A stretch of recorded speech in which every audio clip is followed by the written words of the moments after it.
greater height.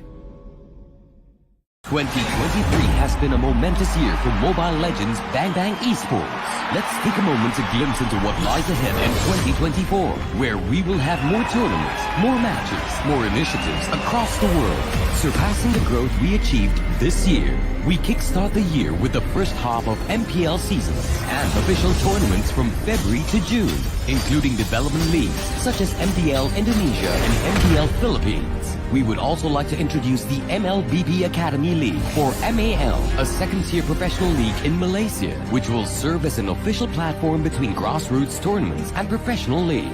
Next, we will revisit the return of the Snapdragon Pro Series MLBB, organized by ESL in the middle of the year, building up for MSC 2024, now rebranded as the Mid-Season Cup, with a new vision to be more globalized and inclusive than ever. Heading into the 8th year of the series with higher stakes, the new MSC will be held outside of Southeast Asia, with more participating teams and a bigger prize pool.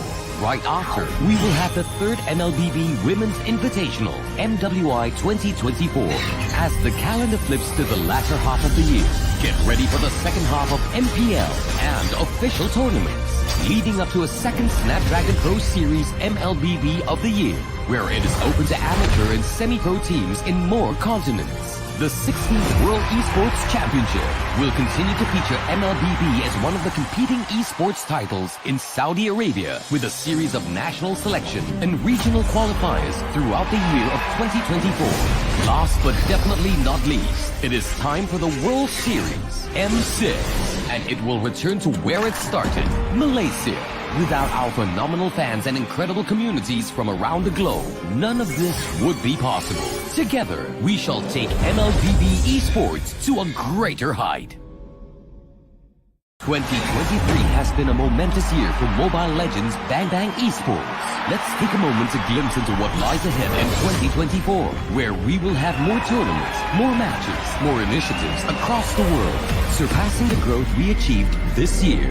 We kickstart the year with the first half of MPL seasons and official tournaments from February to June, including development leagues such as MDL Indonesia and MDL Philippines. We would also like to introduce the MLBB Academy League, or MAL, a second-tier professional league in Malaysia, which will serve as an official platform between grassroots tournaments and professional league.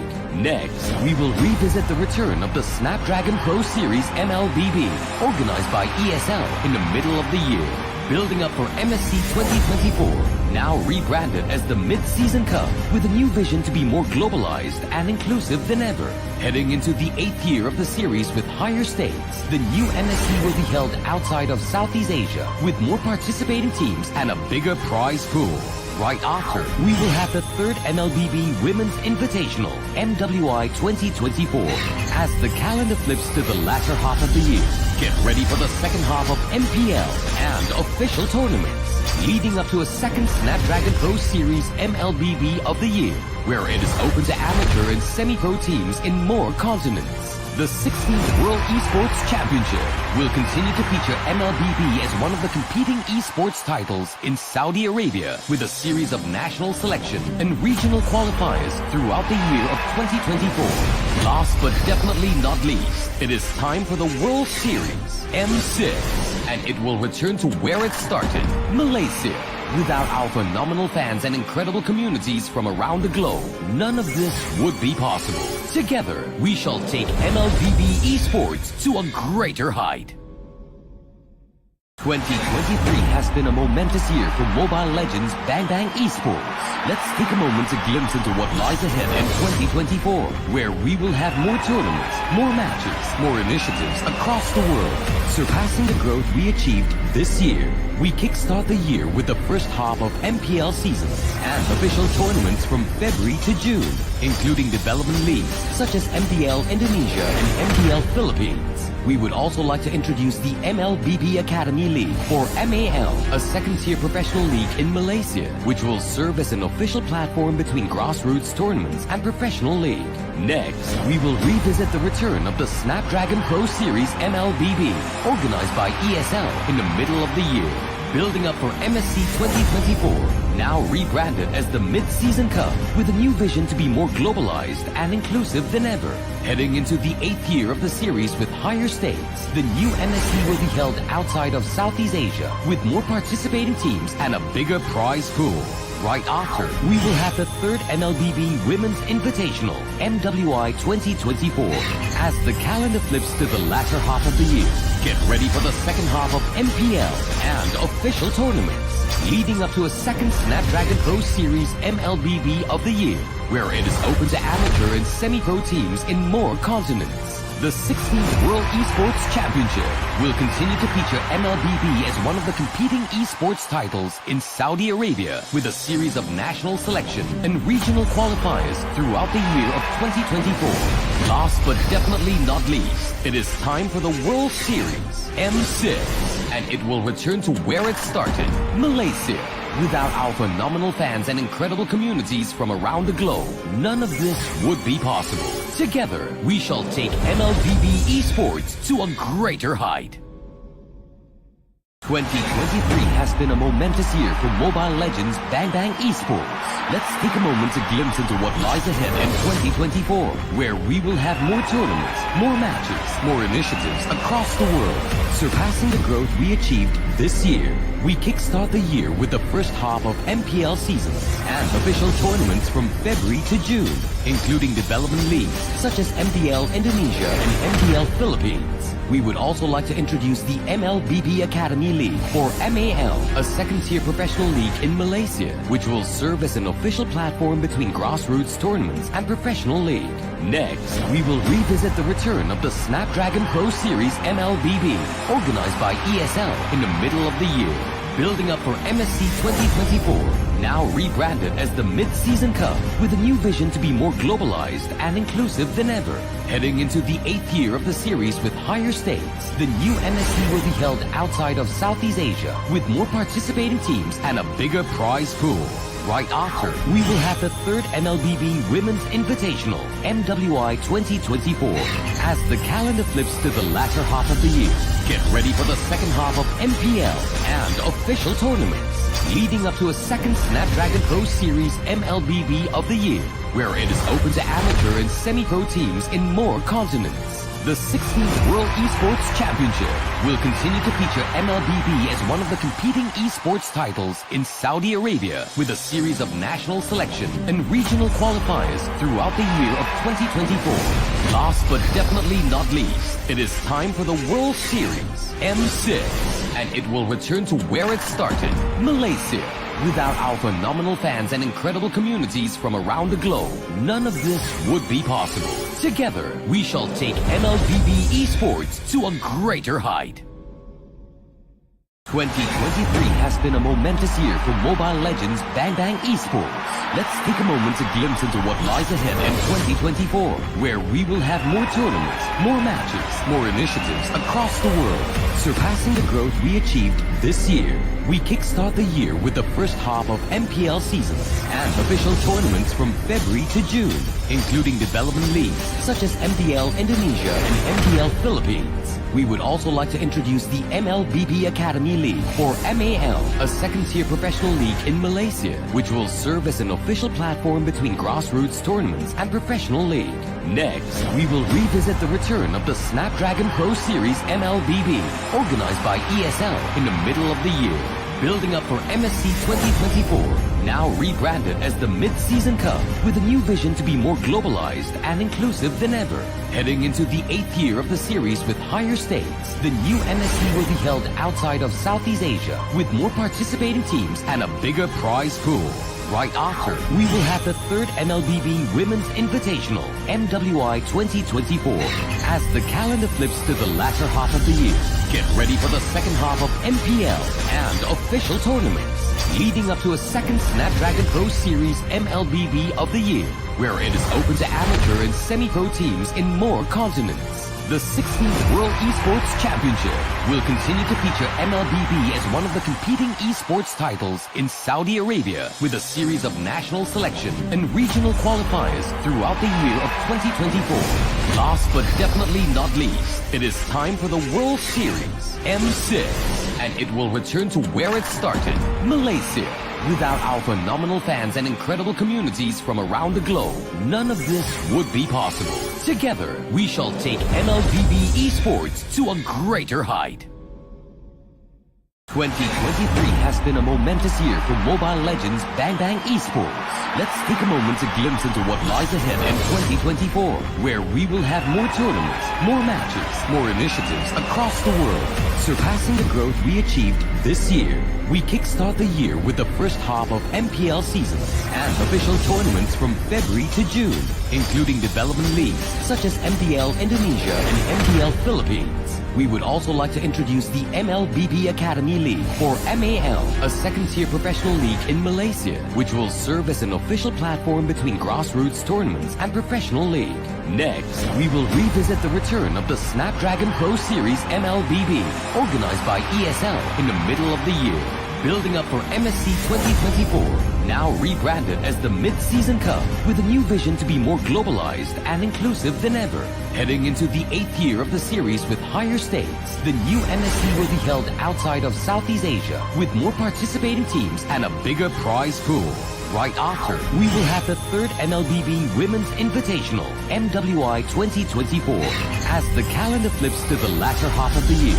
Get ready for the second half of MPL and official tournaments, leading up to a second Snapdragon Pro Series MLBB of the year, where it is open to amateur and semi-pro teams in more continents. The 16th World Esports Championship will continue to feature MLBB as one of the competing esports titles in Saudi Arabia, with a series of national selection and regional qualifiers throughout the year of 2024.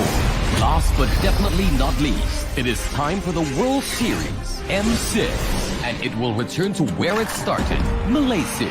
Without our phenomenal fans and incredible communities from around the globe, none of this would be possible. Together, we shall take MLBB esports to a greater height. 2023 has been a momentous year for Mobile Legends Bang Bang esports. Let's take a moment to glimpse into what lies ahead in 2024, where we will have more tournaments, more matches, more initiatives across the world, surpassing the growth we achieved this year. We kickstart the year with the first half of MPL seasons and official tournaments from February to June, including development leagues such as MPL Indonesia and MPL Philippines. We would also like to introduce the MLBB Academy League, or MAL, a second-tier professional league in Malaysia, which will serve as an official platform between grassroots tournaments and professional league. Next, we will revisit the return of the Snapdragon Pro Series MLBB, organized by ESL in the middle of the year, building up for MSC 2024, now rebranded as the Mid-Season Cup, with a new vision to be more globalized and inclusive than ever. Heading into the 8th year of the series with higher stakes, the new MSC will be held outside of Southeast Asia, with more participating teams and a bigger prize pool. Right after, we will have the third MLBB Women's Invitational, MWI 2024, as the calendar flips to the latter half of the year. Get ready for the second half of MPL and official tournaments, leading up to a second Snapdragon Pro Series MLBB of the year, where it is open to amateur and semi-pro teams in more continents. The 16th World Esports Championship will continue to feature MLBB as one of the competing esports titles in Saudi Arabia, with a series of national selection and regional qualifiers throughout the year of 2024. Last but definitely not least, it is time for the World Series, M6, and it will return to where it started, Malaysia. Without our phenomenal fans and incredible communities from around the globe, none of this would be possible. Together, we shall take MLBB esports to a greater height. 2023 has been a momentous year for Mobile Legends Bang Bang esports. Let's take a moment to glimpse into what lies ahead in 2024, where we will have more tournaments, more matches, more initiatives across the world, surpassing the growth we achieved this year. We kickstart the year with the first half of MPL seasons and official tournaments from February to June, including development leagues such as MPL Indonesia and MPL Philippines. We would also like to introduce the MLBB Academy League, or MAL, a second-tier professional league in Malaysia, which will serve as an official platform between grassroots tournaments and professional league. Next, we will revisit the return of the Snapdragon Pro Series MLBB, organized by ESL in the middle of the year, building up for MSC 2024, now rebranded as the Mid-Season Cup, with a new vision to be more globalized and inclusive than ever. Heading into the 8th year of the series with higher stakes, the new MSC will be held outside of Southeast Asia, with more participating teams and a bigger prize pool. Right after, we will have the 3rd MLBB Women's Invitational, MWI 2024.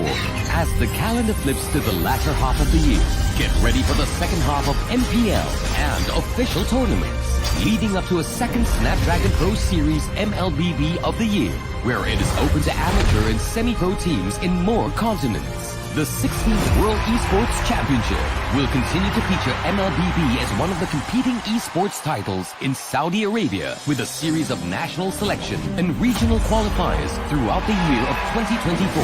Last but definitely not least, it is time for the World Series, M6, and it will return to where it started, Malaysia. Without our phenomenal fans and incredible communities from around the globe, none of this would be possible. Together, we shall take MLBB esports to a greater height. 2023 has been a momentous year for Mobile Legends Bang Bang Esports. Let's take a moment to glimpse into what lies ahead in 2024, where we will have more tournaments, more matches, more initiatives across the world, surpassing the growth we achieved this year. We kickstart the year with the first half of MPL seasons and official tournaments from February to June, including development leagues such as MPL Indonesia and MPL Philippines. We would also like to introduce the MLBB Academy League, or MAL, a second-tier professional league in Malaysia, which will serve as an official platform between grassroots tournaments and professional league. Next, we will revisit the return of the Snapdragon Pro Series. Hello, ladies and gentlemen. Welcome to MCCM Season 3, Day 6. So, I am your caster, Moman, and I'll bringing you guys the coverage from today's games.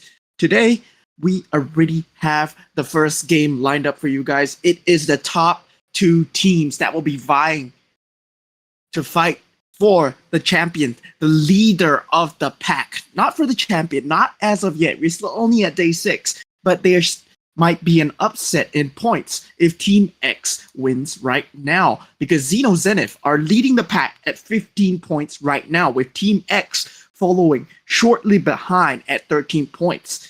So before we even talk about the rest of the games, let's just focus on this one first. Xeno Zenith versus Team X. Both teams will be coming from Vietnam, and we'll be seeing the Vietnam scenes. We'll be seeing the best of the Vietnam scene today at the Mekong M Challenge Cup. Let's just head into the draft and we can see what these teams will be banning, what these teams will be picking as well. So for Xeno Zenith, of course, let's talk about the bans a little bit. Of course, the X-Boy is going to be banned.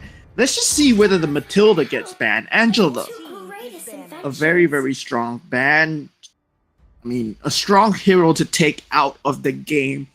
Whether or not Matilda will be banned, whether or not Nolan will be banned, is a very big telltale sign of what they want to pick as a jungler.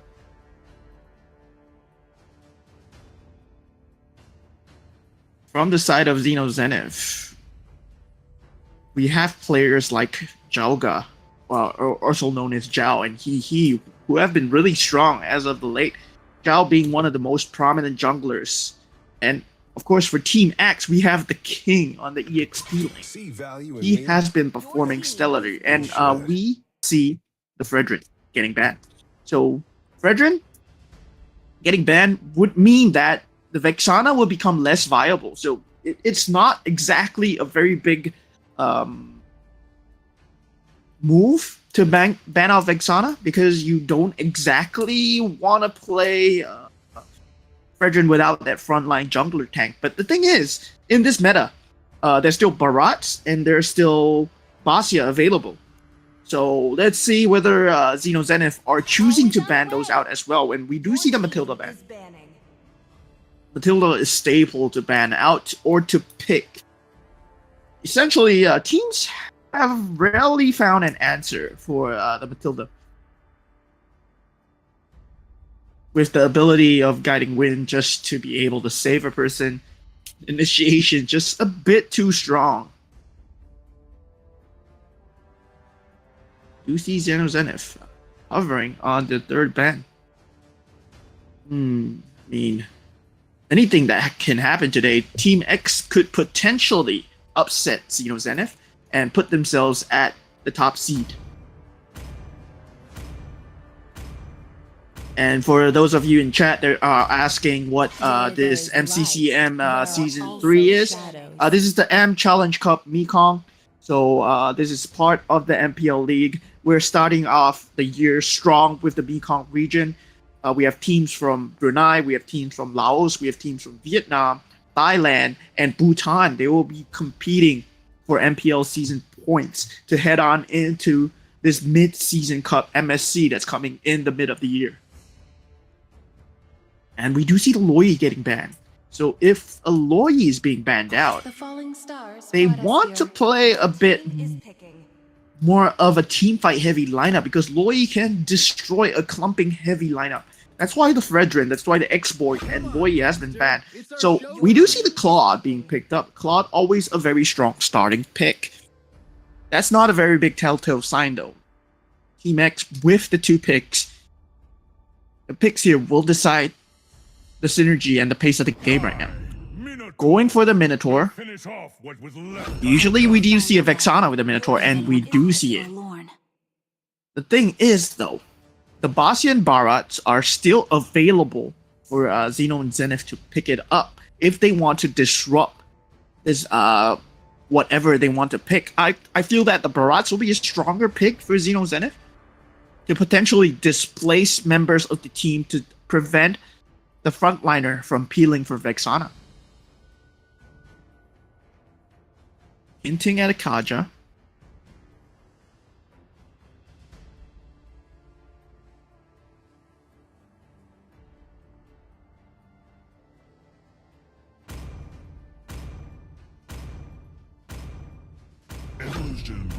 And they do go for the Marcia instead, together with the Grok. So, very tank frontline heavy for Xeno Zenith with okay, mobility from Basia and Claude will be very strong, but the thing is, Grok itself, it's kind of a niche pick. It's very strong, it's very tanky, but the mobility is just lacking, and we do see the carry pickup from Team X, opting to go for the carry instead of getting another frontliner for the side of Team X. So, I mean, they are prioritizing the carry. I feel that they have something in mind, but not too sure what this is. Because potentially Xeno Zenith can take out the rest of the tanky frontliners. With two bans, they can take out most of the meta frontliners, such as Barats. And, I mean, Fredrin and X-Borg are already taken out. So we will probably see Barats. We will probably see something other than something that can frontline really well being taken out as well. Yeah, Paramis. To live is to trick the Reaper. Paramis, a very good counter towards this team fight heavy lineup. They want to ban it out. Xenonf feel that they should be banning out frontliners right now. Leaving their backline really squishy and vulnerable might be a good move. For Rots, we do see it getting banned out. And for the King, I mean, for Team X, they would want to ban out any form of mobility that's given to Xeno Zenith. Of course, Nolan will not be picked up. They want to deny any form of team fight mobility. So potentially a Ruby would be a good ban right now.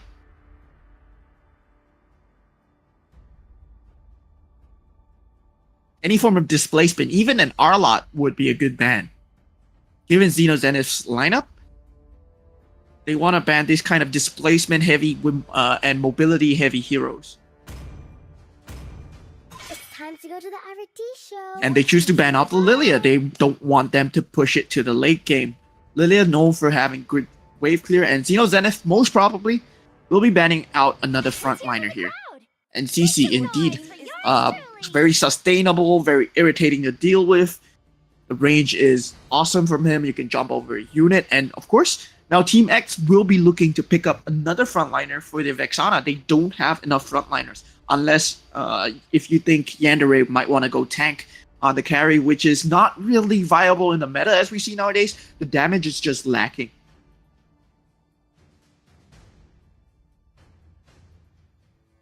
I will choose my own The path. Arlot being picked up from Team X, potentially building tank for himself.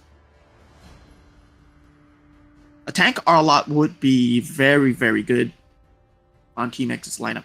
Valentina, an extremely strong mid lane pick. You have the Eternal Guard to steal, you have the Minoan Fury, you have the Final Slash. That's 3 heroes. It's a buffet for Shocker at this moment.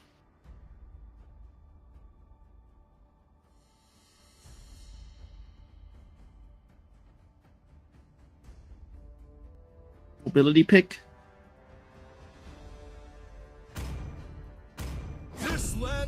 Going for the Lapu Lapu. Team fight, strong. Mobility, really strong. And now they're just left with a roamer. If Arlot is not a roamer, I don't really like Arlot on roam. I mean, even though it's very strong, we do see the flicker on the Arlot, so might be hinting. They can swap still, you know. Miguel with the last pick, with Signal, how they want to play this. There's a lot of heroes in the pool that's still viable for the side of Team X. Test. Alpha is online. And it seems like it is going to be... Oh, okay, I forgot about the Minotaur. The Minotaur is roam. What am I talking about? So the EXP lane will be played by the Arlot, and Alpha will be another frontliner. The thing is, the item build from Team X will be very pivotal in deciding the flow of the game.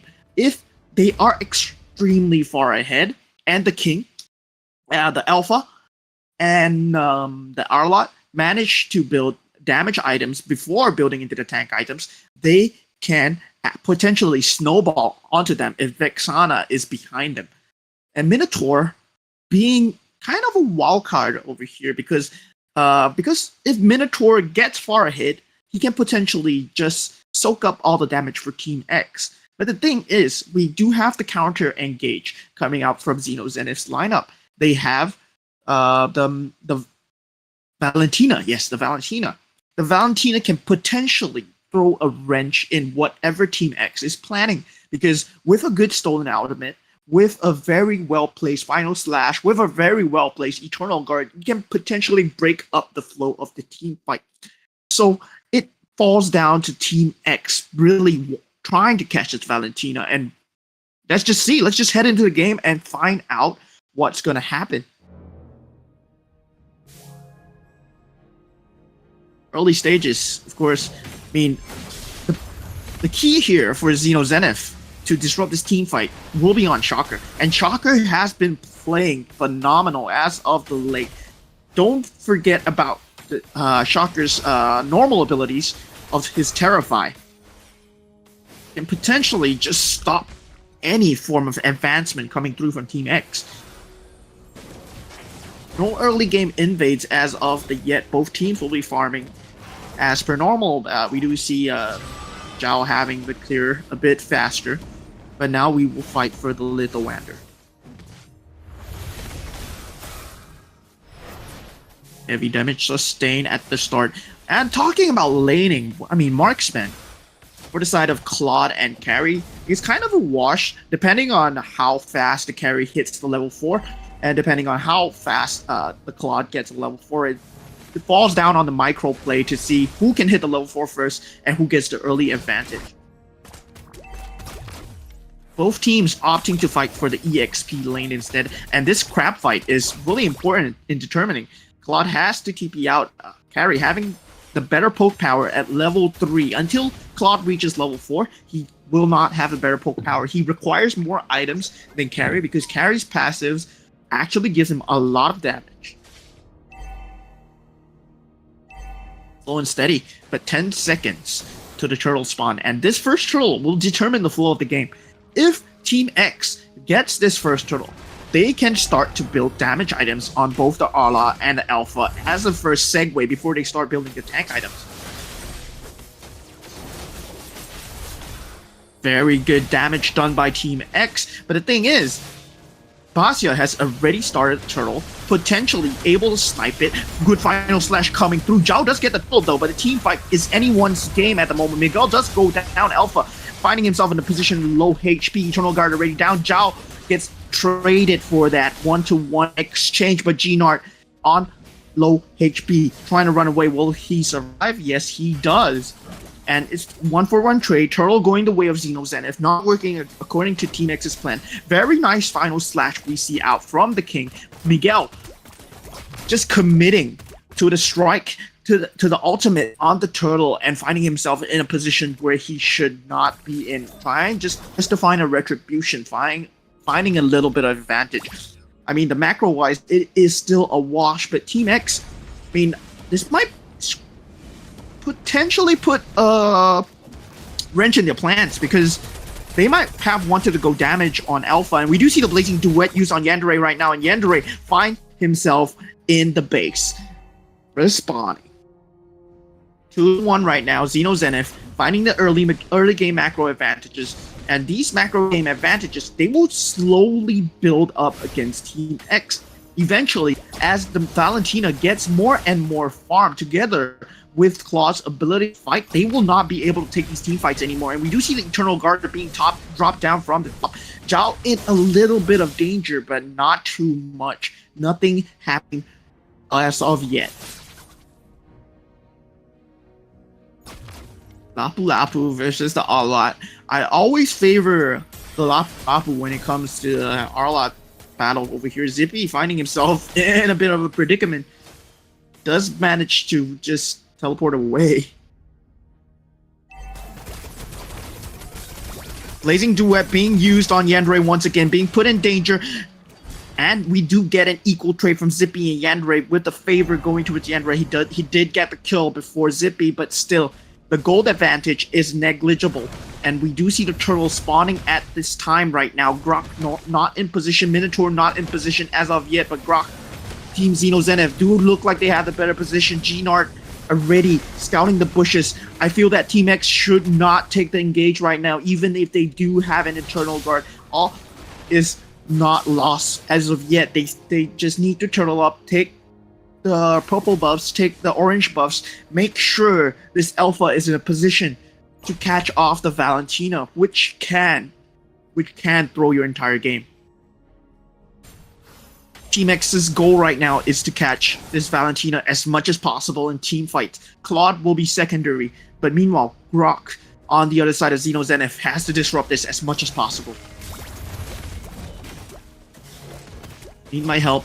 Taking a bit of chip damage, falling down to half HP, but still, both teams just posturing just for a bit of advantage. Zippy, they're just pushing the macro advantage. Already a 2k gold lead at 5 minutes in, with the third turtle spawning in 1 minute. They are trying to prioritize this turret over here.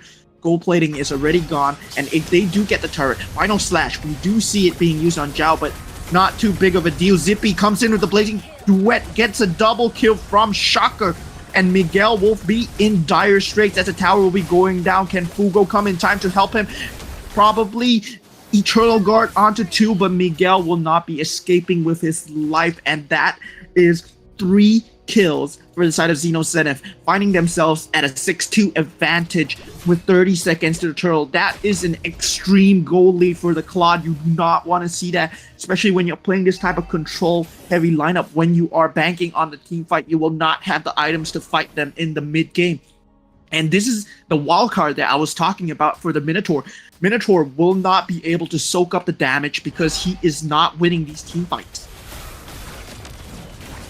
We do see Gnart in a bit of the trouble, just managed to stumble on out with his ultimate. No problems there. Still, this turtle fight though, Xenozenith looks like they will get it uncontested. Let's see if Miguel can get Retribution steal here. Shocker though, noting his position, and the Lapu Lapu is around, has to ultimate out, but he's still in trouble, falling very low. This is a huge kill here. Entire momentum will be swinging towards Zenith. Big Minoan Fury from the side of Need might help. Zippy still doing damage in the back line. with Shocker dealing damage in the backline. Final slash, very nice final slash coming through from the King, but no follow-up being found from the side of Team X. All the members of Xeno Zenith very low at this moment, but they can counter-engage if they choose to. But Lapu Lapu being on very low HP will not. Zippy just chooses to take the tower off the bottom lane instead, and getting these small little macro advantages. He finds himself in a bit of trouble, but he's a Lapu Lapu after all. Final slash not being able to use. Alpha comes in at the right time, and he will get finished off by the final slash. Big skirmish, extended skirmish going down as Miguel finds himself low, and Zippy does find the finish onto Miguel. Really messy team fight right there. Still a 3k goal advantage for the side of Xeno Zenith. They will be able to take the turtle with this kill right here. But I think they're just going to wait for the 8-minute Lord. That's what they're going to do. And we do see the Demon Hunter Sword and Corrosive Scythe already out on the side of Zippy. Meanwhile, for the side of Team X, they do not have any tanky items to work with. Going for the Hunter Strike, a bit of movement speed on the side of Miguel. This means that he does not have the sustainability. And now we do see a team fight going on as Fugo goes down to a very nice combo from the side of Zippy, and Shocker stealing the Minoan Fury as Miguel will go down as well. 2 kills advantage for the side of Xeno Zenith. They do get the Lord as well. This might be just a nail in the coffin right there for Team X. They will have to turtle up. They cannot take any more team fights. Yandere does not have the Demon Hunter Sword still. He just has a golden staff, and Zippy finds a solo kill onto the King. This would mean that the outer towers are all challenged right now. They're all in danger. The Lord push will be coming through soon. And look at Gnar's position. Look at the dominance, the map control that Xeno Zenith just has over Team X at the moment. Zippy taking a bit of trade together with Yandere, keeping him low, preparing himself for the next team fight if it should occur. This is very pivotal chip damage to secure these outer towers. That's just what Xeno Zenith are going for. If Team X engage, they will have Valentina in the backline. They will have Lapu Lapu in the backline. Zippy is the main push force at this point, as we do see the top tier 2 going down. Mid tower being engaged as well. Lapu Lapu finding something, trying to look for a team fight, trying to look for an engage. They have Shocker to counter engage, and Zhao in the back line, Gnar just holding on to his ultimate, making sure his team stays alive. This Lord is still full HP and threatening the bottom lane inhibitor turret at the moment, and we might see a team fight going on really soon if an Eternal Guard is being dropped by Team X right now, and they choose to continue to turtle. This is exactly what they should do. They can't afford to take any more team fights, especially when their lane priority is falling so low. They are pushed into the base, and they have to huddle up as 5. They have to find picks right now. But the thing is, they cannot find Basia at this moment because he is too far gone. Grok, he has a lot of farm as well, and we do see the conceal right now. Fugo already getting stunned, and we do see the Minoan Fury coming through from Need My Help, but Fugo is already down. This is huge as another Minoan Fury from the Valentino comes out. This Miguel's in dire straits. He gets brought down by the Blazing Duet, but a double kill answered from Yandere. 3 kills from the side of Team X. Very good turtle up, very good trade. They will need to keep taking advantageous trades like this if they want to win this game. Both teams are playing prime ML at this moment. The King has been landing these very insane final slashes to open the fight. It's just that Xeno Zenith, their lineup is based off of counter engaging. They just want to counter engage with the Valentina, with the stolen Minoan Fury. And the thing is, Xeno Zenith, they have been hitting this Minoan Furies at least on 2 to 3 targets on Team X's team.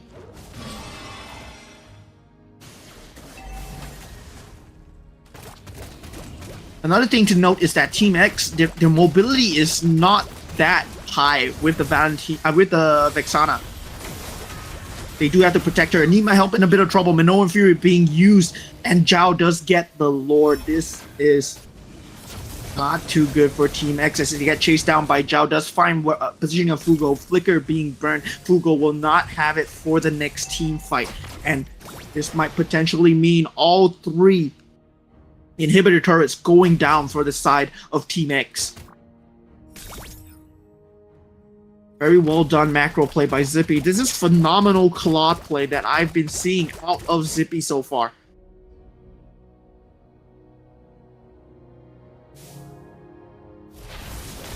Yandere, though, not too far behind, and now we do see the skirmish on the mid lane as the creeps move on through. The Lord smashing down the bottom lane at the moment. They will get the inhibitor turret. Gnard just trying to find anybody out of positioning to get a nice little block, but Zippy will be doing Claude things as he does take the top lane priority as well. They just want the inhibitor turrets at this moment. Zenith just want the game advantage. And now Miguel does find a nice pick onto Gnard, but answer back in kind as the King will go down to a nice place. Minoan Fury from the side of Need My Help. And we do see the team fight going on. Blazing Duet being used by Yandere right now. And this might mean the nail in the coffin, but no. Wind of Nature coming through from the side of Yandere.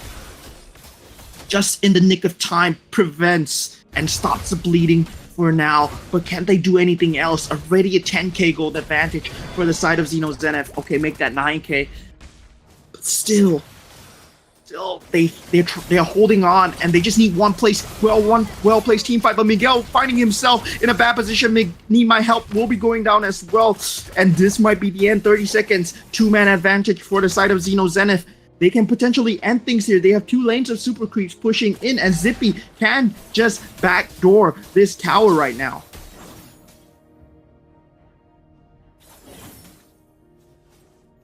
All 3 inhibitor turrets down.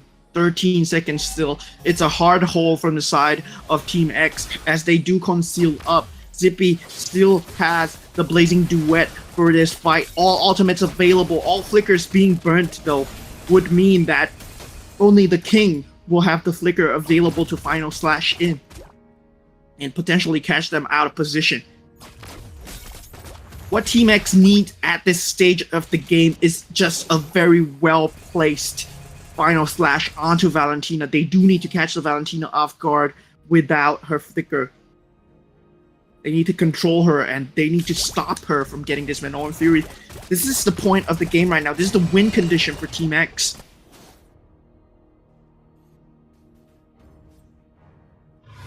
Lord. Radiant Lord, though, spawning at 15 minutes into the game.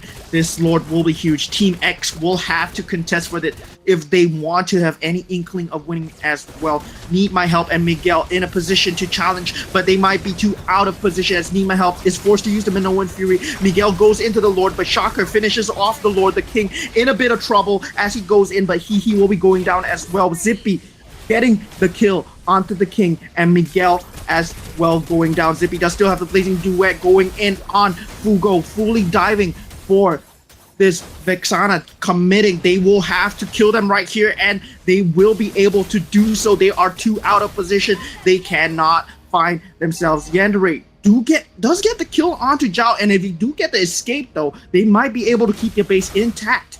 But Gnard just keeping them here would mean that Zippy might potentially end the game. Gnard does go down, but Zippy, he's in the position to end the game right now. And Yandere does go down. Miguel is alive. Recalling Spellming right here might not be the move for you, but still, they finish the game. We have a little bit of fun, but Zenith do secure the 1-0 advantage against their own Vietnamese counterparts, Team X. Really well done from the side of Zenith. You look at the itemization build. Miguel going for the Hunter Strike first, even though they were behind. They required another frontliner for the Vexana. They did not need another form of damage. I mean, the King going for a tanky build, I understand that, but they required a secondary frontliner from the side of Miguel as well. I mean, when you play Vexana, you cannot have just 2 frontliners. You need 3. All 3 needs to be frontliners for you. And Alpha just going for the damage build there, just maybe a wrong call. But still, they probably had something in plan. Just look at the hero damage that Zippy dealt. Whew. It's 41% and 109k, close to 110k over there. Nothing even close from the side of Team X. Zippy just having a perfect game on his Claude right now. That was a really well done game from the side of Xeno Zenith. Can we see Team X bring it back in the next game of this best of two? We will find out after this break, ladies and gentlemen. This has been Moman, your caster, and I'll be right back. See you guys. 2023 has been a momentous year for Mobile Legends Bang Bang Esports. Let's take a moment to glimpse into what lies ahead in 2024, where we will have more tournaments, more matches, more initiatives across the world, surpassing the growth we achieved this year. We kickstart the year with the first half of MPL seasons and official tournaments from February to June, including development leagues such as MDL Indonesia and MDL Philippines. We would also like to introduce the MLBB Academy League, or MAL, a second-tier professional league in Malaysia, which will serve as an official platform between grassroots tournaments and professional league. Next, we will revisit the return of the Snapdragon Pro Series MLBB, organized by ESL in the middle of the year, building up for MSC 2024, now rebranded as the Mid-Season Cup, with a new vision to be more globalized and inclusive than ever. Heading into the 8th year of the series with higher stakes, the new MSC will be held outside of Southeast Asia, with more participating teams and a bigger prize pool. Right after, we will have the third MLBB Women's Invitational, MWI 2024. As the calendar flips to the latter half of the year, get ready for the second half of MPL and official tournaments, leading up to a second Snapdragon Pro Series MLBB of the year, where it is open to amateur and semi-pro teams in more continents. The 16th World Esports Championship will continue to feature MLBB as one of the competing esports titles in Saudi Arabia, with a series of national selection and regional qualifiers throughout the year of 2024. Last but definitely not least, it is time for the World Series, M6, and it will return to where it started, Malaysia. Without our phenomenal fans and incredible communities from around the globe, none of this would be possible. Together, we shall take MLBB Esports to a greater height. 2023 has been a momentous year for Mobile Legends Bang Bang Esports. Let's take a moment to glimpse into what lies ahead in 2024, where we will have more tournaments, more matches, more initiatives across the world, surpassing the growth we achieved this year. We kickstart the year with the first half of MPL seasons and official tournaments from February to June, including development leagues such as MDL Indonesia and MDL Philippines. We would also like to introduce the MLBB Academy League, or MAL, a second-tier professional league in Malaysia, which will serve as an official platform between grassroots tournaments and professional league. Next, we will revisit the return of the Snapdragon Pro Series MLBB, organized by ESL in the middle of the year, building up for MSC 2024, now rebranded as the Mid-Season Cup, with a new vision to be more globalized and inclusive than ever. Heading into the 8th year of the series with higher stakes, the new MSC will be held outside of Southeast Asia, with more participating teams and a bigger prize pool. Right after, we will have the third MLBB Women's Invitation. Hey guys, welcome back. I just headed for a short break, and we are back in MCCM Season 3, Game 6. We had Xeno Zenith versus Team X of the best of one. Very close game for both teams. Very well played by Team X, but Xeno Zenith just did a little bit better in trying to protect their Valentina, trying to protect their cores, and they shut down Miguel every time on the Alpha coming through from the first game. What do we see from the best of two? We will find out later in their draft scene. But now, before I was looking at the chat. I saw people just asking them to shout them out. I was, of course, I'll shout you out later. Okay, just stay tuned. But we do have a lot of games lined up for you guys today. This first game is between the top two seeds, Xeno Zenith versus Team X, both from Vietnam. They are currently at the top two seeds, Xeno Zenith standing at 15 points, Team X at 13 points. And if they do get another win, if they do get a 2-0, Xeno Zenith will be far ahead on 18 points on day 6. They are showing themselves as the top of this pack right here. They're the top seed right now. Team X and My Way Esports following really close with 13 points. We will see My Way Esports later on in the day, but the next game will be Squad Tang versus 9 Esports. Squad Tang currently sitting at 6 points in the middle of the leaderboards, and 9 Esports sitting at third place, third seed with 10 points at the moment. If I'm not wrong, 9 Esports is from Laos, and Squad Tang is from Laos as well. So today we'll be seeing country versus country. We'll be seeing what happens when both teams understand each other. They probably have scrimmed with each other. They probably have played with each other multiple times, multiple tournaments in their own country. But right now, they are on the regional level.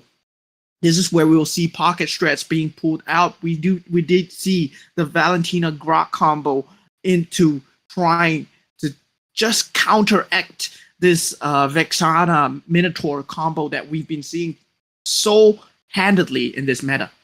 And we do have the draft ready right now, so we'll be heading on straight into the draft. We did have the Minotaur and the Novara being banned out by Team X, and Xeno Zenith, they are banning out the Loi and Matilda once again.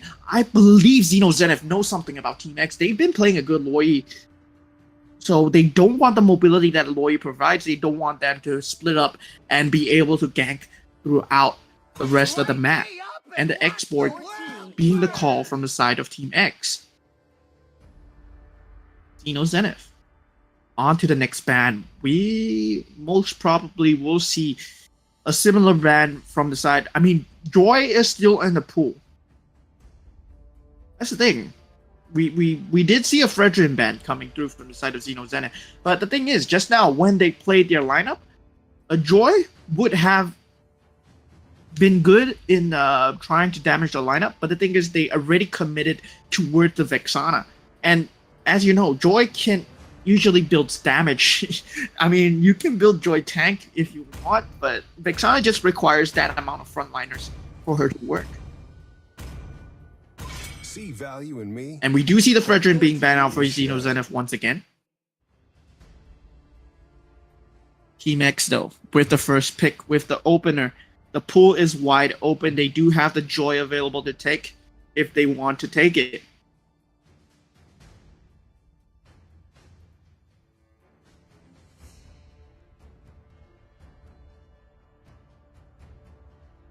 Joy is still in the pool. Nolan is still in the pool. Barat is still in the pool. Boxia is still in the pool. A lot of meta heroes. Potentially a Claude pick once again from Team X. No, I mean, maybe Claude takes the Team X. I mean, Team X takes the Claude. Your team They do pick up the Angela, though. Oh, All right. Let's hear from the crowd. And CC being picked up by Xeno Zenith together with Claude. Very strong laners, very strong split pushers on their own. Very sustainable, very independent heroes that Xeno Zenith are going for. So with these two independent hero picks, the other three will be the core of the team. Team X, on the other hand, with the Angela pick, will require a sustainable lineup. So, meaning that they would probably pick something that can synergize very well with this Angela. And we do see the Faramis pick. We did see it out of Wawa Gaming yesterday, where they picked the Faramis and Angela to counteract the Vexana and Minotaur combo. And the Bosia being taken by Team X once again. Hey, no, it was Team X was not taking Bosia. Xeno Zenith was taking Bosia. And Zhao, he does have the Barats available if he wants to take it. Thing is, Barats going into a Faramis and Angela, you're just too slow for these high mobility heroes. So they might opt for a different jungle this time. They do have the Claude and the CC already, so they might just choose a roamer to synergize with both of them. Welcome to my castle. And we do see the Grok. friend. The bans coming out from Xeno Zenith right now, second stage, would mean that they would ban out a marksman usually. The usual move is to ban out a marksman to deny Team X's late game physical damage, trying to find an advantage for Zippy, who has been performing insanely on this Claude. He is so strong when it comes to decision making, especially during mid game, whether to join a team fight, whether to split push, whether to go for an objective, or whether to go for the solo 1v1. Making these game decisions is not easy, and we do see the Bruno being banned, potentially Bruno being a very big bully factor when it comes to the laning stage. The King on the Team X's ban.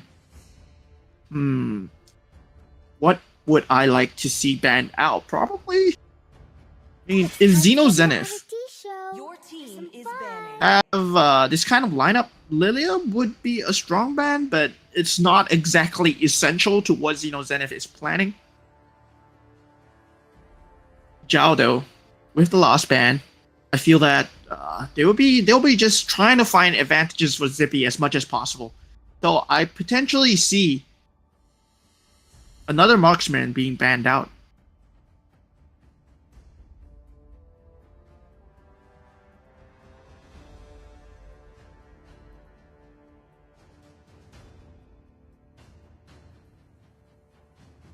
This land is our homeland. They choose to go for the Lapu Lapu instead. They want to deny the mobility from the side of Team X.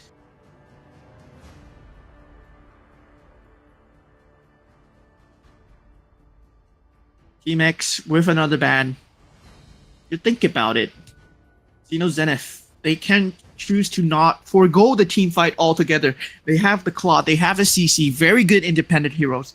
And if Team X wants to throw a wrench in the plans, they can ban a Nolan, but they do choose to ban a Valentina.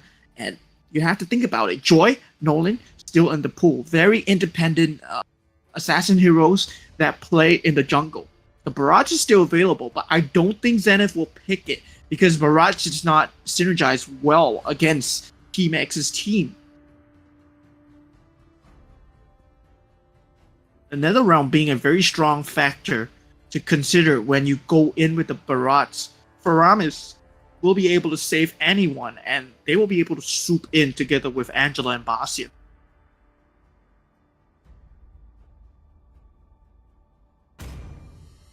Xeno Zenith probably going for an independent playstyle hero. Very similar. Oh, we do see the Barrage. Alright.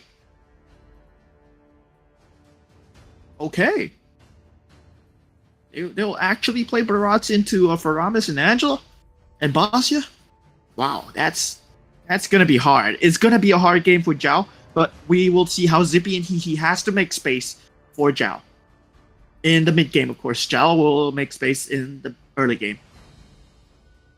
Charizla, potentially not a good pick for Team X, but they do need another tankiness factor if they are going to go for Irithyll.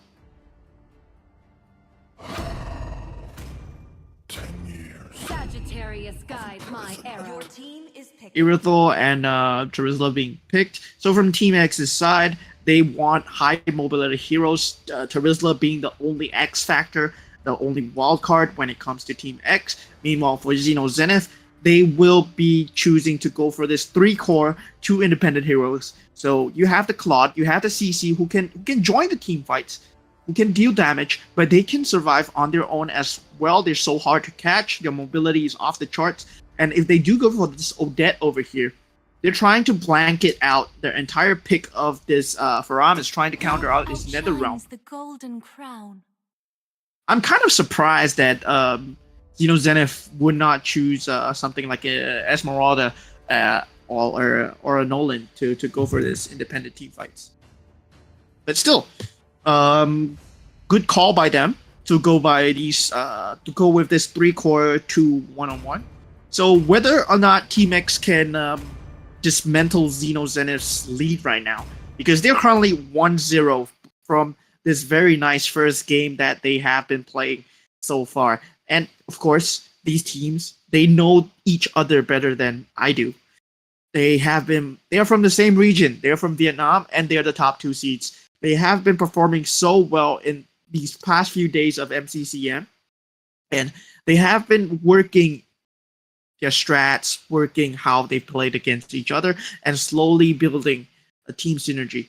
and slowly building counter strats towards one another. They know each other best, so they probably know each other so much that yeah, we know that you're gonna do this, so we're gonna do this instead. And the Valentina ban, the Lilia ban might have meant something for Team X, but Team X, they're really going for this very high mobility lineup. Terizla really a very big wild card when it comes to these team fights, and we'll be hitting into the game to see what happens.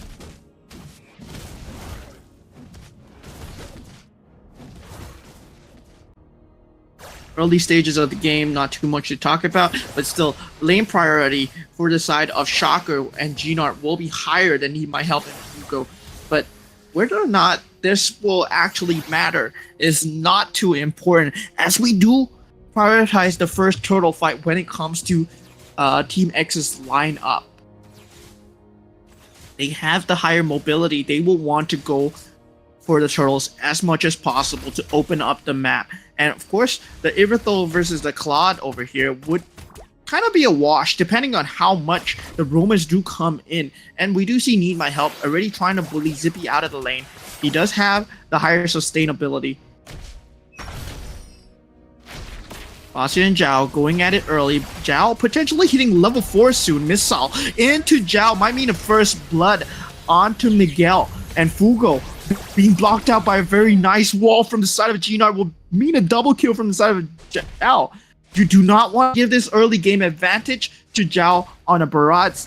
Would open up so much of the map for him. This first turtle fight is going to be an uphill climb, and it might just mean just a slow roll from the side of Xenozenith. 15 seconds still to change the pace of the game. Miguel still level 4, but no buffs active for the side of Miguel. 2 seconds. We do have the turtle spawning right now. It'll be started from the side of Zhao, Zippy, and Yandere. Zippy does have the better poke versus Yandere. So slowly, once Zippy reaches level 4, Yandere will need to be a bit worried about his HP factor. He just doing CC things, and Zhao just getting the turtle, no contest. Zippy does get the better of Yandere on the top lane, solo kill. Zhao already swallows up the king, and the king finding himself in a position that he does not want to be in, just crumpled on by 4 heroes. 2K advantage already 2 minutes into the game. Very scary for the side of Xenozenith. They have 2 heroes that are very farm reliant. They have Zip, they have Claude, and if they do keep getting these picks, like Zippy might potentially get right here, Gnart might be in a position that he might not want to be in. Zippy does have to disengage right here if Fugo and Bastia does come in, but Shocker being the target instead, Swan Song being used, Missile displacing them as well. Shocker will be able to get out alive and just damage exchange from both sides. Zippy with the Blazing Duet finishes off Yandere with that final right click and does recall away. You do not want to give Zippy this advantage right here. Him being the independent factor, him and CC getting ahead in this game is not going to be good. Zhao, though, does manage to get a double stun with the ultimate. What a stun coming out from Zhao. I take back everything that I said about playing Barat into a Faramis. It does not matter when you can do this. And look at this missile. Miguel finding himself out of position, potentially in a position where he might die, just manages to roll out to safety. But Zippy just continues on farming. And CC being left unabridged on this site, on this EXP lane, would mean that these 2 heroes having this farm, having this advantage, they'll be able to roam around freely because they are so mobile, they are so hard to catch, and this gives so much potential for Xenozenith to control this latter half of the map. They're slowly creeping into where Team X's territory is. 1 tower already taken out 4 minutes into the game. Miguel not able to do anything about this turtle here. Team X, they'll just have to wait for these core items. They'll just have to wait for the Angela to be able to be online during these next stages of the game. They will have to wait for a perfect hard guard, a perfect nether realm, and this might potentially turn the game. to note, the King, he does still have quite a lot of farm compared to Hehe. So when it comes to CC versus the Charizla lineup, CC, very independent, very mobile, yes. But when it comes to team fights, CC is not really that much of an X factor compared to the King, who will have the penalty zone to work with. And once he drops that penalty zone, it might mean the end for Xenozenith if he places it extremely well.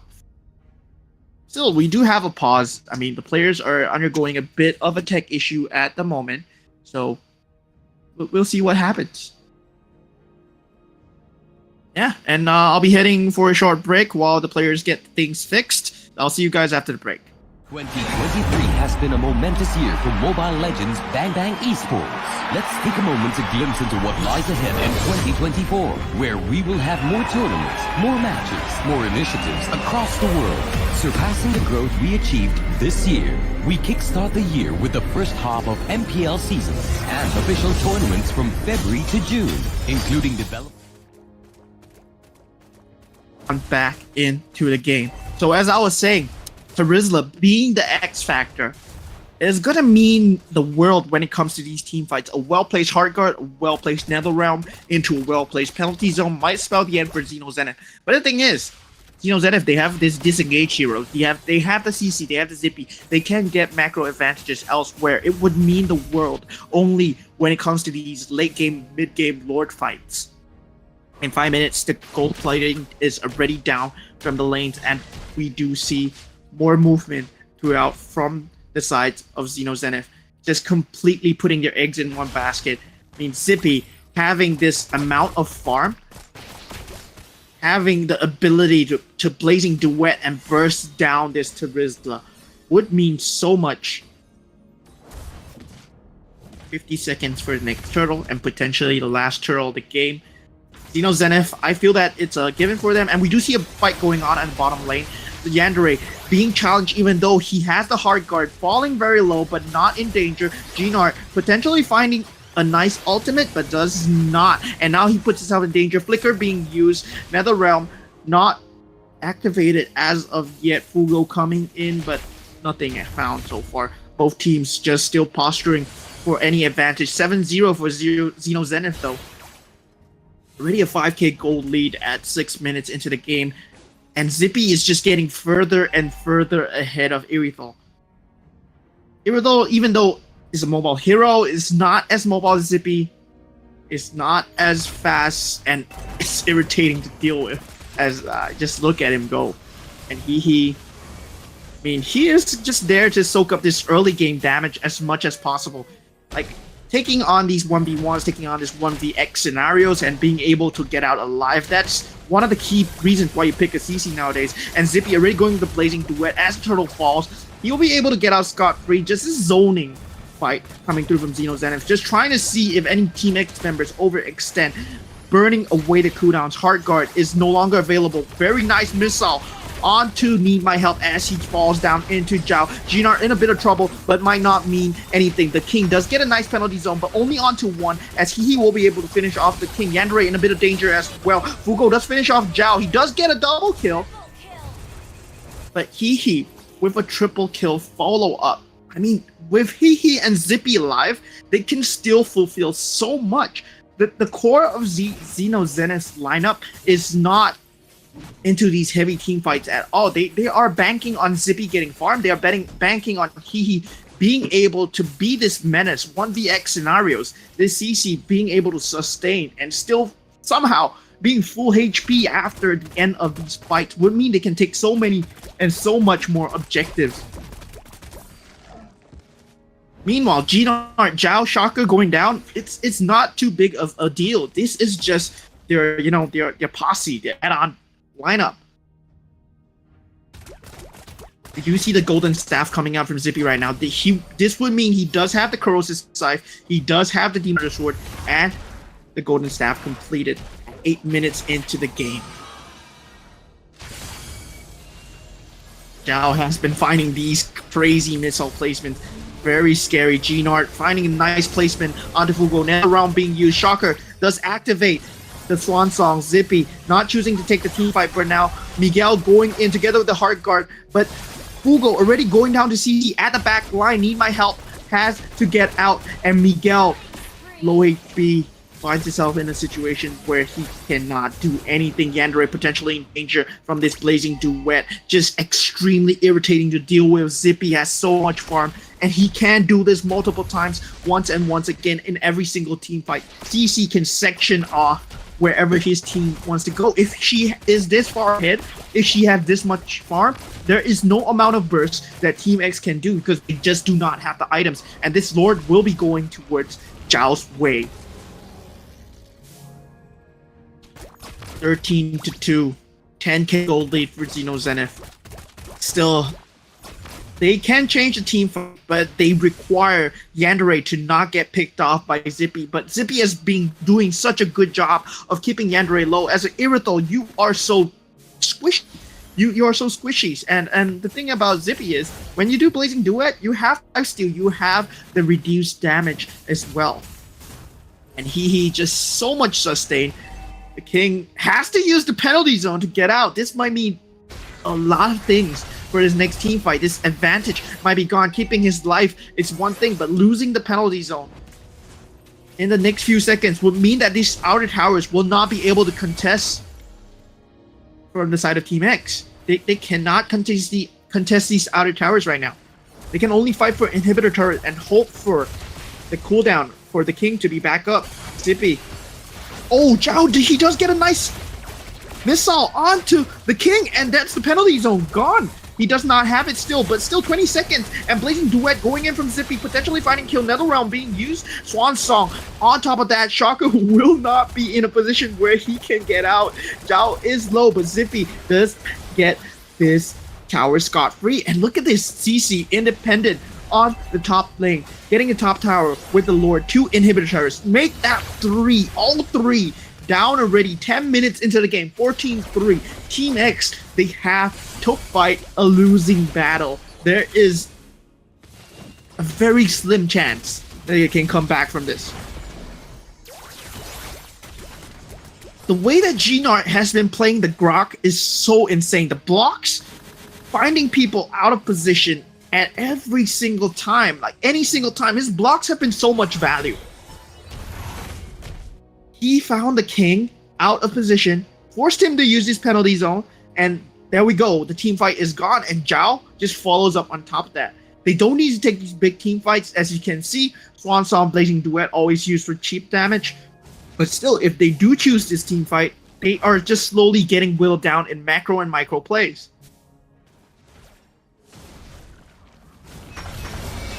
Miguel, not in a position that he might want to find himself in. Gnart getting the block off for Zhao. And Miguel being stunned up. Not enough follow-up from the side of Xeno Zenith just as of yet, as Zippy is still trying to handle the top lane. But it's still small advantages for the side of Xeno Zenith. They just want to try and burn as much cooldown as possible. They want to force them to use the Heart Guard. They want to force them to use the Nether Realm. The way that Xeno Zenith has been playing, they understand this lineup. They have found a counterplay towards Team X. They want to burn these cooldowns before they engage into the fights. And this Radiant Lord being spawned at 12 minutes. With just the Grok and CC just standing there, I don't think they can even do anything about this Lord. It's a free Lord for the side of Xeno Zenith. The lane priority has been established. Super creeps. There is no way that Team X can even go out of their base. They're just hoping for Xeno Zenith to make a mistake at this point. It's Xeno Zenith's game to lose. If they are going to lose, they need a lot of mistakes to lose. Lord already marching down the middle lane. Zippy will be collecting the buffs at this point. Level 15, Wind of Nature already purchased. Yandere will not be a problem. And immortality for the side of Gnart. I see no way that Team X is going to win this right now. These item timings and this Lord push. Gnart going in unabided. And the King getting a nice penalty zone onto Shocker, but there's just not enough follow-up. There's not enough damage at this point. Miguel at the back line. CC already killing, and the base going down at the same time. Well done by Xeno Zenith. congratulations to them for getting a clean 2-0 victory against their counterparts from Vietnam, Team X, and keeping the top seed. I mean, look at that. Zippy didn't die at all. CC didn't die at all. And the main bulk of the team fight, Zhao, Shocker, Gnart, I mean, they died once, and that's it. And yet, Team X couldn't find an answer because at this early stages of the game, there's no team fight for them. They are just a singular saving unit where you have the Heart Guard, you have the Netherrealm available, but Yandere not able to win the lane versus Zippy. That was a huge factor as well. I mean, 1v1, Zippy just outperforming Yandere on an extremely high scale. Fugo, though, did really well in trying to answer with the magical damage coming out from him with his very nice pulls, very nice Netherrealm. But, of course, once again, we do have the top seed being Xeno Zenith. So I'll be heading for a short break. This has been your caster, Moman. I'll see you guys for the next game soon. See ya. 2023 has been a momentous year for Mobile Legends Bang Bang Esports. Let's take a moment to glimpse into what lies ahead in 2024, where we will have more tournaments, more matches, more initiatives across the world, surpassing the growth we achieved this year. We kickstart the year with the first half of MPL seasons and official tournaments from February to June, including development leagues such as MPL Indonesia and MPL Philippines. We would also like to introduce the MLBB Academy League, or MAL, a second-tier professional league in Malaysia, which will serve as an official platform between grassroots tournaments and professional league. Next, we will revisit the return of the Snapdragon Pro Series MLBB, organized by ESL in the middle of the year. Building up for MSC 2024, now rebranded as the Mid-Season Cup, with a new vision to be more globalized and inclusive than ever. Heading into the 8th year of the series with higher stakes, the new MSC will be held outside of Southeast Asia, with more participating teams and a bigger prize pool. Right after, we will have the third MLBB Women's Invitational, MWI 2024, as the calendar flips to the latter half of the year. Get ready for the second half of MPL and official tournaments, leading up to a second Snapdragon Pro Series MLBB of the year, where it is open to amateur and semi-pro teams in more continents. The 16th World Esports Championship will continue to feature MLBB as one of the competing esports titles in Saudi Arabia, with a series of national selection and regional qualifiers throughout the year of 2024. Last but definitely not least, it is time for the World Series, M6, and it will return to where it started, Malaysia. Without our phenomenal fans and incredible communities from around the globe, none of this would be possible. Together, we shall take MLBB Esports to a greater height. 2023 has been a momentous year for Mobile Legends Bang Bang Esports. Let's take a moment to glimpse into what lies ahead in 2024, where we will have more tournaments, more matches, more initiatives across the world, surpassing the growth we achieved this year. We kickstart the year with the first half of MPL seasons and official tournaments from February to June, including development leagues such as MPL Indonesia and MPL Philippines. We would also like to introduce the MLBB Academy League, or MAL, a second-tier professional league in Malaysia, which will serve as an official platform between grassroots tournaments and professional league. Next, we will revisit the return of the Snapdragon Pro Series MLBB, organized by ESL in the middle of the year. Building up for MSC 2024, now rebranded as the Mid-Season Cup, with a new vision to be more globalized and inclusive than ever. Heading into the 8th year of the series with higher stakes, the new MSC will be held outside of Southeast Asia, with more participating teams and a bigger prize pool. Right after, we will have the third MLBB Women's Invitational, MWI 2024, as the calendar flips to the latter half of the year. Get ready for the second half of MPL and official tournaments, leading up to a second Snapdragon Pro Series MLBB of the year, where it is open to amateur and semi-pro teams in more continents. The 16th World Esports Championship will continue to feature MLBB as one of the competing esports titles in Saudi Arabia, with a series of national selection and regional qualifiers throughout the year of 2024. Last but definitely not least, it is time for the World Series, M6, and it will return to where it started, Malaysia. Without our phenomenal fans and incredible communities from around the globe, none of this would be possible. Together, we shall take MLBB esports to a greater height. 2023 has been a momentous year for Mobile Legends Bang Bang esports. Let's take a moment to glimpse into what lies ahead in 2024, where we will have more tournaments, more matches, more initiatives across the world, surpassing the growth we achieved this year. We kickstart the year with the first half of MPL seasons and official tournaments from February to June, including development leagues such as MDL Indonesia and MDL Philippines. We would also like to introduce the MLBB Academy League, or MAL, a second-tier professional league in Malaysia, which will serve as an official platform between grassroots tournaments and professional league.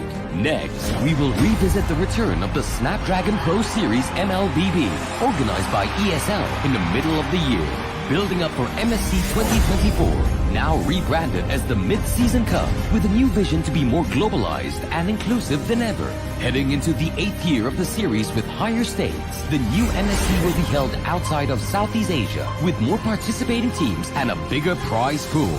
Right after, we will have the third MLBB Women's Invitational, MWI 2024, as the calendar flips to the latter half of the year.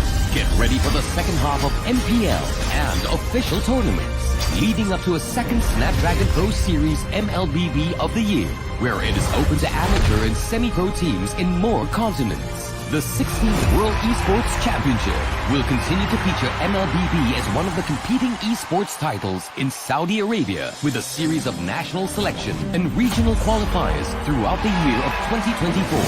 Last but definitely not least, it is time for the World Series, M6, and it will return to where it started, Malaysia. Without our phenomenal fans and incredible communities from around the globe, none of this would be possible. Together, we shall take MLBB esports to a greater height. 2023 has been a momentous year for Mobile Legends Bang Bang esports. Let's take a moment to glimpse into what lies ahead in 2024, where we will have more tournaments, more matches, more initiatives across the world, surpassing the growth we achieved this year. We kickstart the year with the first half of MPL seasons and official tournaments from February to June, including development leagues such as MDL Indonesia and MDL Philippines. We would also like to introduce the MLBB Academy League, or MAL, a second-tier professional league in Malaysia, which will serve as an official platform between grass. Welcome back to MCCM Season 3, Day 6. So, we just seen Team Vietnam versus Team Vietnam, but before that, I am your caster, Moman, and we'll be bringing you guys the best of 2 from Squad Tang versus 9 Esports. So Squad Tang being from Laos, right? And 9 Esports also from Laos. So we are going to see a Laos versus Laos matchup as well. These two teams, they've been scrimming with each other. They know each other. They've been playing with each other, just as Xeno Zenith know about Team X as well. And we are ready with the draft and bans. So we'll be heading straight into the game. And we do see a Nolan being banned out from the side of 9 Esports and Xborg as well. Xborg has been, if I'm not wrong, yesterday Xborg had a pick rate and a win rate of 100%. These teams, they all know how to play Xborg so well. The Last Insanity being used so well, and Minotaur being banned from the side of Squad Tang as well. 9 Esports, they do have the last ban to work with. Would we see a Vexana ban? No, Matilda's still in the pool. Of course, Matilda is being banned. But the thing is, Joy is still in the pool. This is a very high ban and pick rate hero as well. The thing is, Vexana is a lot of a possibility as well. We did see Squad Tang bring out the Vexana yesterday.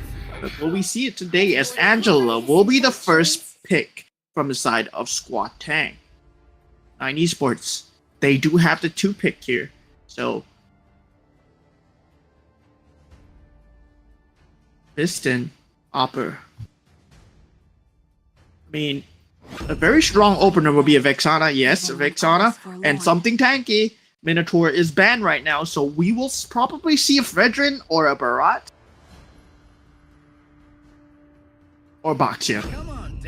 Oh, Claude Your team is picking the two. Time All to right. drop the beat of And we the do see the joy coming out from Squad Tang. It's been a day since Joy has been picked, because Joy has been permanently banned yesterday. So 9 Esports leaving that in the pool might come to bite back later.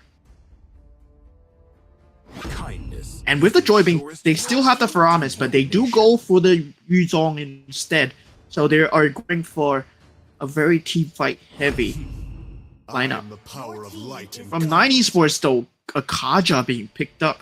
A very surprising roamer from the side of 9 Esports. I mean, Kaja, he has the potential to tank, but he does not have the AoE control that the Minotaur has when comboing together with the Vexana. So the synergy would mean that the Kaja would be playing with the next two picks from 9 Esports. And we do see the carry being banned out from the side of 9 Esports.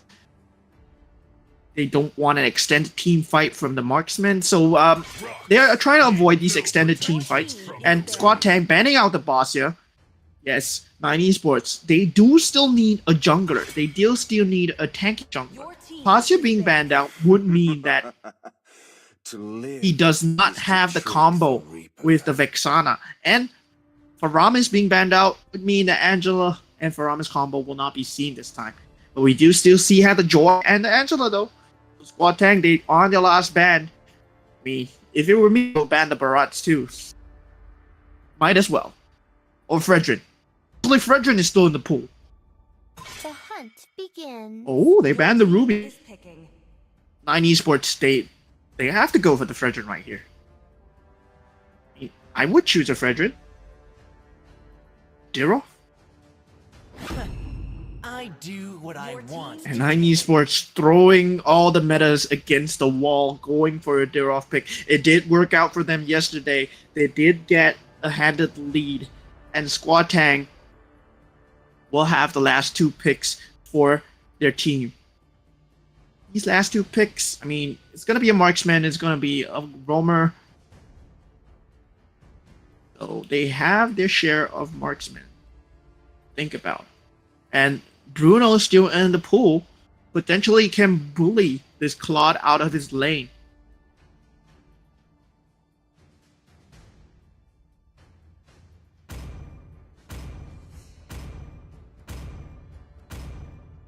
command confirmed.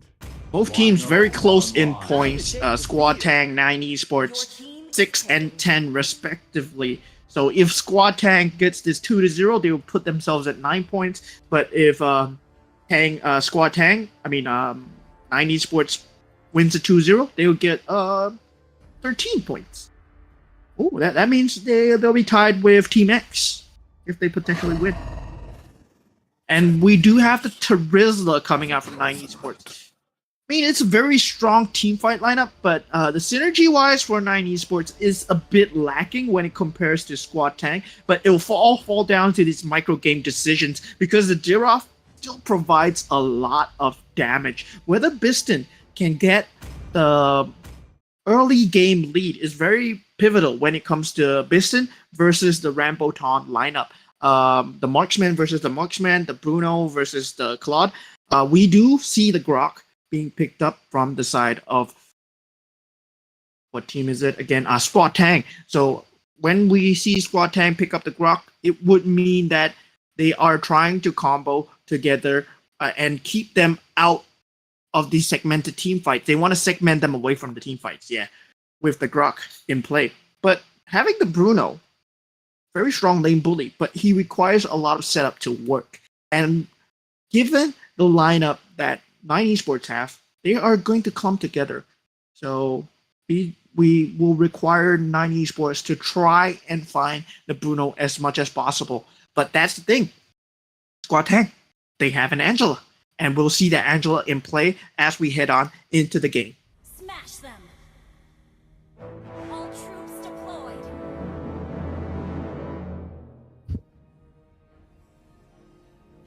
Nine Esports win condition here is to pick off this Angela and Bruno as much as possible when it comes to this mid-game team fights. But they can't let themselves get stomped down by his Joy here. And Dirov, being the pick of choice, I mean, not gonna have a lot of control, but they do have a Kaja to counteract the Joy.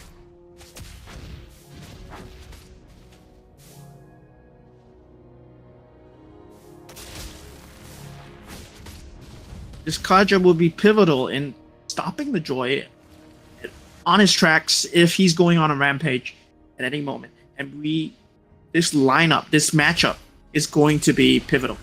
Piston versus Rambo-chan on the bottom lane. Yuzhong versus Chorizo though. I heavily favor the Yuzhong, but somehow the team 9 Esports just invading the jungle as Your Name will be able to get the level 4 ahead of time.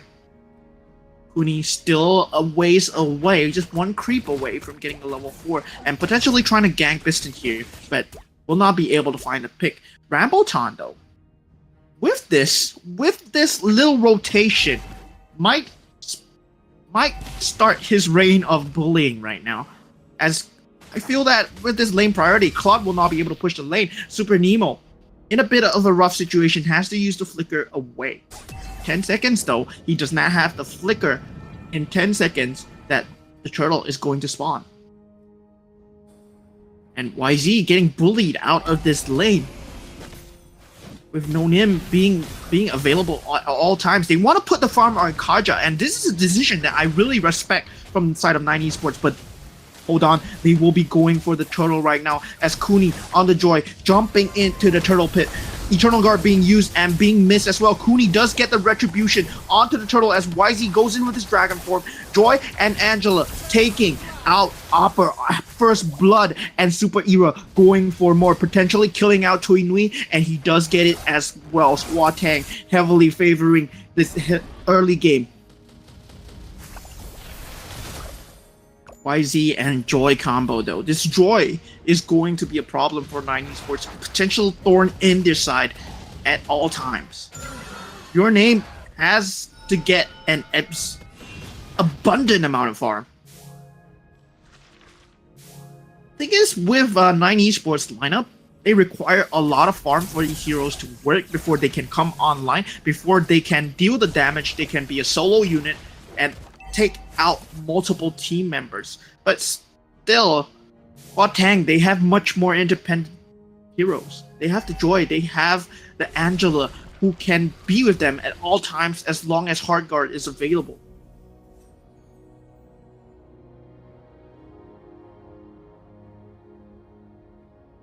And we do see a bit of a lag coming through from the side of Squatang and 9 Esports. We're reconnecting, we'll be heading right back, but there has been no action happening.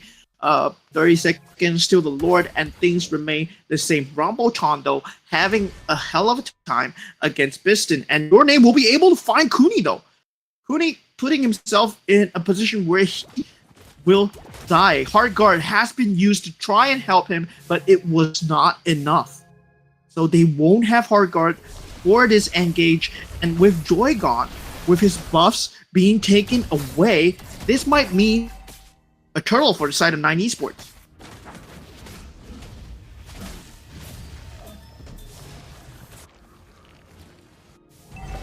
This early skirmish might affect how things go, but thing is, only Grok and Bruno is here, and Bruno, he does deal quite a lot of damage at these early stages of this game as well. YZ does go in. Dirov gets the turtle in the backline. Kuni in danger once again. Tweenie gets taken out, but Kuni already going down. Opera going down in kind as well. One is to trade as Your Name is trying to scramble out there. Eternal Guard missing its mark, but Your Name will not be able to survive. No Nim though, also not long for life. Squatang will be able to get an early game advantage for themselves. Even though they lost the turtle, they managed to win the team fight in the end.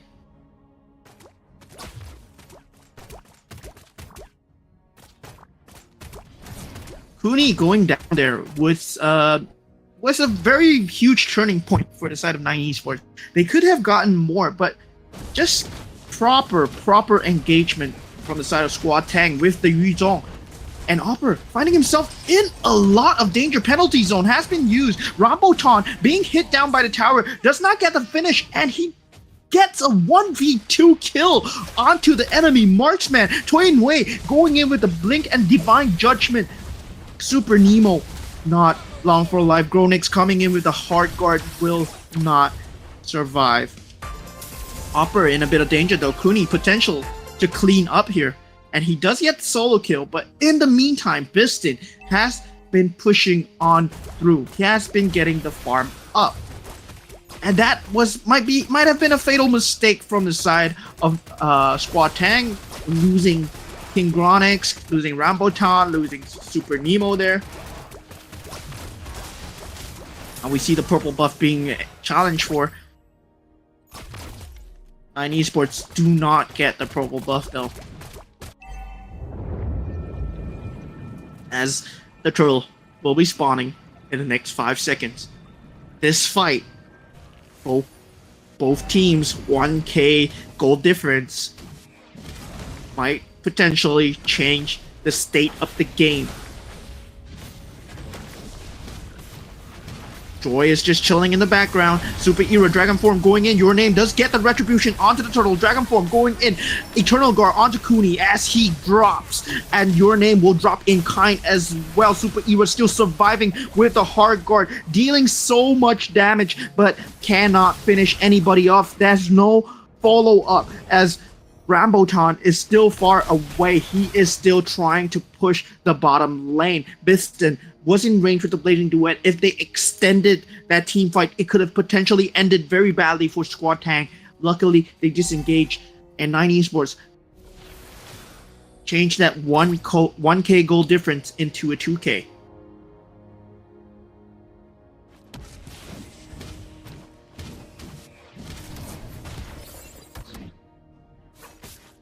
Bit of trades going on top lane. I mean, in this team fights here, Squad Tang, Super Era has been performing so well. YZ, Yuzong, he has made such a heavy impact when it comes down to these team fights. Your Name, he does get the turtle, but both teams are just passing away. Both teams' junglers are just passing away. No Name does get the kill, and Kuni in a bit of trouble as Opper going for the penalty zone.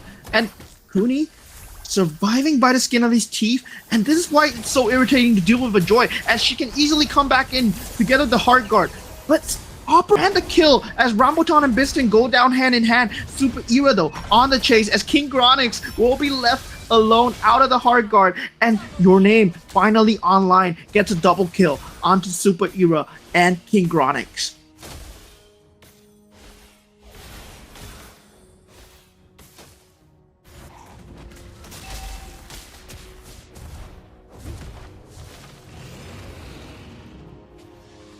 The Lord though spawning in just a second. Ready a 3k gold lead from the side of 9 Esports. They don't want this to happen. Squad Tang will have to take these repeated skirmishes once and once again. Eternal Guard being dropped on Kuni, and Kuni passes away. Blazing Duet on top of this. There's no chance they're getting out of there alive. Super Nemo and King Gronix go down as well as Rambotan just farms away and just prays and hope for the late game as they give the Lord to 9 Esports. Squad Tang, they have to go for these repeated skirmishes here. They have to find some form of advantage for the Joy. She needs to be ahead when it comes to this team fight, because if she does not have enough items, if she does not have enough damage by the time she goes in and she gets shot down, especially even with a hard guard, it will not be a good look for Squad Tang at all, because they're just putting their eggs onto Kuni at this point, and Super Era.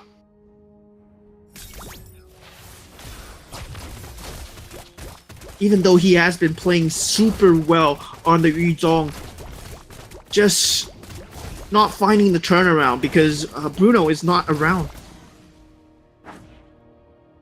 They do have the Lord to deal with. All other turrets being destroyed from the side of Squad Tang with this Lord coming in, and Super Nemo going in, but Eternal Guard being dropped, no name does get the kill onto Rambotan, and that was his debut fight, and he gets instantly taken down. Super Era has to use the dragon form to to run away from this fight. The Lord still beating in their inhibitor turret. They will not be able to have the creeps to finish this through.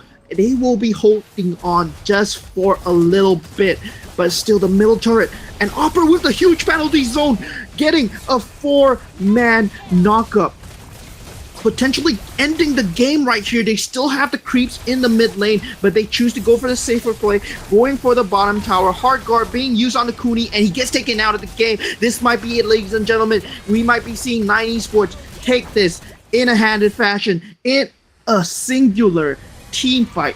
One fell swoop and 1-0 advantage towards 9 Esports.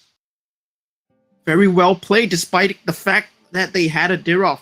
Tui Nguyen was there with the good divine judgments onto Kony at all times. We see the huge penalty zone by Opera at the last stage of the game. And if you look at the itemization for the side of Rambotan, he only had 2 items when he was forced to fight. That's why he was choosing to farm, because Biston, he had his core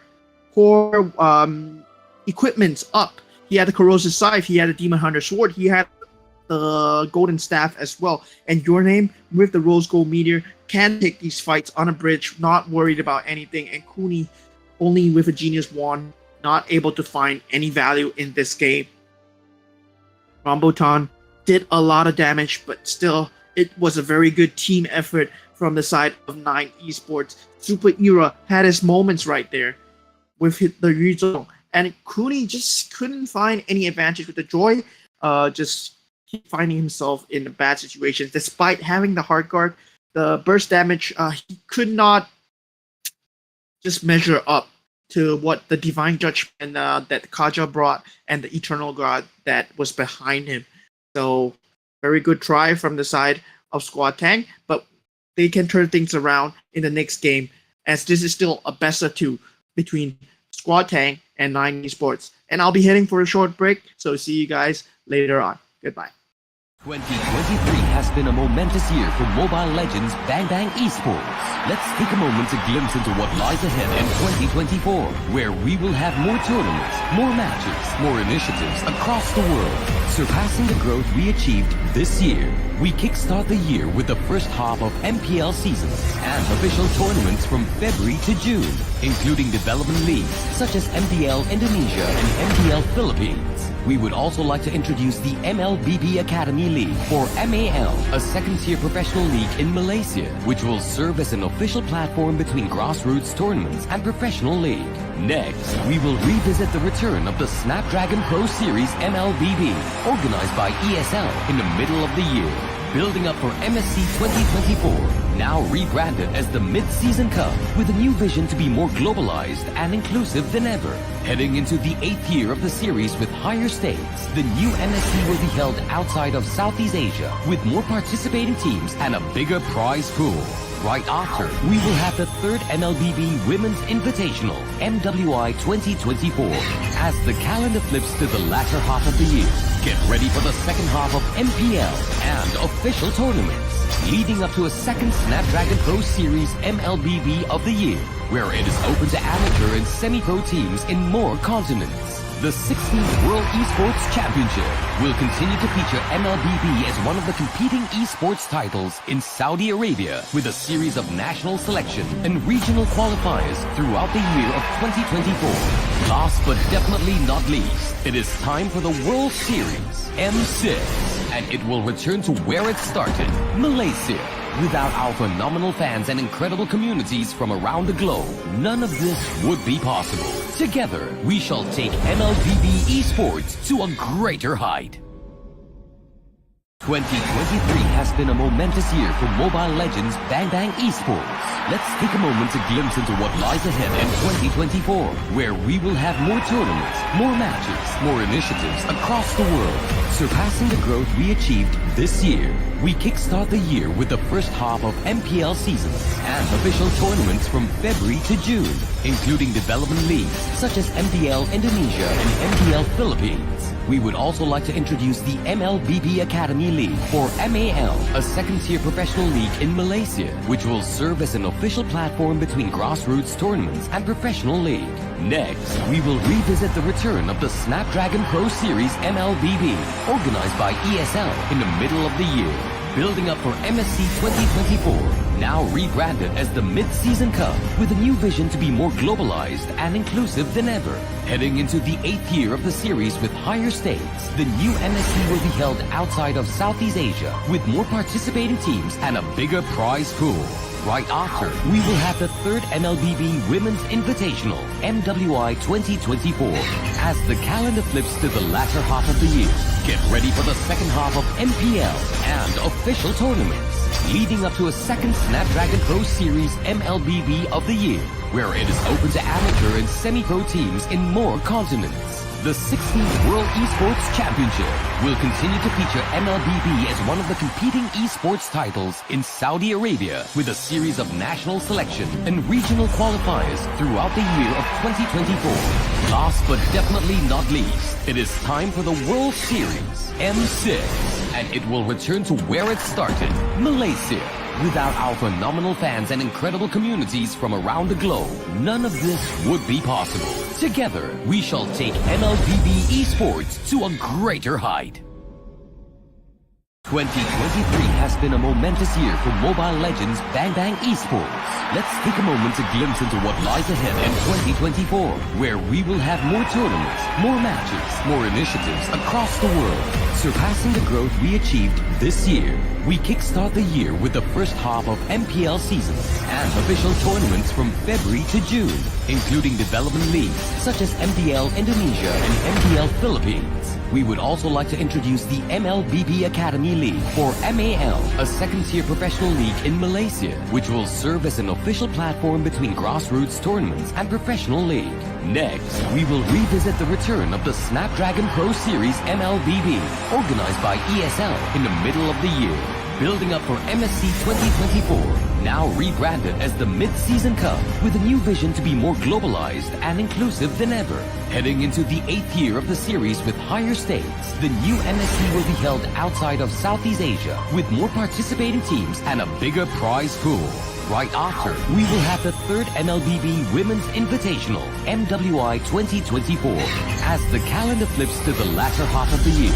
Get ready for the second half of MPL and official tournaments, leading up to a second Snapdragon Pro Series MLBB of the year, where it is open to amateur and semi-pro teams in more continents. The 16th World Esports Championship will continue to feature MLBB as one of the competing esports titles in Saudi Arabia, with a series of national selection and regional qualifiers throughout the year of 2024. Last but definitely not least, it is time for the World Series M6, and it will return to where it started, Malaysia. Without our phenomenal fans and incredible communities from around the globe, none of this would be possible. Together, we shall take MLBB esports to a greater height. 2023 has been a momentous year for Mobile Legends Bang Bang Esports. Let's take a moment to glimpse into what lies ahead in 2024, where we will have more tournaments, more matches, more initiatives across the world. Surpassing the growth we achieved this year, we kickstart the year with the first half of MPL seasons and official tournaments from February to June, including development leagues such as MDL Indonesia and MDL Philippines. We would also like to introduce the MLBB Academy League, or MAL, a second-tier professional league in Malaysia, which will serve as an official platform between grassroots tournaments and professional league. Next, we will revisit the return of the Snapdragon Pro Series. Hey guys, welcome back to MCCM Season 3 Day 6. I'm bringing you guys Squad Tank versus 9 Esports Game 2. This is your caster Moman, and we just saw the Game 1 where 9 Esports took a decisive victory versus Squad Tank, despite Squad Tank picking up the joy. And we do have the drafts and bans ready, so we'll be heading on right into the game. All right, so we do see the Matilda and CC being banned from the side of Squad Tank, and Xborg and Nolan once again from the side of 9 Esports. They just do not want to play against that. And 9 Esports banning out the Joy this time. Squad Tank had a potential with the Joy in the pool just now, and Cooney just not finding the damage, not finding the team fights possible for him. Just wrong timing, just wrong place, wrong time. Novaria being banned out, and let's just see what 9 Esports are going for this time.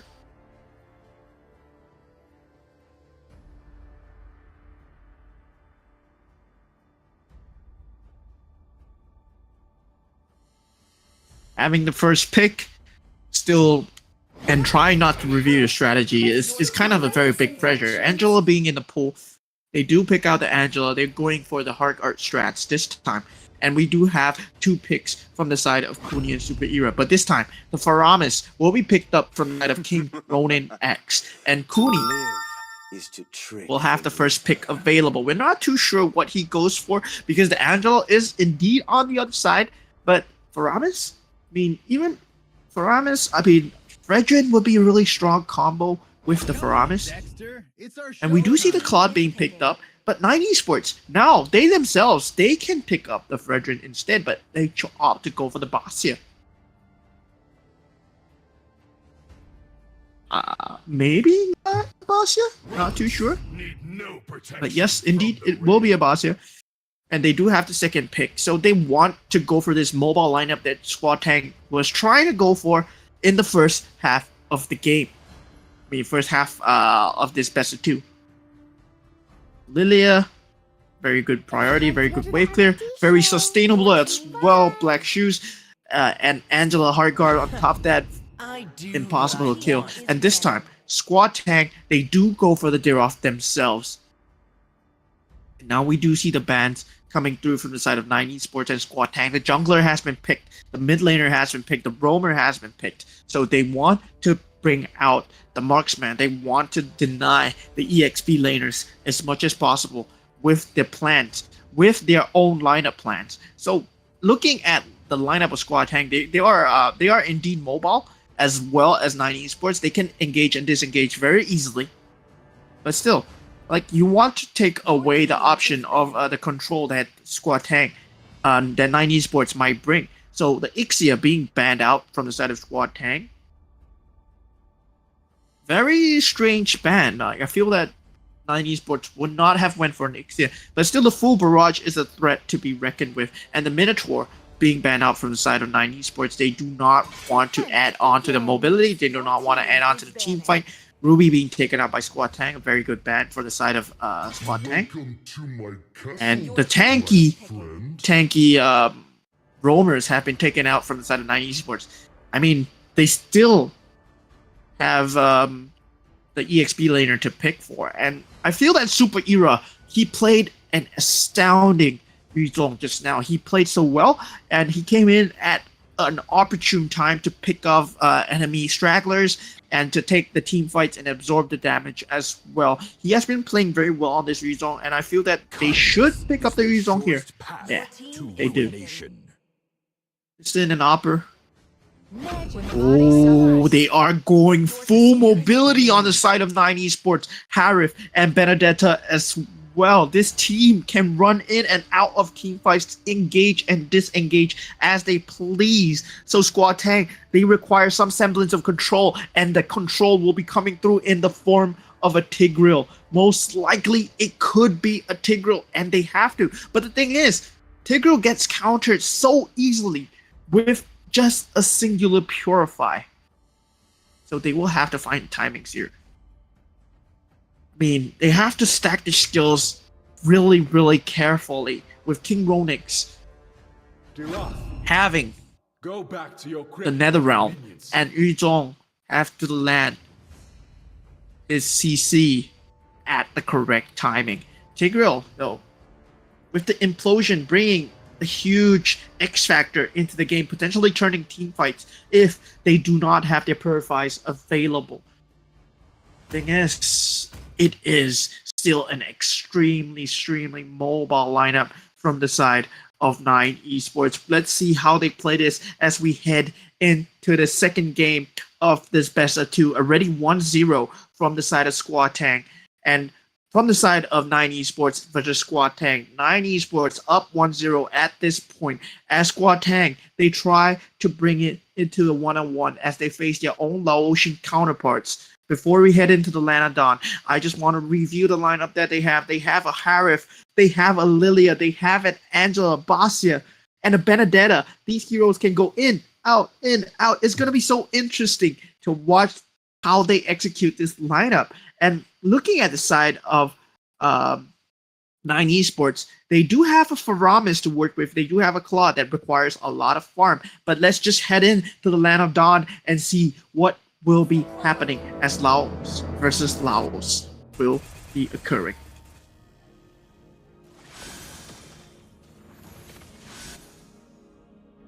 We do have the early game fight between Yuzong and Benedetta. I really favor the Yuzong when it comes to these one-on-one exchanges. But Benedetta, it's a very skill-based hero, and with his micro plays, with Opera's micro plays just now, might be able to bully Super Hero out of the lane, but depends on when Super Hero hits level 2.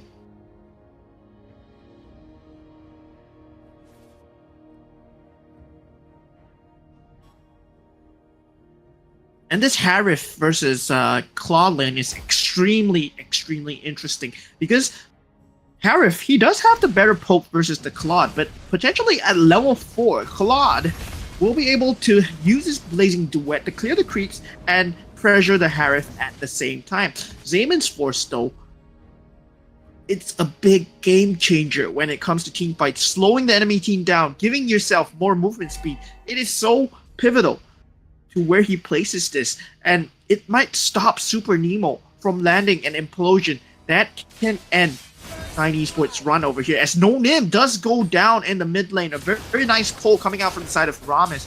Kuni already level 4.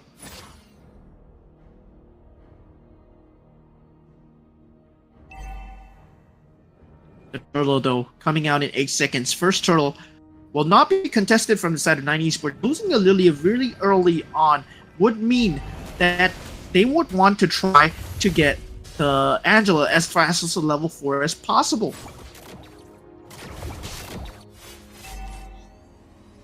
Not really much of a contest going on yet, as Squad Tang has already started the turtle.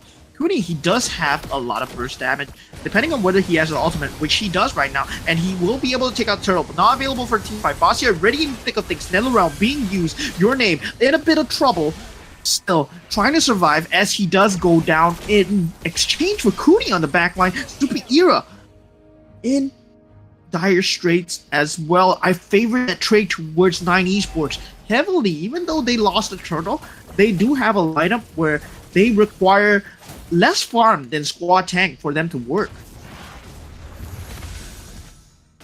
If you look at the heroes of Squad Tank, they require a lot of farm, but they do have a Deroth, which can provide so much burst damage at such a cheap price. And Super Nemo and Kuni being these two heroes that require bit of a lesser farm. I mean, King Ronix and Super Nemo requiring a bit of a lesser farm.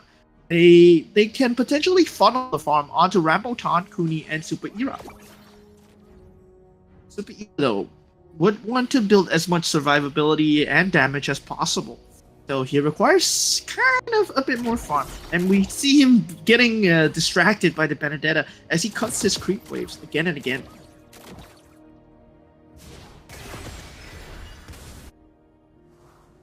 Harif versus Claude matchup. Harif having the advantage right now. The Super Nemo is looking for something. A potential pickoff towards Lilia. And she does use the Black Shoes to get out of harm's way, but still in dire straits as she gets pulled in by Faramis. Hard guard being used. Tui Nui will be in danger himself. Your Name just guarding for Tui Nui. Does not want any further damage. Does not want to be part of this.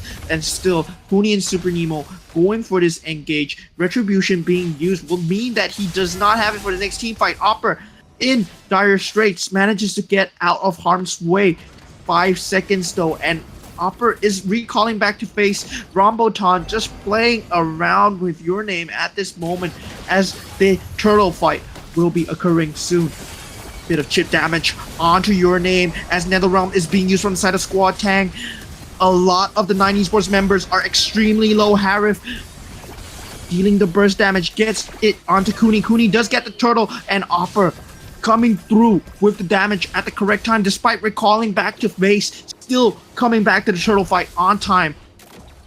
Very big plays from the side of 9 esports, losing the turtles but winning the team fights, getting the even trades, trying to stop themselves from falling further in the macro game as they are up against a Claude who is a macro demon.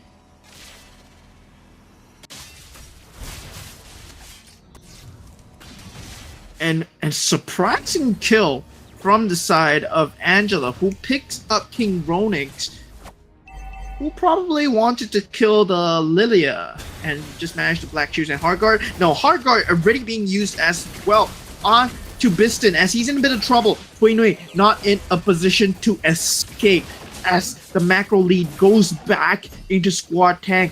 And as I said before, you don't want to give the macro lead to a Claude, to a Yuzong, because they're going to be able to run in on a bridge and get out, in and out at the same time. Your name taking a bit of chip damage, but at this point, he's the highest farm on 9 esports team. Coming in from the side, taking out Cooney from the game, and that is the Benedetta plays that we need to see at the start of the game. Biston, though, stopping Rambotan from getting any further ahead than he already is.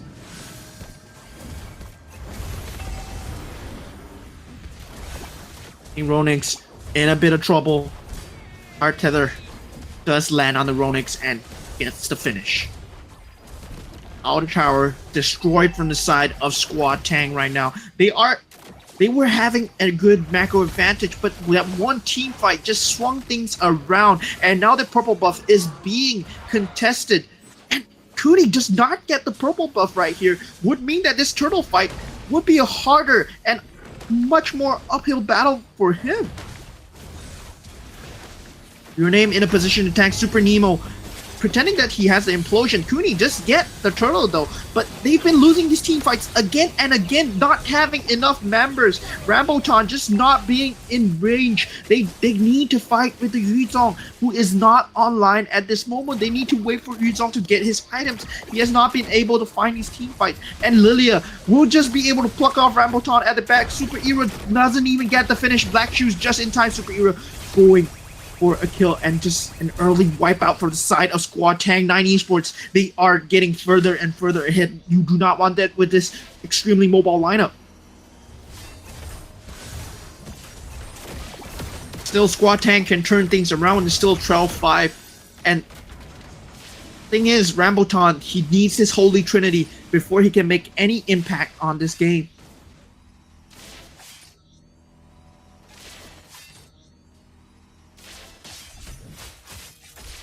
Not too sure what's going on. I'm having a bit of a lag issue, and here we are right back into the game. So Biston still having the Stardom Scythe, key item for any mage DPS dealer. Just a huge item, and just one item away from Rambotan to even have a say in this team fight. His Blazing Duet just does not deal enough damage without his Holy Trinity. Claude's timing is always... Oh, and a very nice Petrify from the side of Opper. Rambotan finds himself dead and not able to go for this Golden Staff at all. Opper, 4-0. Just finding these correct timings, just finding these correct pickoffs, not expecting him there. Just very patient from the side of Opper. We do have the Lord spawning.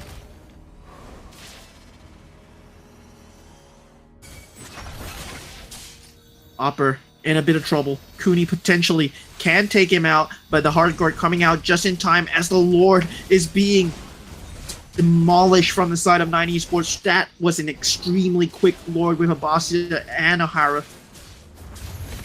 Or Tang will have to face this Lord push coming really soon to them.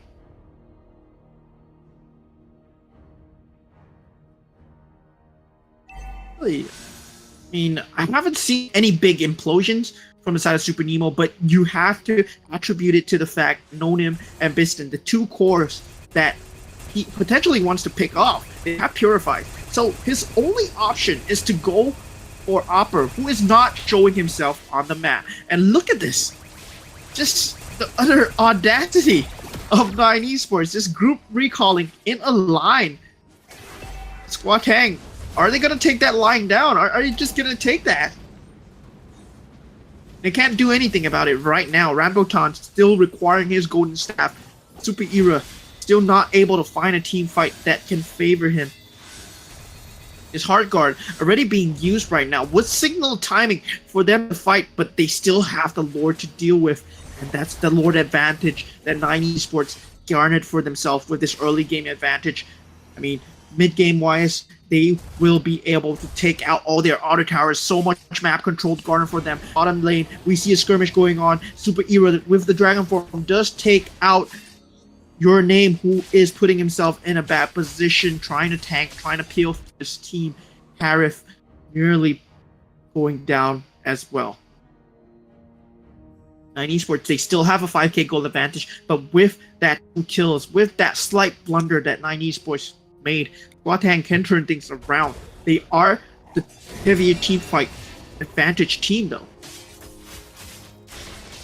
Super Nemo does not have the implosion anymore, probably used it to catch Your Name out of position. He does not have a Purify. And the thing is, now, Cooney does potentially find a pick on the 3, but he puts himself in a bad situation, and a Blazing Duet on top just not doing enough. Already 2 kills for the team of 9 Esports as they fall further and further lower, and Super Nemo not able to get out in time as well. That's the 3rd member gone, and Inhibitor Turret will be challenged right now from the side of 9 Esports. They are up to take this game. It's their game to lose at this point. Super Era going for slight chip damage. Rambotan though in danger. Biston does get the finish. Only 2 members left. Base is being threatened. NetherRealm being used for Super Era. He does have the HP to work with, but does he have the sustain? He does not. He has to go back to base, and the top Inhibitor Turret will go down as well. They do not have Rambotan, but still 9 Esports going for the safer play, going for safer macro play, and going for the Lord instead. And with this Lord fight, if Squad Tang makes a mistake here, makes just a slight mistake of implosioning too early, they're gonna lose this team fight. But the thing is, you never rule out a Tigreal when it comes to this stage of the game. Can potentially just get a 5-man implosion, but course, 9 Esports, being the mobile heroes that they are going to play a part. And the way that Biston has been playing, he has been playing in such dangerous positions, but he has not been punished because of Toinui, because of the Heart Guard coming through, and Your Name just being a total menace. Nonim on the backline as well with the Lilia burst. It's just too much to handle. He can play so ahead because he has a Purify and Black Shoes at the same time. Rambotan does have his core items up though. Winter Truncheon purchased from the side of Nonim. That's even more items to play defensively. We see Super Nemo going in with the implosion. Does catch on to only Your Name. And that's just not enough. This would mean an end of the team fight as Super Era. We see him going down to his chip damage of the Harif, and Zaman's Force on already used. And now the base is being threatened as well. 5 is to 4. Without Super Era, can they even do this? Baramis still has the NetherRealm to work with, and Rambotan, he does have the Blazing Duet, but Zaman's Force being dropped down, NetherRealm being dropped as well.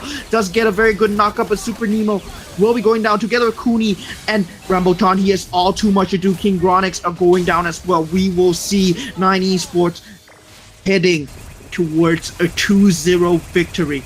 They are winning Squad Tang 2-0, and they don't want to finish this off. And yeah, it's happening. But congratulations to 9 Esports for taking this handed victory towards Squad Tang. Very decisive, despite losing the early game turtles to Cooney. They found the gaps in the timing. They found that they have a much more engage heavy lineup. They can engage and disengage as they wish. If you look at the 90 Sports lineup, Opper, 7-0, so far ahead, doesn't even need to buy boots, of course. Just managed to destroy everyone. He just keeps himself out of harm's way. The way that Opper plays on this Benedetta, it's kind of scary to watch. He is never hit by this implosion, and Harris' damage is just 65k off the charts. Cooney did get a say in. He did get a lot of key damage in. Thing is, they always have the save from the side of Squad Tang. They have the Angela, they have the Lilia save as well, and the Purify on the Harith being the icing on the cake. Always managing to get out on time with one death on Harith. How does he do it? Just Your Name just peeling so well. And look at that, damage taken by Biston is 29%. That's just with Twinway just supporting him there. He just gets extra shield, extra HP as well, and the heals coming out from Twinway. There was nothing that 90 Sports can do. And I mean, Ramboton potentially could have built the Sea Halberd instead of the Golden Staff, but did not foresee that amount of healing coming through from the side of the Angela. So we just see them falling down and just slowly getting slow rolled down. But congratulations to Squad Tang for taking a 2-0 victory. They will be putting 9 Esports for getting a 2-0 victory.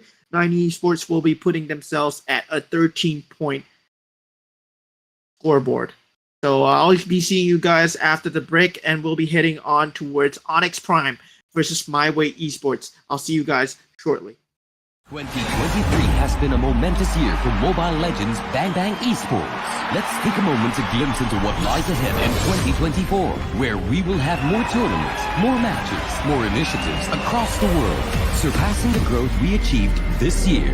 We kickstart the year with the first half of MPL seasons and official tournaments from February to June, including development leagues such as MDL Indonesia and MDL Philippines. We would also like to introduce the MLBB Academy League, or MAL, a second-tier professional league in Malaysia, which will serve as an official platform between grassroots tournaments and professional league. Next, we will revisit the return of the Snapdragon Pro Series MLBB, organized by ESL in the middle of the year, building up for MSC 2024, now rebranded as the Mid-Season Cup, with a new vision to be more globalized and inclusive than ever. Heading into the 8th year of the series with higher stakes, the new MSC will be held outside of Southeast Asia, with more participating teams and a bigger prize pool. Right after, we will have the 3rd MLBB Women's Invitational, MWI 2024. As the calendar flips to the latter half of the year, get ready for the second half of MPL and official tournaments, leading up to a second Snapdragon Pro Series MLBB of the year, where it is open to amateur and semi-pro teams in more continents. The 16th World Esports Championship will continue to feature MLBB as one of the competing esports titles in Saudi Arabia, with a series of national selection and regional qualifiers throughout the year of 2024. Last but definitely not least, it is time for the World Series, M6, and it will return to where it started, Malaysia. Without our phenomenal fans and incredible communities from around the globe, none of this would be possible. Together, we shall take MLBB Esports to a greater height. 2023 has been a momentous year for Mobile Legends Bang Bang Esports. Let's take a moment to glimpse into what lies ahead in 2024, where we will have more tournaments, more matches, more initiatives across the world, surpassing the growth we achieved this year. We kickstart the year with the first half of MPL seasons and official tournaments from February to June, including development leagues such as MDL Indonesia and MDL Philippines. We would also like to introduce the MLBB Academy League, or MAL, a second-tier professional league in Malaysia, which will serve as an official platform between grassroots tournaments and professional league. Next, we will revisit the return of the Snapdragon Pro Series MLBB, organized by ESL in the middle of the year, building up for MSC 2024, now rebranded as the Mid-Season Cup, with a new vision to be more globalized and inclusive than ever. Heading into the 8th year of the series with higher stakes, the new MSC will be held outside of Southeast Asia, with more participating teams and a bigger prize pool. Right after, we will have the 3rd MLBB Women's Invitational, MWI 2024, as the calendar flips to the latter half of the year. Get ready for the second half of MPL and official tournaments, leading up to a second Snapdragon Pro Series MLBB of the year, where it is open to amateur and semi-pro teams in more continents. The 16th World Esports Championship will continue to feature MLBB as one of the competing esports titles in Saudi Arabia, with a series of national selection and regional qualifiers throughout the year of 2024. Last but definitely not least, it is time for the World Series, M6, and it will return to where it started, Malaysia. Without our phenomenal fans and incredible communities from around the globe, none of this would be possible. Together, we shall take MLBB esports to a greater height. 2023 has been a momentous year for Mobile Legends Bang Bang Esports. Let's take a moment to glimpse into what lies ahead in 2024, where we will have more tournaments, more matches, more initiatives across the world, surpassing the growth we achieved this year. We kickstart the year with the first half of MPL seasons and official tournaments from February to June, including development leagues such as MDL Indonesia and MDL Philippines. We would also like to introduce the MLBB Academy League, or MAL, a second-tier professional league in Malaysia, which will serve as an official platform between grassroots tournaments and professional league. Next, we will revisit the return of the Snapdragon Pro Series MLBB, organized by ESL in the middle of the year, building up for MSC 2024, now rebranded as the Mid-Season Cup, with a new vision to be more globalized and inclusive than ever. Heading into the 8th year of the series with higher stakes, the new MSC will be held outside of Southeast Asia, with more participating teams and a bigger prize pool. Right after, we will have the 3rd MLBB Women's Invitational, MWI 2024, as the calendar flips to the latter half of the year. Get ready for the second half of MPL and official tournaments, leading up to a second Snapdragon Pro Series MLBB of the year, where it is open to amateur and semi-pro teams in more continents. The 16th World Esports Championship will continue to feature MLBB as one of the competing esports titles in Saudi Arabia, with a series of national selection and regional qualifiers throughout the year of 2024. Last but definitely not least, it is time for the World Series, M6, and it will return to where it started, Malaysia. Without our phenomenal fans and incredible communities from around the globe, none of this would be possible. Together, we shall take MLBB esports to a greater height. 2023 has been a momentous year for Mobile Legends Bang Bang Esports. Let's take a moment to glimpse into what lies ahead in 2024, where we will have more tournaments, more matches, more initiatives across the world, surpassing the growth we achieved this year. We kickstart the year with the first half of MPL seasons and official tournaments from February to June, including development leagues such as MDL Indonesia and MDL Philippines. We would also like to introduce the MLBB Academy League, or MAL, a second-tier professional league in Malaysia, which will serve as an official platform between grassroots tournaments and professional league. Next, we will revisit the return of the Snapdragon Pro Series MLBB, organized by ESL in the middle of the year, building up for MSC 2024, now rebranded as the Mid-Season Cup, with a new vision to be more globalized and inclusive than ever. Heading into the 8th year of the series with higher stakes, the new MSC will be held outside of Southeast Asia, with more participating teams and a bigger prize pool. Right after, we will have the 3rd MLBB Women's Invitational, MWI 2024, as the calendar flips to the latter half of the year. Get ready for the second half of MPL and official tournaments, leading up to a second Snapdragon Pro Series MLBB of the year, where it is open to amateur and semi-pro teams in more continents. The 16th World Esports Championship will continue to feature MLBB as one of the competing esports titles in Saudi Arabia, with a series of national selection and regional qualifiers throughout the year of 2024. Last but definitely not least, it is time for the World Series, M6, and it will return to where it started, Malaysia. Without our phenomenal fans and incredible communities from around the globe, none of this would be possible. Together, we shall take MLBB esports to a greater height.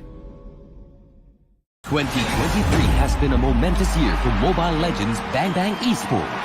Let's take a moment to glimpse into what lies ahead in 2024, where we will have more tournaments, more matches, more initiatives across the world. Surpassing the growth we achieved this year, we kickstart the year with the first half of MPL seasons and official tournaments from February to June, including development leagues such as MDL Indonesia and MDL Philippines. We would also like to introduce the MLBB Academy League, or MAL, a second-tier professional league in Malaysia, which will serve as an official platform between grassroots tournaments and professional league. Next, we will revisit the return of the Snapdragon Pro Series MLBB, organized by ESL in the middle of the year. Building up for MSC 2024, now rebranded as the Mid-Season Cup, with a new vision to be more globalized and inclusive than ever. Heading into the 8th year of the series with higher stakes, the new MSC will be held outside of Southeast Asia, with more participating teams and a bigger prize pool. Right after, we will have the 3rd MLBB Women's Invitational, MWI 2024, as the calendar flips to the latter half of the year. Get ready for the second half of MPL and official tournaments, leading up to a second Snapdragon Pro Series MLBB of the year, where it is open to amateur and semi-pro teams in more continents. The 16th World Esports Championship will continue to feature MLBB as one of the competing esports titles in Saudi Arabia, with a series of national selection and regional qualifiers throughout the year of 2024. Last but definitely not least, it is time for the World Series, M6, and it will return to where it started, Malaysia. Without our phenomenal fans and incredible communities from around the globe, none of this would be possible. Together, we shall take MLBB esports to a greater height. 2023 has been a momentous year for Mobile Legends Bang Bang Esports. Let's take a moment to glimpse into what lies ahead in 2024, where we will have more tournaments, more matches, more initiatives across the world. Surpassing the growth we achieved this year, we kickstart the year with the first half of MPL seasons and official tournaments from February to June, including development leagues such as MDL Indonesia and MDL Philippines. We would also like to introduce the MLBB Academy League, or MAL, a second-tier professional league in Malaysia, which will serve as an official platform between grassroots tournaments and professional league. Next, we will revisit the return of the Snapdragon Pro Series MLBB, organized by ESL in the middle of the year. Building up for MSC 2024, now rebranded as the Mid-Season Cup, with a new vision to be more globalized and inclusive than ever. Heading into the 8th year of the series with higher stakes, the new MSC will be held outside of Southeast Asia, with more participating teams and a bigger prize pool. Right after, we will have the 3rd MLBB Women's Invitational, MWI 2024, as the calendar flips to the latter half of the year. Get ready for the second half of MPL and official tournaments, leading up to a second Snapdragon Pro Series MLBB of the year, where it is open to amateur and semi-pro teams in more continents. The 16th World Esports Championship will continue to feature MLBB as one of the competing esports titles in Saudi Arabia, with a series of national selection and regional qualifiers throughout the year of 2024. Last but definitely not least, it is time for the World Series, M6, and it will return to where it started, Malaysia. Without our phenomenal fans and incredible communities from around the globe, none of this would be possible. Together, we shall take MLBB esports to a greater height. 2023 has been a momentous year for Mobile Legends Bang Bang Esports. Let's take a moment to glimpse into what lies ahead in 2024, where we will have more tournaments, more matches, more initiatives across the world. Surpassing the growth we achieved this year, we kickstart the year with the first half of MPL seasons and official tournaments from February to June, including development leagues such as MDL Indonesia and MDL Philippines. We would also like to introduce the MLBB Academy League, or MAL, a second-tier professional league in Malaysia, which will serve as an official platform between grassroots tournaments and professional league. Next, we will revisit the return of the Snapdragon Pro Series MLBB, organized by ESL in the middle of the year, building up for MSC 2024, now rebranded as the Mid-Season Cup, with a new vision to be more globalized and inclusive than ever. Heading into the 8th year of the series with higher stakes, the new MSC will be held outside of Southeast Asia, with more participating teams and a bigger prize pool. Right after, we will have the 3rd MLBB Women's Invitational, MWI 2024, as the calendar flips to the latter half of the year.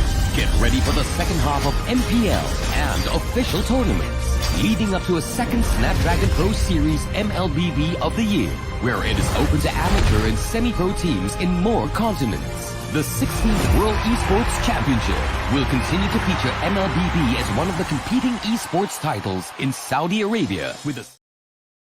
Hello guys, welcome back to MCCM Season 3, Day 6. I'm your caster, Mo-Man, and I'm bringing you guys game number 3 of the day. I mean, best of 2 series, number 3 of the day. Okay, that's better. So we have Onyx Prime from Bhutan versus My Way Esports from Laos, battling it out for regional supremacy. So if you're asking what the MCCM stands for, it's M Challenge Cup Mekong, and the countries above are represented right now, and they are all fighting for regional supremacy. So these countries are connected by the Mekong River. If you look to my left here, that's Thailand, that's Laos, Vietnam, Brunei, and then there's Bhutan as well. So we will have Onyx Prime from Bhutan versus My Way Esports from Laos. So their current standing is Onyx Prime still at 0 points. Will they finally be able to get any points today? And My Way Esports are from Laos are actually at the 3rd seed. If I'm not wrong, second seed with 13 points. The way that they have been playing though, My Way Esports, they have been playing a very, very solid teamfight lineups. They are also able to break up teamfight lineups that we saw yesterday as well. Very good counter engage measures. Onyx Prime coming in with their own moments, but just not finding the finish, not finding any wins as of yet. But they are a very solid team. And let's see if they can upset the 2nd seed My Way Esports today. So we'll be heading into the draft really, really soon. So I'm not too sure what these teams will be picking, but we do see the normal bans and drafts that are coming on. So we'll be heading into the draft screen. So I'll be seeing you guys in the game. So we do have the Matilda and the Joy being banned out, and the Vexana and the Minotaur being banned out from Onyx Esports. They are tired of playing against that. I mean, the amount of times that they played against that in this tournament alone is immeasurable. The Vexana, it has been making an extreme resurgence, especially after the season buffs from the previous season. The Blast just having a smaller explosion time, 0.5 seconds from 1 second, that's just huge. Let's hear from the crowd. Make some And we do see the CC being banned out. So from My Way Esports, just standard bans. The Mobility Heroes being banned out. Matilda always not gonna be in the game. And if you're a Matilda main, I'm just so sad for you, because at this point, it's not looking good, because your hero is extremely strong. And for esports, they have the ability to ban Nolan. They have ability to ban any form of mobility from the side of Onyx Esports. They can potentially ban out tanks as well. But I mean, a Nolan or a Fredrin would be a very good ban right now. Light me up and watch And they do ban out exporting. I forgot that was still even in the pool. So we have the first pick coming out from Onyx Prime. Will they be able to get the first points of the day? I mean, first points of the entire season. And they do go for the Nolan. So yeah. I mean, for My Way Esports, they will still have a lot of options in the pool. The Fredrin is still available. The Barat is still available. But if they do want to go head-to-head against this Nolan, They will have to require a lot of control or at least a lot of far range burst. See value in me? And they go for the control Sure. option. They will be taking the Fredrin instead. Come on, Dexter. Let's see the second pick here. Got a really solid pick to have as a marksman. And the way that XXX Kills has been playing his marksman, it is extremely hard to catch. And his macro gaming, his in-game decision is always so good. Easy. Really good as well on the mage.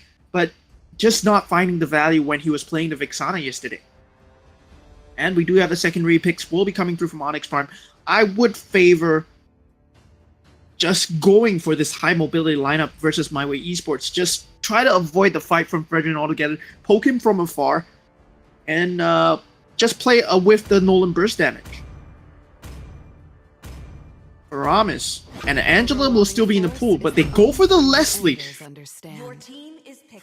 Wow. Okay, Leslie. To Extremely live mobile, is but to extremely trick the easy to reaper. catch. That's a very out of meta marksman, I would say, but extremely strong burst potential coming through from the side of Onyx Prime. With the Nolan and the Leslie, they require a lot of farm to actually work. But we'll see, we'll see. Lifestyle, though. They have a potential to pivot out of this team fight heavy lineup that they are trying to go for with the Fredrin. They can still pivot it out because the Angela is still available. And they're going for a Hilda. For the ultimate Your answer. team is banning. So what a Hilda does, it's just disgusting to watch because if a Hilda's a roam, he's going to invade your jungle. team is If a Hilda is in the EXP lane, he's going to just stay in the bushes and just find the burst damage and have the sustain to go through. So if now what Onyx Prime has to do is they have to identify where this Hilda is going to go.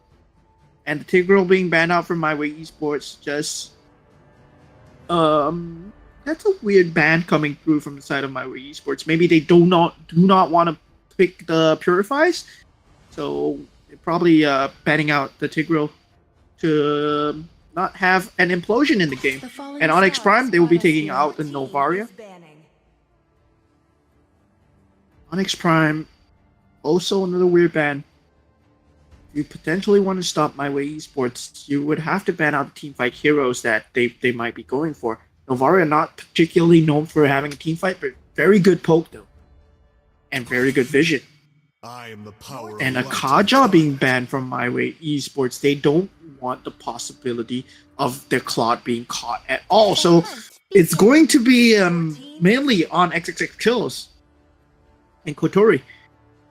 With this pick here, we'll be going for an Odette.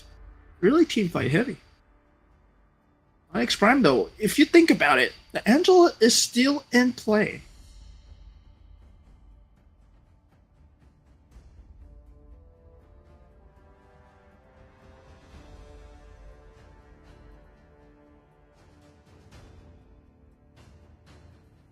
And Eudora? I would lean towards the Odette. Because the AoE damage, it's much needed to counteract the Nether Realm that Onyx Prime has. Picking. If they do want to go in, it makes it such that the Nether Realm is punished. And for Onyx Prime, since their Nether Realm is counteracted, they will have to find another layer on top of this. One of the multiple ways to stop an Odette will be required. And since Ruby, Tigreal are out of the game, and so is Minotaur, it's going to be a hard roaming support for them to pick up. Still lacking the team fight though. They can totally forgo the team fight altogether and go for a Paquito or but still they are choosing to have some investment in synergy as they go for Terizla and a Grok. Yes, a Grok, a very good way to stop the Odette from progressing towards you guys. Esmeralda being hinted, but not really a lot of shields to steal. but still quite a heavy teamfight hero and very mobile as well, especially if you have the flicker. And Akai would be really good for this upcoming fight. I shall succumb to my power. Okay, going for the Kufra instead, going for the control option. They want to make use of what Grok brings to the table. If, let's say, the Odette is being blocked, Kufra can be the secondary initiator, Fredrin will be the primary initiator, and Hilda will just be a thorn in the side of Onyx Prime. The really weird thing that we see today is the Leslie pick, though. I mean, I am a very strong proponent of Leslie. I feel that she's a very strong marksman. But the thing is, she is so easy to catch. And just extremely squishy. It's irritable in a nutshell with less AoE. The singular damage potential is extremely high. And combined together with the Nolan, if she does find the lethal shot, if she does find the final snipe onto the correct targets, it can be a problem, but we'll see. We'll see. Faramis, on the other hand, with the NetherRealm, already counteracted. Very good pick coming through from the side of My Way Esports. They picked up the Odette, the Swan Song. It does punish the NetherRealm. If you want to go in, you can't go in anymore. And we'll just find out in the game as we head on into the Land of Dawn. All troops deployed. Yeah, so they do have some form of teamfight investment with Terizla being available, the penalty zone being very huge for these team fights. Keeping the Fredrin in place is going to be key, together with keeping the Hilda in place as well. And they somehow have to find the back line. They have to kill off the Odette. They have to kill off the Claude as fast as possible. So, honestly, for Onyx Prime, I don't see a possibility of that happening.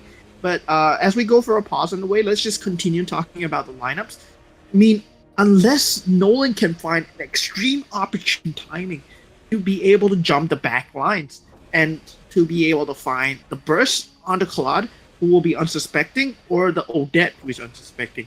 There's no way the the Nolan can jump Frederick, Hilda, or a Kufra. It's extremely annoying to deal with, Kufra.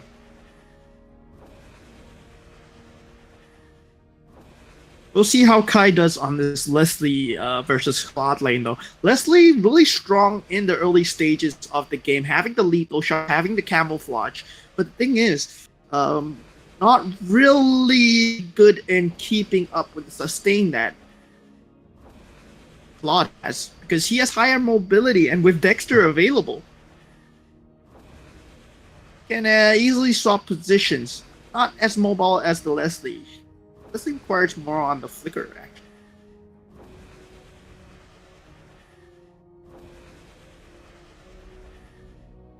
I think they're still having a bit of technical issues. No problem here. I mean, the first turtle fight would be the key to see how well the Fredrin will be able to counteract against the Nolan. We see some semblance of gameplays when they go into this first turtle fight. I mean, it's not always reflecting on how the state of the game will go, but it's kind of a sneak peek into what you can see later on. And I mean, Hilda versus Terizla, it's just extremely hard for Terizla to play. And yeah, I think they're still having a bit of a technical issue, so we'll be going for a short break. And just stay tuned. I'll be back with you guys shortly. See you guys. 2023 has been a momentous year for Mobile Legends Bang Bang Esports. Let's take a moment to glimpse into what lies ahead in 2024, where we will have more tournaments, more matches, more initiatives across the world, surpassing the growth we achieved this. Alright, and we're heading straight back into the game. Yes, I mean, the issue has been solved apparently. So now we do see the mid lane priority heading towards the Odette. But the Faramis will be trying to get some form of EXP. I mean, it really still falls down to the jungle rotations, as the Nolan and Fredrin will be trying to clear the buffs and trying to get level 4 as fast as possible before these team fights even happen. Sanji TZ in a bit of trouble, being blocked off, have to use the flicker early. XX Kills does have Dexter to teleport away.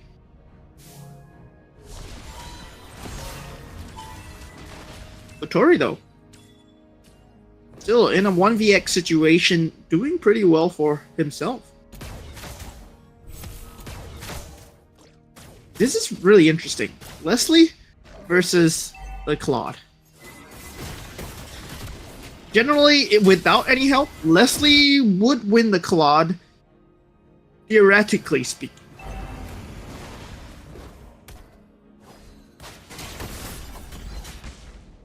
You see the early skirmish, a bit of chip damage on the Ninja, still starting Turtle regardless, but his team is not in a favorable position to fight this Turtle at all. Ninja just keeping in range for the Retribution, for the steal, and then we see the taunt going through from the side. Ninja does manage to get the Turtle and the Swan Song on top of the Nether Realm to punish Onyx Prime as the Appraisal's Wrath falls through as Lifestyle comes in to clean up Tofu. Already, we do see a sneak peek into what might be happening in the future. They did not have the penalty zone. Ice Cube was in level 4 or even in range for the team fight as of yet, so might change things up. But Ice Cube, a bit of danger right now for members of My Way. Currently just living in Onyx Prime's red zone. Sachi though does take advantage of that, tries to get the invade, tries to get the red buff, and we do see the Kufa. He might put a stop in his plans. Does not have Retribution available. He does have it though. And Sanji TZ finds the knockup onto Tofu. He's in a lot of danger. He's not gonna be getting out of this alive. He does though, and Blazing Duet has to be committed. Does get the finish onto Tofu, and the flicker being wasted down there would mean for the next 2 minutes there's no counter initiate as Sachi just goes down to Lifestyle. What a play by Lifestyle. He has been performing insanely well. Kai does get the finish on to XXX Kills, and this Leslie might be a problem really soon if she manages to survive this gank here. Kaido in a lot of trouble. UTZ coming in with another realm would be able to save him off. Brock with an extremely nice zoning block. Kai will live to see another day. Lifestyle though, I feel like he's one of the best EXP laners that I've seen in this entire tournament. That's why My Way Esports are sitting at such a high lead in terms of their points. They're on the 2nd seed right now. I feel that a lot of the times, Lifestyle has been making a lot of very good decisions when it comes to team fights, when it comes to the macro decisions of going after. Look at this. He's just trying to keep the Terizla away from this team fight so that he cannot land a penalty zone at the cost of his own life. And he does know that he has the advantage and the bush advantage as well. The kills already getting the first item, the Corrosive Scythe, would mean that Kai does have to play a bit safer. Ninja does finish off the turtle, but UTZ manages to find Kotori. She still has a Swan Song, and yes, he does pop it. UTZ going down together with Tofu. Double kill, easy double kill for Kotori. Ooh, you did not want to be that out of position from the side of UTZ.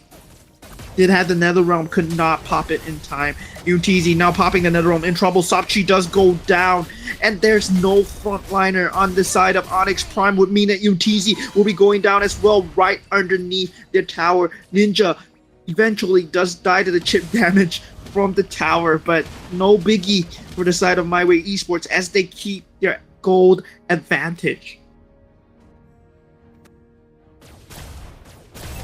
And what Onyx Prime have to do right now is just wait for Leslie to get at least 2 of his core items. Kai using the snipe to find the positions of the enemy. I mean, this is an extreme vision advantage for the side of Onyx Prime if he uses it well. But yeah, exactly. Ice Cube, what he has to do with the dominant ice being picked up, he has to use this dominant ice and find a very nice penalty zone on to at least a Fredrin and at least Kotori if he wants to win the team fight. Lens of team fight being sought after by My Way Esports on the top lane. Still, very good guarding by Tofu. Making sure that Kai manages to stay alive and farm is one of the key factors to winning the game. As if you think about range, Leslie has one of the highest range as a marksman, but the catch by Kufra will always be a problem. And if you can prevent that catch, you can secure the damage from the side of Onyx Prime.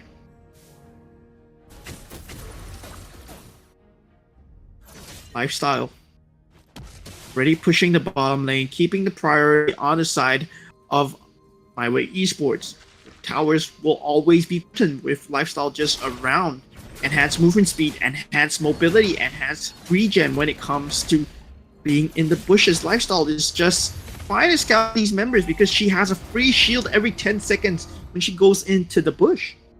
Hilda is just irritating to deal with. And we do see Kai getting the tower, but at what cost? Sanji TZ going in, blazing duet as well. Kai will not be long for this. Will Kufra does get the knockback onto Tofu, but not onto a solid wall. Does XXX Kills manage to even finish him off here? Tofu just a bit slightly too tanky at this point. UTZ even in range to NetherRealm him, but there is 4 members of My Way Esports battling on the top lane. They do get the outer tower for the troubles, and outer towers have been exchanged. Onyx Prime committing for the tower, even though it was not really needed.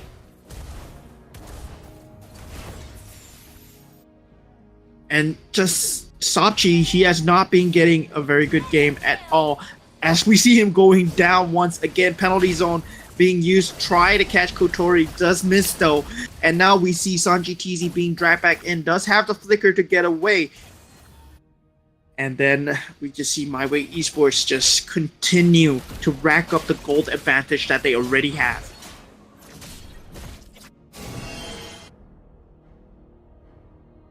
With the penalty zone and the flicker being used from the side of Terizla, would mean that My Way Esports, they know that for the next at least 1 to 2 minutes, their fights are free.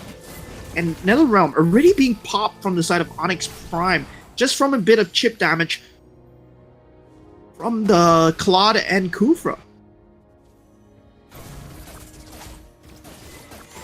XXX Kills just being a thorn in Onyx Prime's side. Just plain old annoying as he shoots Grok Tofu down into low HP, and Lifestyle just being able to scout these bush without much to risk. It's extremely big for them because this gold advantage would mean a map advantage for them as they can keep on taking away objectives from My Way Esports. And they will have to go for this Lord fight if they want a way to go back into this game at all. And Nolan has not been able to find a pickoff onto any of these squishies at all. Sanji TZ going in, UTZ in trouble, will not be able to pop the NetherRealm in time. Tofu still being challenged as well, does use the flicker, and this is just a fake facade as Ninja is slowly sneaking the Lord and taking the Lord out under from Onyx Prime noses.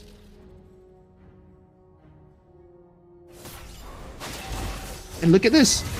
This advantage that they have gained with Sanji TZ being able to jump in, jump out, would mean that he might lose his life potentially in a huge penalty zone from the side of Ice Cube. But Kotori does respond with the Swan Song, Blazing Duet being used, and double kill from the side of Kotori. Already XXX Kills going for a double kill of his own, but not able to clear the finish, but it's good enough. They do get the outer towers with the Lord marching down. He does have the lifesteal and the quantum charge as well to slowly just bring him back up in terms of HP.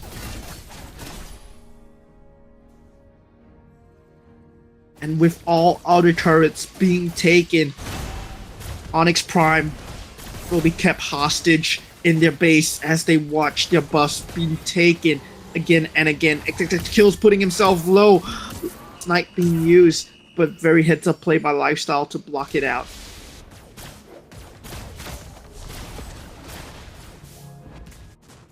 Really, My Way Esports are just playing better at this moment. Lifestyle being a thorn in their side. If you might not see it, but Lifestyle being present with this much farm just gives Onyx Prime so much to think about. They just can't go in candidly. They can't go in just willy-nilly because Lifestyle is going to punish your backline. Lifestyle can't attack your front line. He can be anywhere at this point. And the bush scouting becomes extremely important during this period of time.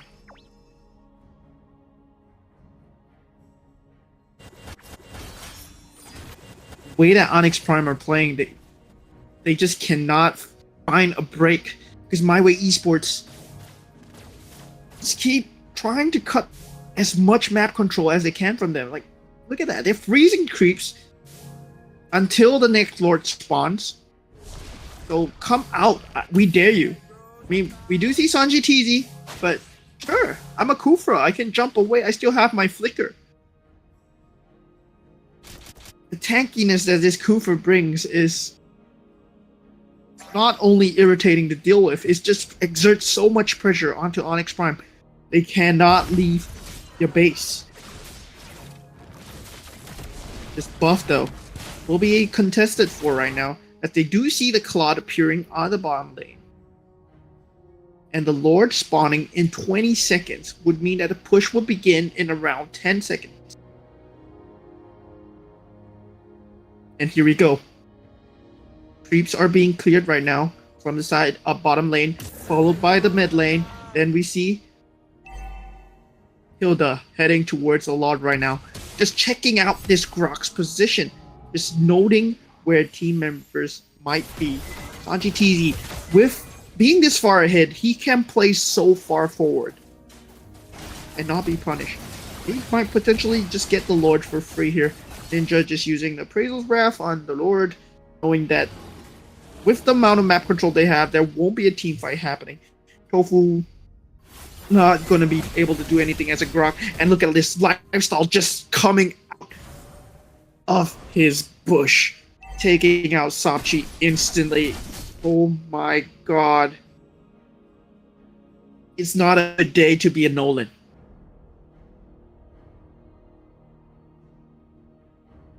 Not a good day to be a Nolan at all. And them going for this half teamfight investment, half mobility might have come to bite them in the back, with Terizla not being able to land any penalty zone so far. Now the base is being threatened. You see the Lord coming on through on the top lane. Ecticus Chills will be able to finish off this inhibitor turret here. This bottom lane fight though, Cheesy will be able to dying, and with Tofu and Blazing Duet already not even being used yet, penalty zone landing on 2 not enough as the base goes down to My Way Esports. There was nothing that Onyx Prime could have done. I mean, My Way Esports, they were just playing way better. Just extremely. They were just playing an impeccable game. Given the amount of farm Lifestyle had, he did not even need to go for any tanky items at all. He went for a full damage build. Blade of Heptases, Malefic Roar, Hunter Strike, Blade of Despair. Nolan can't do anything in that situation. There was nothing that Nolan can do, and XXX Kills, having a higher farm, Kai could not respond at all despite having the higher range. Look at the Kai's damage. It's really high though. It's 35,000, 37% of the damage, but still. Grok, just being your only frontliner, 35% damage taken. He just kept going down again and again. Meanwhile, Onyx Prime had this 1-2 set where Kufra was able to come in and Lifestyle just being a menace. And not to mention the Swan Song, just the straight up counter pick from the side of Kotori. They just had the stronger drafts. They just had the stronger foresight going into this game. And Onyx Prime just not being able to respond into My Way Esports as they do get the 1-0.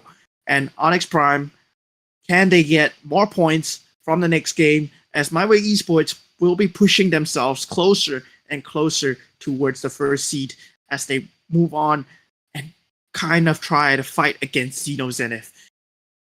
I'll be heading for a short break before the next game, but I'll be bringing you guys the best of two from My Way Esports versus Onyx Prime. See you guys soon. 2023 has been a momentous year for Mobile Legends Bang Bang Esports. Let's take a moment to glimpse into what lies ahead in 2024, where we will have more tournaments, more matches, more initiatives across the world, surpassing the growth we achieved this year.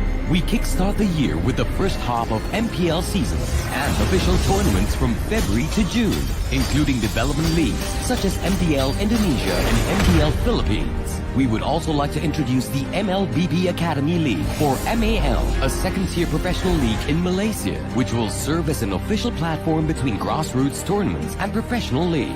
Next, we will revisit the return of the Snapdragon Pro Series MLBB, organized by ESL in the middle of the year, building up for MSC 2024, now rebranded as the Mid-Season Cup, with a new vision to be more globalized and inclusive than ever. Heading into the 8th year of the series with higher stakes, the new MSC will be held outside of Southeast Asia, with more participating teams and a bigger prize pool. Right after, we will have the third MLBB Women's Invitational, MWI 2024, as the calendar flips to the latter half of the year.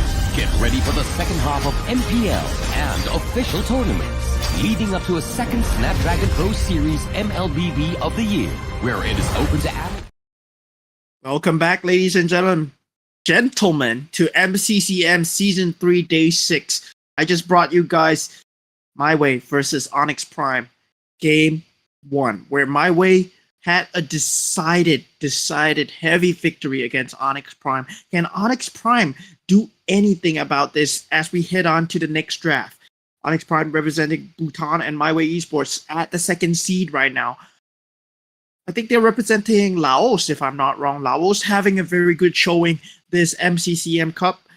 They are, I believe, they are right behind the second seed Xeno Zenith, which is from Vietnam.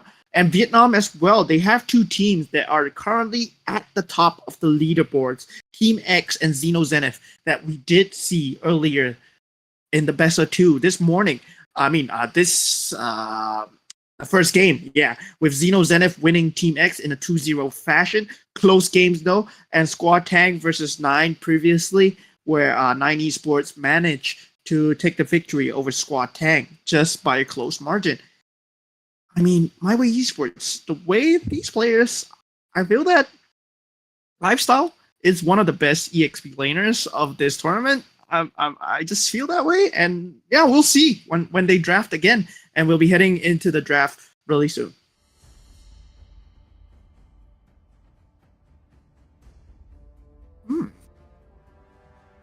We do have the Nolan band together with the Joy and the X. Always on the way. Side of My Way Esports, Mathilda, of course, from side of Onyx Prime. Onyx Prime banning out the Nolan for themselves. The Nolan Sachi did not have a good time at all playing Nolan. Way that My Way Esports just built that lineup. They were just trying to destroy Onyx Prime just mentally. If I were Onyx Prime and my mental weren't strong, I would be breaking down right now. We do have the third ban coming through from My Way Esports. So potentially taking out an Angela would be good, given what Onyx Prime banned. Okay, they're going for denying of control. So My Way Esports would not want any more control from the side of Onyx Prime. Onyx Prime, though, choosing out the mobility options, taking out Mathilda, taking out Nolan. If you think about heroes in the pool, Fredrin is pretty much still in there. For Ramis, those very heavy bans, Minotaur, Vexana. These are just the heroes of the meta. And Barats as well, Baxia as well.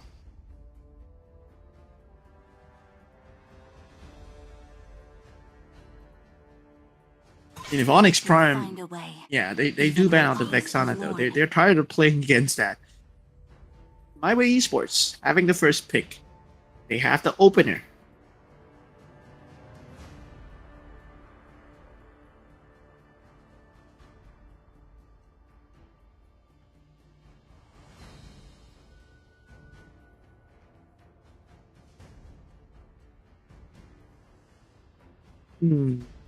This would signal what they want to do at the start of the game.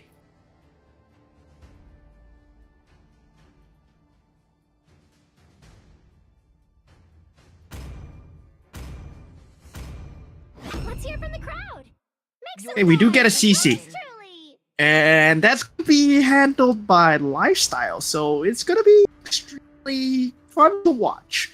Because Lifestyle, I feel that, yeah, once again, I said it too many times, not to toot his horn or anything, but he has been performing amazing in this tournament so far. And him on the CC, the opponent is not going to have a good time. Ice Cube just not finding the connections on the penalty zone at all. They do have the Angela open. Sabchi will be taking the second pick if they do pick an Angela.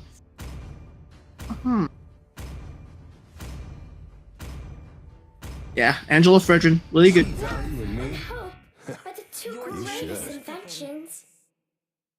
With the CC, they will go for the Claude.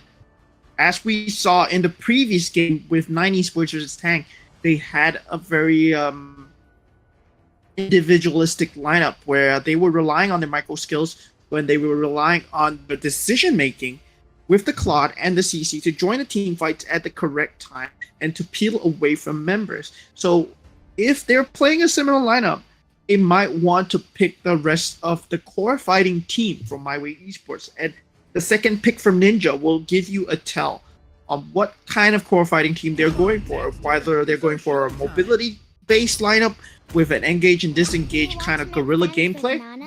And Nana would mean that they want to commit into these team fights as much as possible. But Nana, of course, does have Molina's gift, can disengage, free immortality for the side of Kotori.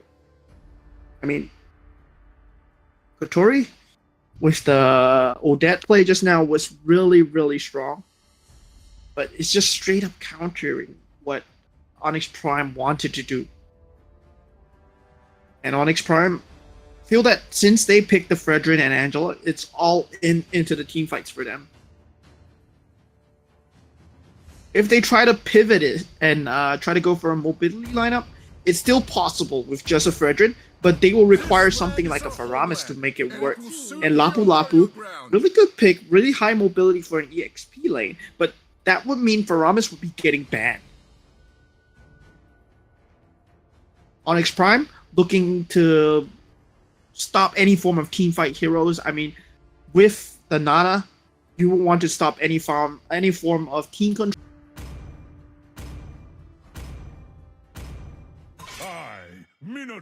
They do ban out the Minotaur, and My Way Esports.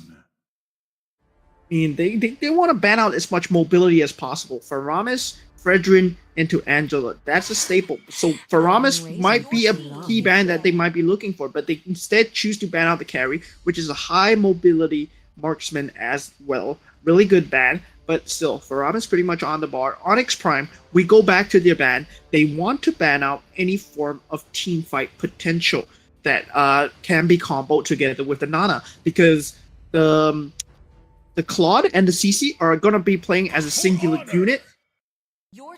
And Onyx Prime do ban out the Tigreal. On GTZ with the last ban. Faram is still on the board. UNTZ just now not having a good game with Faramis. They might feel confident thinking that they can take down this Faramis, but it's another thing when team is synergizing well.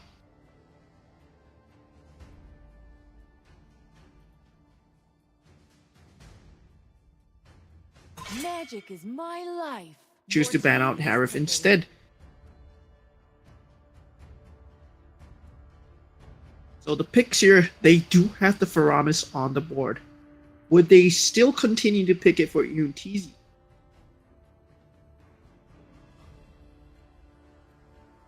Hi. Any moment now. Still in heavy contemplation. They have to commit to this now. So they will be going for these mobile team fights. So Harif and Carry being banned, That's a lot of holes that they need to fill. And going for the Leslie once again from the side of Onyx Prime. Very mobile, yes, with the camouflage, can easily traverse the map, but in a team fight, if she's caught out of position, that's it for the Leslie. Unlike the Claude, who has a lot of saving factors. Because Leslie does not have any inherent mobility skills. At My Way Esports, they still do have the Grok available. And finally, with the jungle pick, it's going to be the three-man essential core coming through from Ninja at this point. And they will be choosing to use a Martis heavy damage snowball lineup. I mean, the Barat is still available. Do they not want it? The incarnation of Capricorn is Going with the Martis, going with the swagger, going with the flashy plays from the Decimate. Really falls down to the early game, see how much of an advantage he can get. And the final pick from Onyx Prime will be their mage. So, really, if you want a mobile mage, Faramis is still available. I'm just saying.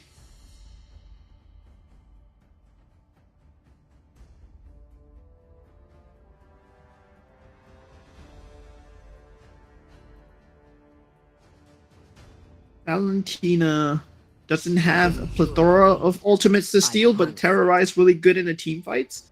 Equally mobile as well, but does not have the saving ability of the Netherrealm. But we'll see how the execution goes when we head on into the game of Onyx Prime versus My Way Esports. My Way Esports choosing to go for the 3-1-1 gaming, where you put your Claude as a single unit and a CC as a singular unit. You try to give them advantage as much as possible with the three-man unit of Nana, Martis, and Grok. Usually it's a Minotaur, usually it's a Tigreal, but they both got banned, very heads-up bans from Onyx Prime right there. But still, they picked a very mobile lineup from the side of Onyx Prime with a Fredrin, Angela. Angela with the Heart Guard being able to be there from any point of the map, providing heals, providing shields as well. But Valentina being picked, of course, going for the Terrorize for the team fight. Always really strong. Not a lot of ultimates to steal from the side of Valentina. I mean, Grok is a viable option, but still not too big when it comes down to an ultimate. Blazing Duet will not be very good. CC's ultimate, it will be really good, but we'll find out when we head on into the game. All troops deployed.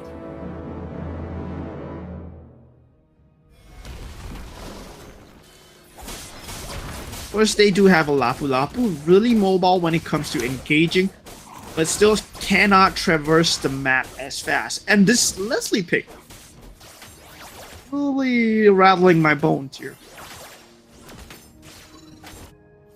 Kai did really well on the Leslie the initial time, but I'm not too sure whether he can have such a performance again given this lineup. Because Martis, if Martis finds you as a Leslie main, you're probably not gonna get out of there alive. And look at Lifestyle's playing this.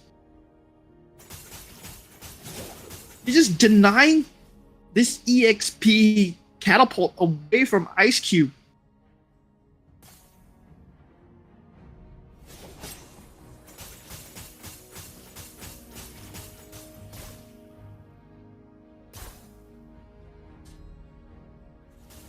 Really heads up play from Lifestyle. Just watching him go, it's just a moment of silence for his brilliance right there.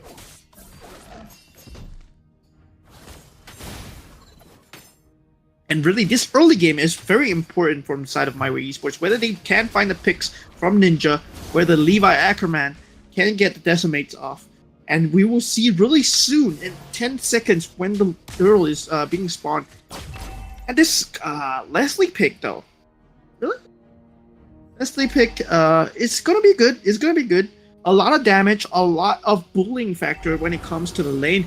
It's almost as strong as Bruno when it comes down to fighting the other marksman in a one-on-one situation.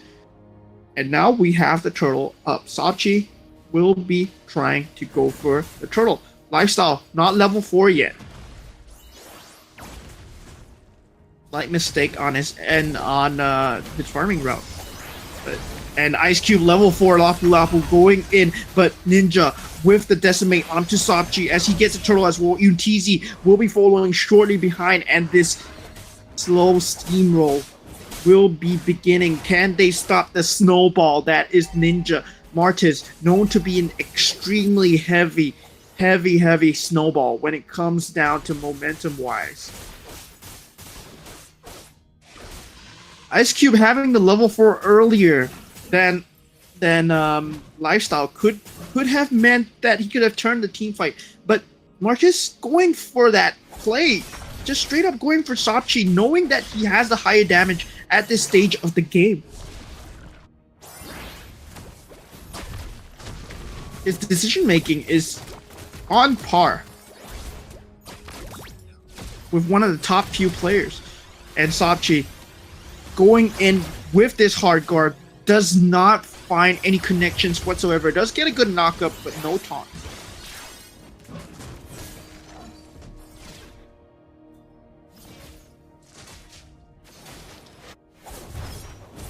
And as I said, when you are playing a Leslie, you have to make sure your Leslie is guarded, because he does not have any escape capability other than his flicker. And we do see Ninja going in with the decimate towards Untizi as we find him on a 3-0 at this moment. 11k, 12k versus 9k at the moment.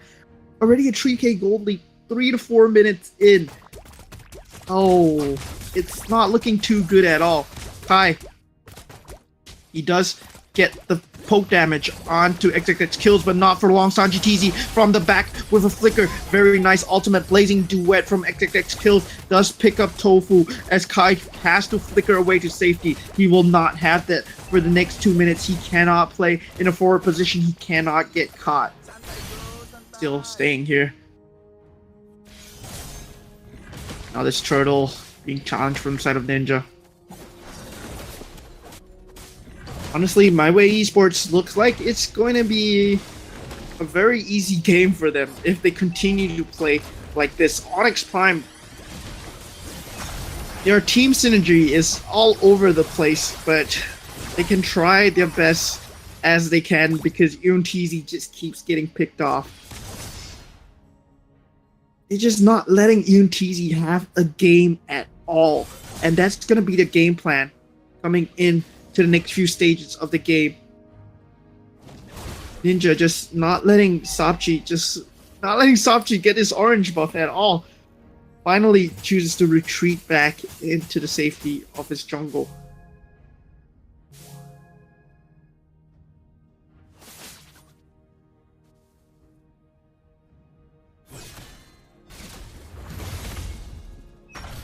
Fredra and Angela combo not really working out for them as of yet.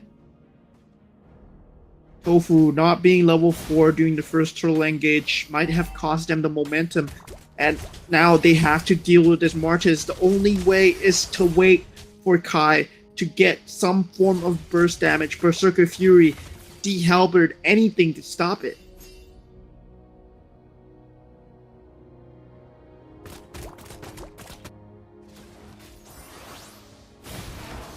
Once again, Ninja just alone and going for this invade.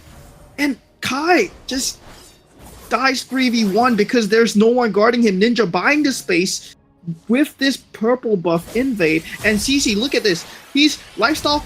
Will he go down here? He does go down. That is not too big for the side of My Way Esports. They are willing to take that trade any day because they managed to keep the Leslie down, which is a potential stopping factor towards their Martis. As XXX kills, does go for more macro plays. He gets a tower, he gets his gold up, and then finally joins a team fight if he feels it is happening. The last turtle of the game will be spawned right now, and I feel that Onyx Prime are still in no position to fight for this turtle, as Ninja is currently 5-0. He's extremely far ahead.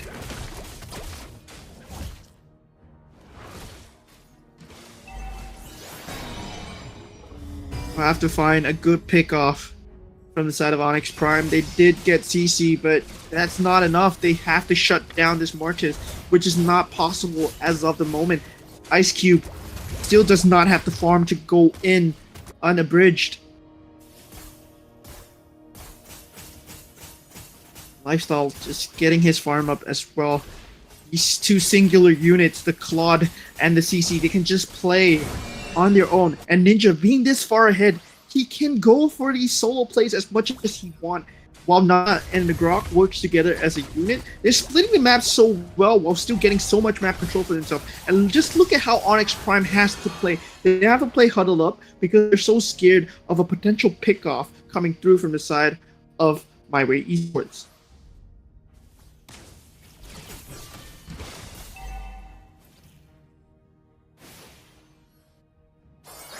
Guys, though, still nowhere near in terms of equipment where he can deal damage.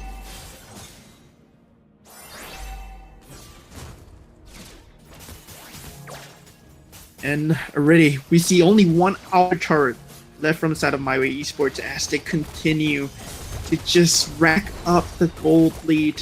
Already a 9k gold lead. Can Onyx Prime even do anything? Any form of answer? XX kills does get the last turret. Ice Cube kind of caught off guard, but he is a Lapu. He can just jump over the wall. Mobility not helping him out to engage in this team fight as all. Lifestyle just sustaining and trying to soak up as much kill damage as possible so that X kills does not get bursted down.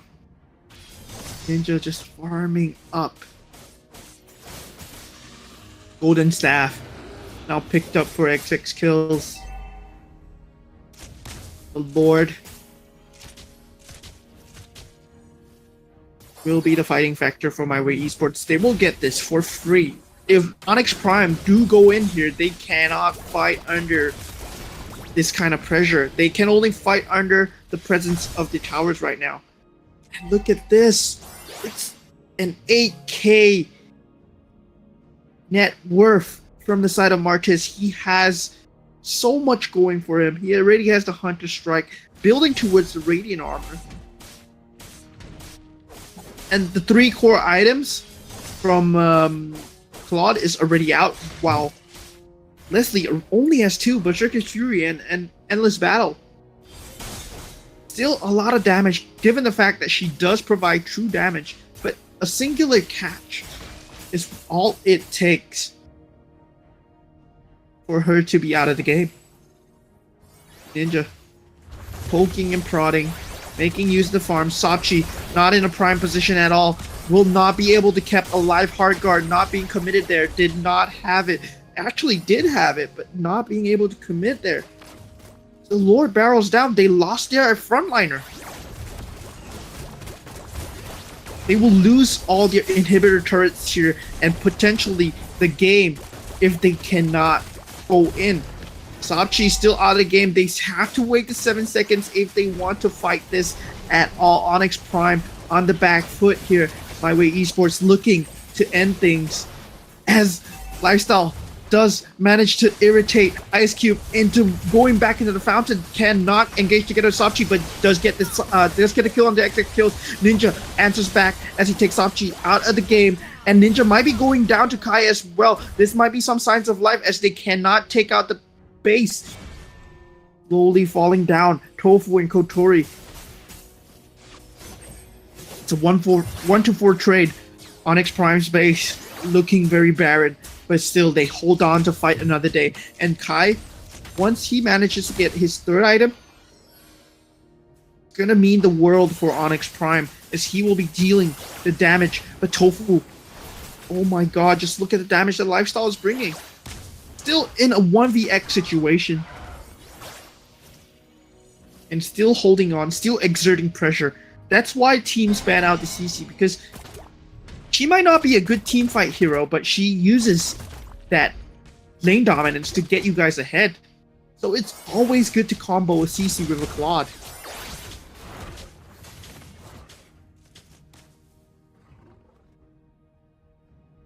Kai finally getting the Blade of Despair would mean heavy damage from the side of this Leslie. Lifestyle though consistently scouting pushes. But does he know that he can potentially get bursted down? This Lord fight cannot be contested from Onyx Prime. The lanes are too far gone at the moment, and XX kills and Kotori, they can get it free of charge.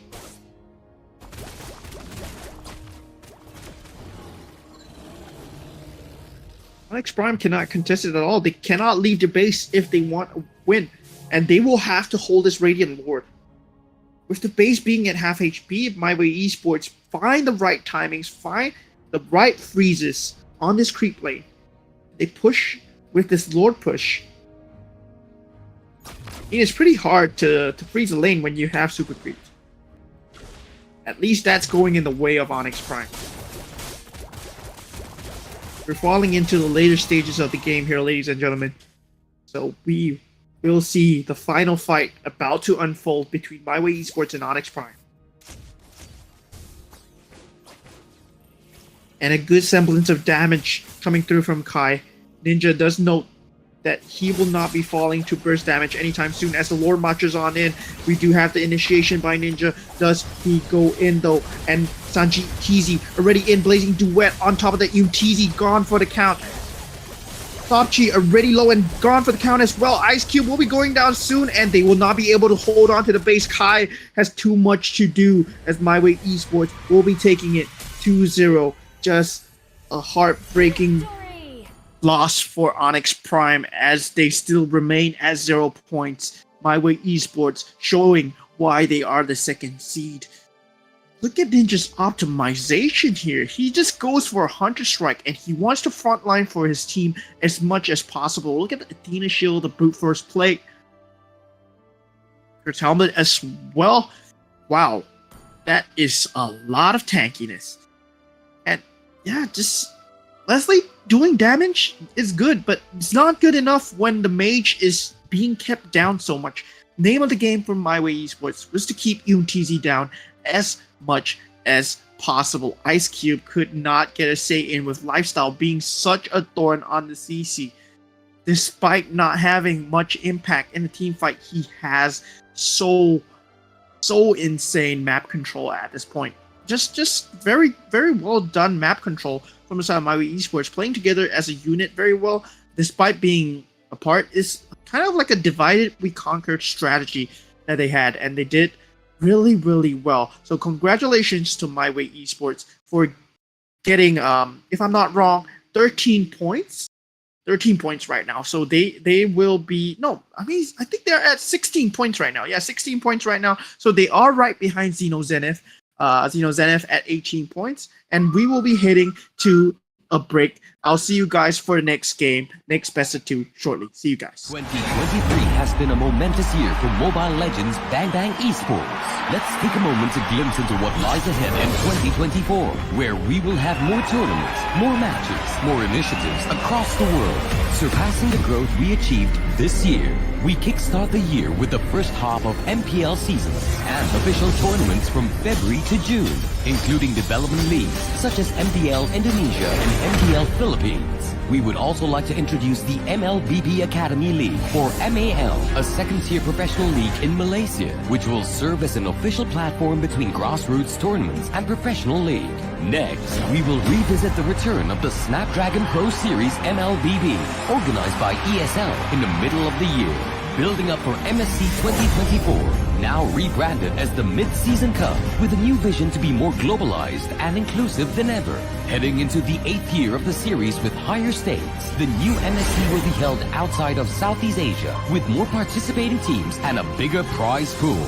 Right after, we will have the 3rd MLBB Women's Invitational, MWI 2024, as the calendar flips to the latter half of the year. Get ready for the second half of MPL and official tournaments, leading up to a second Snapdragon Pro Series MLBB of the year, where it is open to amateur and semi-pro teams in more continents. The 16th World Esports Championship will continue to feature MLBB as one of the competing esports titles in Saudi Arabia with a series of national selection and regional qualifiers throughout the year of 2024. Last but definitely not least, it is time for the World Series, M6, and it will return to where it started, Malaysia. Without our phenomenal fans and incredible communities from around the globe, none of this would be possible. Together, we shall take MLBB esports to a greater height.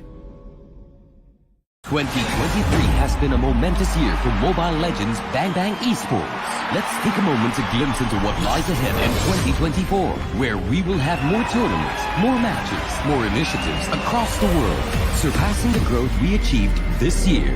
We kickstart the year with the first half of MPL seasons and official tournaments from February to June, including development leagues such as MPL Indonesia and MPL Philippines. We would also like to introduce the MLBB Academy League, or MAL, a second-tier professional league in Malaysia, which will serve as an official platform between grassroots tournaments and professional league. Next, we will revisit the return of the Snapdragon Pro Series MLBB, organized by ESL in the middle of the year, building up for MSC 2024, now rebranded as the Mid-Season Cup, with a new vision to be more globalized and inclusive than ever. Heading into the 8th year of the series with higher stakes, the new MSC will be held outside of Southeast Asia, with more participating teams and a bigger prize pool. Right after, we will have the 3rd MLBB Women's Invitational, MWI 2024. As the calendar flips to the latter half of the year, get ready for the second half of MPL and official tournaments, leading up to a second Snapdragon Pro Series MLBB of the year, where it is open to amateur and semi-pro teams in more continents. The 16th World Esports Championship will continue to feature MLBB as one of the competing esports titles in Saudi Arabia with a series of national selection and regional qualifiers throughout the year of 2024. Last but definitely not least, it is time for the World Series, M6, and it will return to where it started, Malaysia. Without our phenomenal fans and incredible communities from around the globe, none of this would be possible. Together, we shall take MLBB esports to a greater height. 2023 has been a momentous year for Mobile Legends Bang Bang Esports. Let's take a moment to glimpse into what lies ahead in 2024, where we will have more tournaments, more matches, more initiatives across the world, surpassing the growth we achieved this year. We kickstart the year with the first half of MPL seasons and official tournaments from February to June, including development leagues such as MPL Indonesia and MPL Philippines. We would also like to introduce the MLBB Academy League, or MAL, a second-tier professional league in Malaysia, which will serve as an official platform between grassroots tournaments and professional league. Next, we will revisit the return of the Snapdragon Pro Series MLBB, organized by ESL in the middle of the year, building up for MSC 2024, now rebranded as the Mid-Season Cup, with a new vision to be more globalized and inclusive than ever. Heading into the 8th year of the series with higher stakes, the new MSC will be held outside of Southeast Asia, with more participating teams and a bigger prize pool. Right after, we will have the 3rd MLBB Women's Invitational, MWI 2024. As the calendar flips to the latter half of the year, get ready for the second half of MPL and official tournaments, leading up to a second Snapdragon Pro Series MLBB of the year, where it is open to amateur and semi-pro teams in more continents. The 16th World Esports Championship will continue to feature MLBB as one of the competing esports titles in Saudi Arabia with a series of national selection and regional qualifiers throughout the year of 2024. Last but definitely not least, it is time for the World Series, M6, and it will return to where it started, Malaysia. Without our phenomenal fans and incredible communities from around the globe, none of this would be possible. Together, we shall take MLBB esports to a greater height. 2023 has been a momentous year for Mobile Legends Bang Bang Esports. Let's take a moment to glimpse into what lies ahead in 2024, where we will have more tournaments, more matches, more initiatives across the world, surpassing the growth we achieved this year. we kickstart the year with the first half of MPL seasons and official tournaments from February to June, including development leagues such as MDL Indonesia and MDL Philippines. We would also like to introduce the MLBB Academy League, or MAL, a second-tier professional league in Malaysia, which will serve as an official platform between grassroots tournaments and professional league. Next, we will revisit the return of the Snapdragon Pro Series MLBB, organized by ESL in the middle of the year, building up for MSC 2024, now rebranded as the Mid-Season Cup, with a new vision to be more globalized and inclusive than ever. Heading into the 8th year of the series with higher stakes, the new MSC will be held outside of Southeast Asia, with more participating teams and a bigger prize pool. Right after, we will have the third MLBB Women's Invitational, MWI 2024, as the calendar flips to the latter half of the year. Get ready for the second half of MPL and official tournaments, leading up to a second Snapdragon Pro Series MLBB of the year, where it is open to amateur and semi-pro teams in more continents. The 16th World Esports Championship will continue to feature MLBB as one of the competing esports titles in Saudi Arabia, with a series of national selection and regional qualifiers throughout the year of 2024. Last but definitely not least, it is time for the World Series, M6, and it will return to where it started, Malaysia. Without our phenomenal fans and incredible communities from around the globe, none of this would be possible. Together, we shall take MLBB esports to a greater height. 2023 has been a momentous year for Mobile Legends Bang Bang Esports. Let's take a moment to glimpse into what lies ahead in 2024, where we will have more tournaments, more matches, more initiatives across the world, surpassing the growth we achieved this year.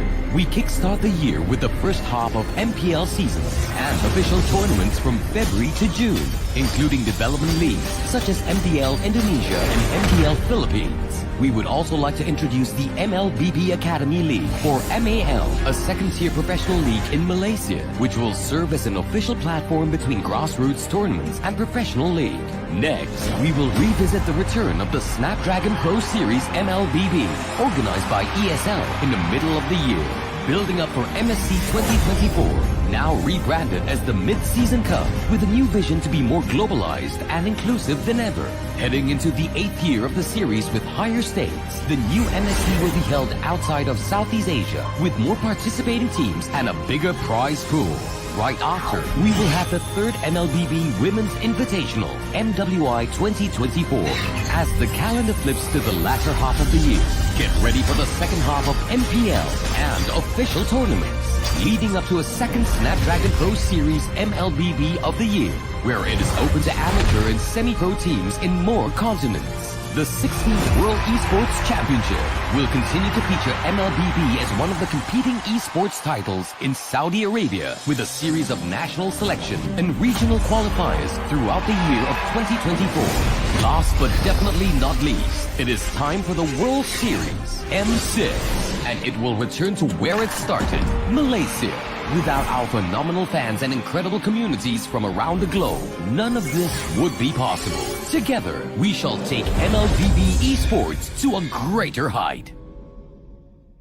2023 has been a momentous year for Mobile Legends Bang Bang Esports. Let's take a moment to glimpse into what lies ahead in 2024, where we will have more tournaments, more matches, more initiatives across the world, surpassing the growth we achieved this year. We kickstart the year with the first half of MPL seasons and official tournaments from February to June, including development leagues such as MDL Indonesia and MDL Philippines. We would also like to introduce the MLBB Academy League, or MAL, a second-tier professional league in Malaysia, which will serve as an official platform between grassroots tournaments and professional league.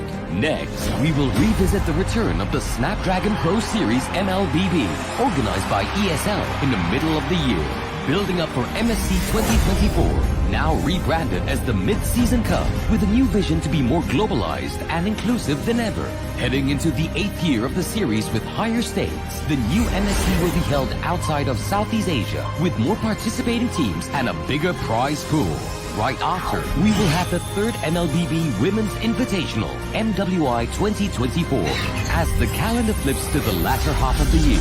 Get ready for the second half of MPL and official tournaments, leading up to a second Snapdragon Pro Series MLBB of the year, where it is open to amateur and semi-pro teams in more continents. The 16th World Esports Championship will continue to feature MLBB as one of the competing esports titles in Saudi Arabia, with a series of national selection and regional qualifiers throughout the year of 2024. Last but definitely not least, it is time for the World Series M6, and it will return to where it started, Malaysia. Without our phenomenal fans and incredible communities from around the globe, none of this would be possible. Together, we shall take MLBB esports to a greater height. 2023 has been a momentous year for Mobile Legends Bang Bang Esports. Let's take a moment to glimpse into what lies ahead in 2024, where we will have more tournaments, more matches, more initiatives across the world, surpassing the growth we achieved this year. We kickstart the year with the first half of MPL seasons and official tournaments from February to June, including development leagues such as MDL Indonesia and MDL Philippines. We would also like to introduce the MLBB Academy League, or MAL, a second-tier professional league in Malaysia, which will serve as an official platform between grassroots tournaments and professional league. Next, we will revisit the return of the Snapdragon Pro Series MLBB, organized by ESL in the middle of the year, building up for MSC 2024, now rebranded as the Mid-Season Cup, with a new vision to be more globalized and inclusive than ever. Heading into the 8th year of the series with higher stakes, the new MSC will be held outside of Southeast Asia, with more participating teams and a bigger prize pool. Right after, we will have the 3rd MLBB Women's Invitational, MWI 2024, as the calendar flips to the latter half of the year. Get ready for the second half of MPL and official tournaments, leading up to a second Snapdragon Pro Series MLBB of the year, where it is open to amateur and semi-pro teams in more continents. The 16th World Esports Championship will continue to feature MLBB as one of the competing esports titles in Saudi Arabia, with a series of national selection and regional qualifiers throughout the year of 2024. Last but definitely not least, it is time for the World Series M6, and it will return to where it started, Malaysia. Without our phenomenal fans and incredible communities from around the globe, none of this would be possible. Together, we shall take MLBB esports to a greater height. 2023 has been a momentous year for Mobile Legends Bang Bang Esports. Let's take a moment to glimpse into what lies ahead in 2024, where we will have more tournaments, more matches, more initiatives across the world, surpassing the growth we achieved this year. We kickstart the year with the first half of MPL seasons and official tournaments from February to June, including development leagues such as MDL Indonesia and MDL Philippines. We would also like to introduce the MLBB Academy League, or MAL, a second-tier professional league in Malaysia, which will serve as an official platform between grassroots tournaments and professional league. Next, we will revisit the return of the Snapdragon Pro Series MLBB, organized by ESL in the middle of the year, building up for MSC 2024, now rebranded as the Mid-Season Cup, with a new vision to be more globalized and inclusive than ever. Heading into the 8th year of the series with higher stakes, the new MSC will be held outside of Southeast Asia, with more participating teams and a bigger prize pool.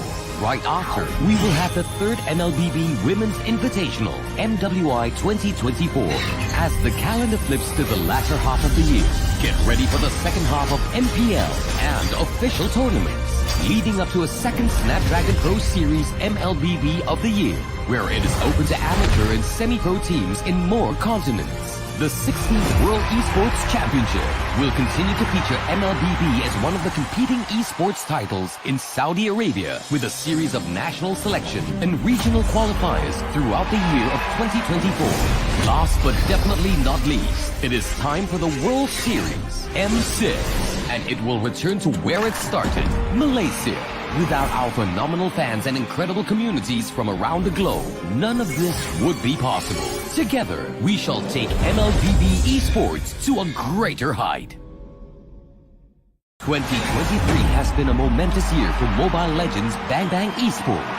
Let's take a moment to glimpse into what lies ahead in 2024, where we will have more tournaments, more matches, more initiatives across the world, surpassing the growth we achieved this year. We kickstart the year with the first half of MPL seasons and official tournaments from February to June, including development leagues such as MDL Indonesia and MDL Philippines. We would also like to introduce the MLBB Academy League, or MAL, a second-tier professional league in Malaysia, which will serve as an official platform between grassroots tournaments and professional league. Next, we will revisit the return of the Snapdragon Pro Series MLBB, organized by ESL in the middle of the year, building up for MSC 2024, now rebranded as the Mid-Season Cup, with a new vision to be more globalized and inclusive than ever. Heading into the 8th year of the series with higher stakes, the new MSC will be held outside of Southeast Asia, with more participating teams and a bigger prize pool. Right after, we will have the third MLBB Women's Invitational, MWI 2024, as the calendar flips to the latter half of the year. Get ready for the second half of MPL and official tournaments, leading up to a second Snapdragon Pro Series MLBB of the year, where it is open to amateur and semi-pro teams in more continents. The 16th World Esports Championship will continue to feature MLBB as one of the competing esports titles in Saudi Arabia, with a series of national selection and regional qualifiers throughout the year of 2024. Last but definitely not least, it is time for the World Series, M6, and it will return to where it started, Malaysia. Without our phenomenal fans and incredible communities from around the globe, none of this would be possible. Together, we shall take MLBB Esports to a greater height. 2023 has been a momentous year for Mobile Legends Bang Bang Esports. Let's take a moment to glimpse into what lies ahead in 2024, where we will have more tournaments, more matches, more initiatives across the world, surpassing the growth we achieved this year. We kickstart the year with the first half of MPL seasons and official tournaments from February to June, including development leagues such as MDL Indonesia and MDL Philippines. We would also like to introduce the MLBB Academy League, or MAL, a second-tier professional league in Malaysia, which will serve as an official platform between grassroots tournaments and professional league. Next, we will revisit the return of the Snapdragon Pro Series MLBB, organized by ESL in the middle of the year, building up for MSC 2024, now rebranded as the Mid-Season Cup, with a new vision to be more globalized and inclusive than ever. Heading into the 8th year of the series with higher stakes, the new MSC will be held outside of Southeast Asia, with more participating teams and a bigger prize pool. Right after, we will have the third MLBB Women's Invitational, MWI 2024, as the calendar flips to the latter half of the year. Get ready for the second half of MPL and official tournaments, leading up to a second Snapdragon Pro Series MLBB of the year, where it is open to amateur and semi-pro teams in more continents. The 16th World Esports Championship will continue to feature MLBB as one of the competing esports titles in Saudi Arabia, with a series of national selection and regional qualifiers throughout the year of 2024. Last but definitely not least, it is time for the World Series, M6, and it will return to where it started, Malaysia. Without our phenomenal fans and incredible communities from around the globe, none of this would be possible. Together, we shall take MLBB Esports to a greater height. 2023 has been a momentous year for Mobile Legends Bang Bang Esports. Let's take a moment to glimpse into what lies ahead in 2024, where we will have more tournaments, more matches, more initiatives across the world, surpassing the growth we achieved this year. We kickstart the year with the first half of MPL seasons and official tournaments from February to June, including development leagues such as MDL Indonesia and MDL Philippines. We would also like to introduce the MLBB Academy League, or MAL, a second-tier professional league in Malaysia, which will serve as an official platform between grassroots tournaments and professional league. Next, we will revisit the return of the Snapdragon Pro Series MLBB, organized by ESL in the middle of the year, building up for MSC 2024, now rebranded as the Mid-Season Cup, with a new vision to be more globalized and inclusive than ever. Heading into the 8th year of the series with higher stakes, the new MSC will be held outside of Southeast Asia, with more participating teams and a bigger prize pool. Right after, we will have the 3rd MLBB Women's Invitational, MWI 2024. As the calendar flips to the latter half of the year, get ready for the second half of MPL and official tournaments, leading up to a second Snapdragon Pro Series MLBB of the year, where it is open to amateur and semi-pro teams in more continents. The 16th World Esports Championship will continue to feature MLBB as one of the competing esports titles in Saudi Arabia, with a series of national selection and regional qualifiers throughout the year of 2024. Last but definitely not least, it is time for the World Series M6, and it will return to where it started, Malaysia. Without our phenomenal fans and incredible communities from around the globe, none of this would be possible. Together, we shall take MLBB esports to a greater height. 2023 has been a momentous year for Mobile Legends Bang Bang Esports. Let's take a moment to glimpse into what lies ahead in 2024, where we will have more tournaments, more matches, more initiatives across the world, surpassing the growth we achieved this year. We kickstart the year with the first half of MPL seasons and official tournaments from February to June, including development leagues such as MDL Indonesia and MDL Philippines. We would also like to introduce the MLBB Academy League, or MAL, a second-tier professional league in Malaysia, which will serve as an official platform between grassroots tournaments and professional league. Next, we will revisit the return of the Snapdragon Pro Series MLBB, organized by ESL in the middle of the year, building up for MSC 2024, now rebranded as the Mid-Season Cup, with a new vision to be more globalized and inclusive than ever. Heading into the 8th year of the series with higher stakes, the new MSC will be held outside of Southeast Asia, with more participating teams and a bigger prize pool. Right after, we will have the 3rd MLBB Women's Invitational, MWI 2024. As the calendar flips to the latter half of the year, get ready for the second half of MPL and official tournaments, leading up to a second Snapdragon Pro Series MLBB of the year, where it is open to amateur and semi-pro teams in more continents. The 16th World Esports Championship will continue to feature MLBB as one of the competing esports titles in Saudi Arabia, with a series of national selection and regional qualifiers throughout the year of 2024. Last but definitely not least, it is time for the World Series M6, and it will return to where it started, Malaysia. Without our phenomenal fans and incredible communities from around the globe, none of this would be possible. Together, we shall take MLBB esports to a greater height. 2023 has been a momentous year for Mobile Legends Bang Bang Esports. Let's take a moment to glimpse into what lies ahead in 2024, where we will have more tournaments, more matches, more initiatives across the world, surpassing the growth we achieved this year. We kickstart the year with the first half of MPL seasons and official tournaments from February to June, including development leagues such as MDL Indonesia and MDL Philippines. We would also like to introduce the MLBB Academy League, or MAL, a second-tier professional league in Malaysia, which will serve as an official platform between grassroots tournaments and professional league.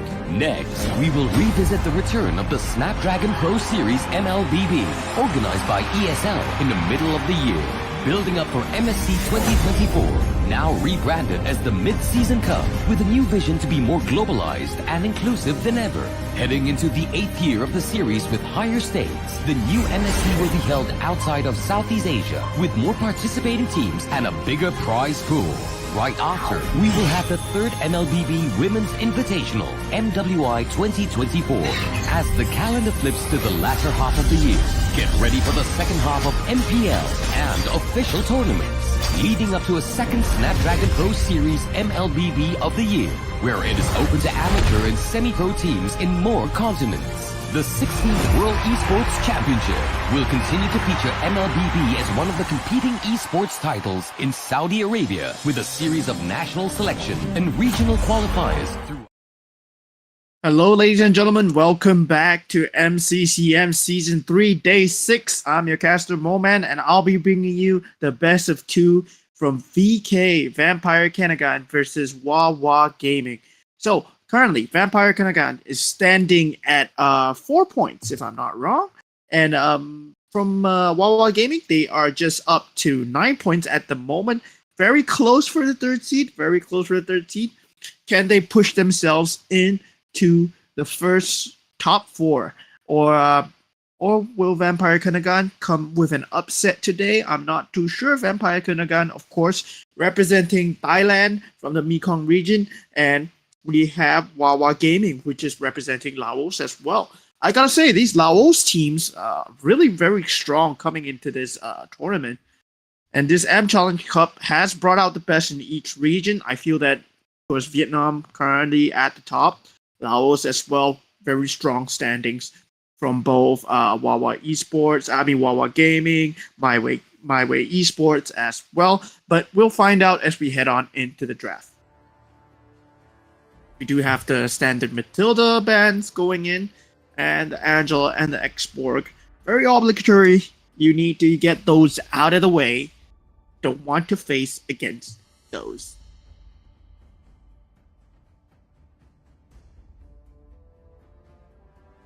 Will we see the Joy ban though? We see the Fredrin being banned out by VK. So meaning that they don't want Wawa Gaming to have this kind of frontliner available. I mean, in terms of jungling as it goes right now, it's extremely meta to pick a very tanky jungler who can teamfight well. So it's always the Fredrin, it's always the Barats, it's always the Boxia. Not too much of a variation here until we see more buffs coming through from the side of Moonton.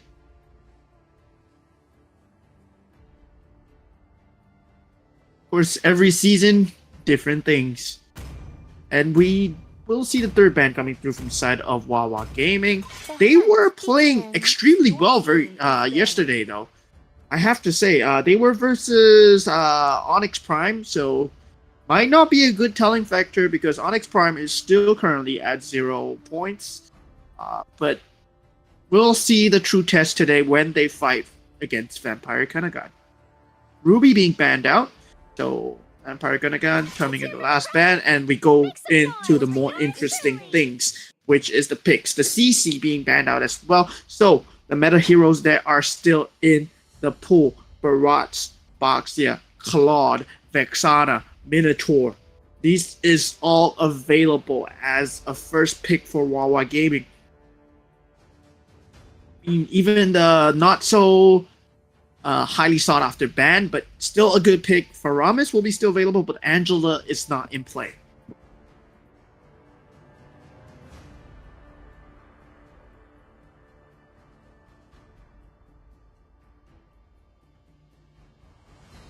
See, this first pick will signal what they want to do and what's their game plan and what's their strat going in. So the Vexana being picked out, which would mean that if I were Vampire Kenagan, I would try to deny the Minotaur and go for the team fight myself. But they do go for the Claude, but the CC is no longer in the picture, so they will require an independent laner. I mean, with Wawa Gaming already picking up the Vexana, I would pick up the Minotaur right now.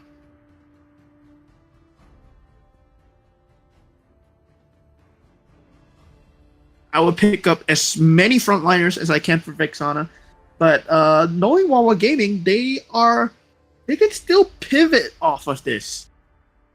But Vexana is a very committed pick going through, so you want to have as many frontliners as possible. Barats, talking Minotaur, EXP laner, probably a Yuzong. Not too sure. Not too sure what Wawa Gaming has in mind, but have to know that, yes, the cow is still in the pool, it will get picked up, and we do see a Boxia as well. With Fredrin out of the pool, Boxia becomes a viable alternative. And Lord Flash 007 with the third pick. So since they went for the Claude, they have to pick up an independent EXP laner right now. something that can dominate the lane and still be irritating through its all stages of the game. Can scale really well early game, mid game, late game. Lane dominance, probably we're looking at a Yuzong, we're looking at a Paquito. If let's say they want to go for the pickoff versus Vexana, if let's say they want to go for more of the sustainability route, Xborg is no longer available, so they might have to just. Oh, okay, Joy's still on the board. Time to drop the beat of the flash. Your team is banning. So they will be picking the Joy up. Yes, Joy will be a viable option in the sense that if she does get farm and she does find the early game advantage, Vexana will have no place to stand in these team fights. And Harith being picked out. Okay, they don't want to enhance Wawa Gaming's fight lineup, but Wawa Gaming, what did they ban here? They can ban out the strong EXP laners that will be coming through from the side of Empire Kagan, but instead they choose to take out the Lilia, denying the possibility of the creep clear against Vexana. So apparently Vexana will be the strongest creep clear that we see. And the last ban coming through from Vampire Kanagan, they will be choosing to ban out any more gold laners, or at least an EXP laner as for themselves as well. Yes, Bruno will be taken out. Very good in handling the Claude. And from Wawa Gaming, last ban, I mean, you have to ban out the strong EXP laners. I would take out most of the strong EXP laners, especially with the threat of a Joy. This land is our homeland. Lapu Lapu has been taken out. For Vampire Kanagan, for the EXP lane, they are going into an investment of the team fight. They will be trying to pick up Terizla. I mean, Terizla, really good in keeping Minotaur and Vexana in play, but it's rarely the case where you can catch both of them at once. Depending on how our gaming spaces themselves out, how your mind will space himself out together with the Basya plays, we'll see how it goes. 33?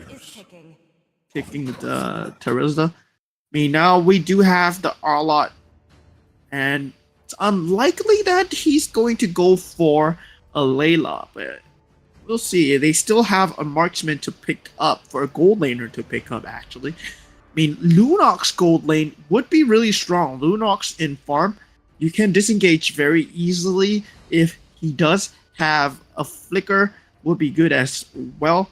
But Hanabi, not really. Yeah, carry would be really good. I would choose carry.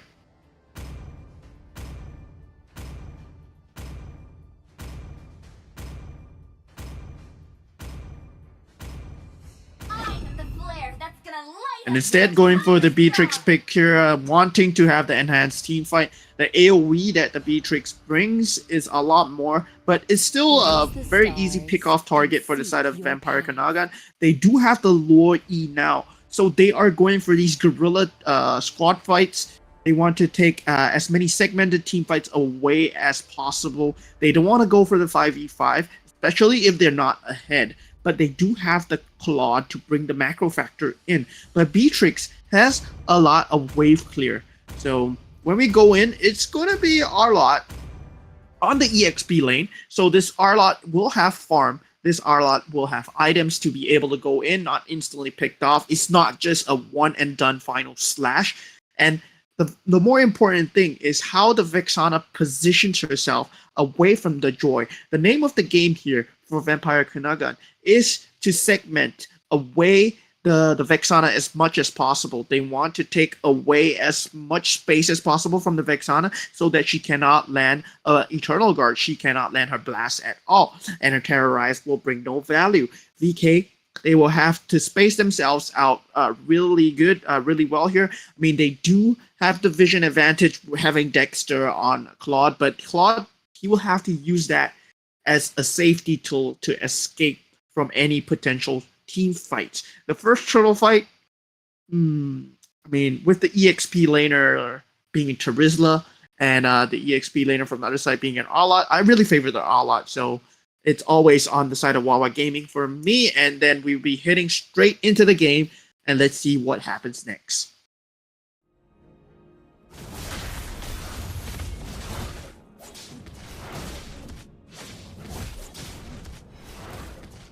Having a Boxia would mean that this early game EXP and jungle advantage would go towards Wawa Gaming, but Joy, do not count on the Joy once she gets her level 4.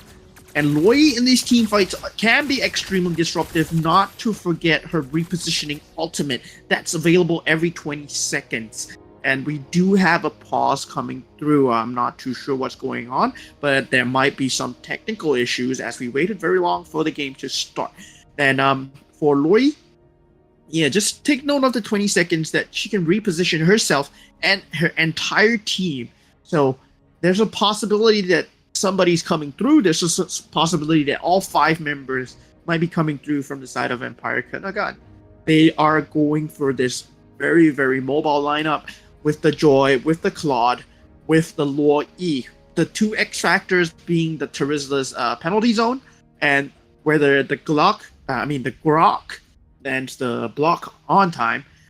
With the Minotaur, Minoan Fury will be a huge factor to counter engage, but he cannot be the first contact. The first contact has to be Boxia, has to be Arlott, and we expect him to stay just within range to help, but not be the first point of contact with his stomps and with his Minoan Furies.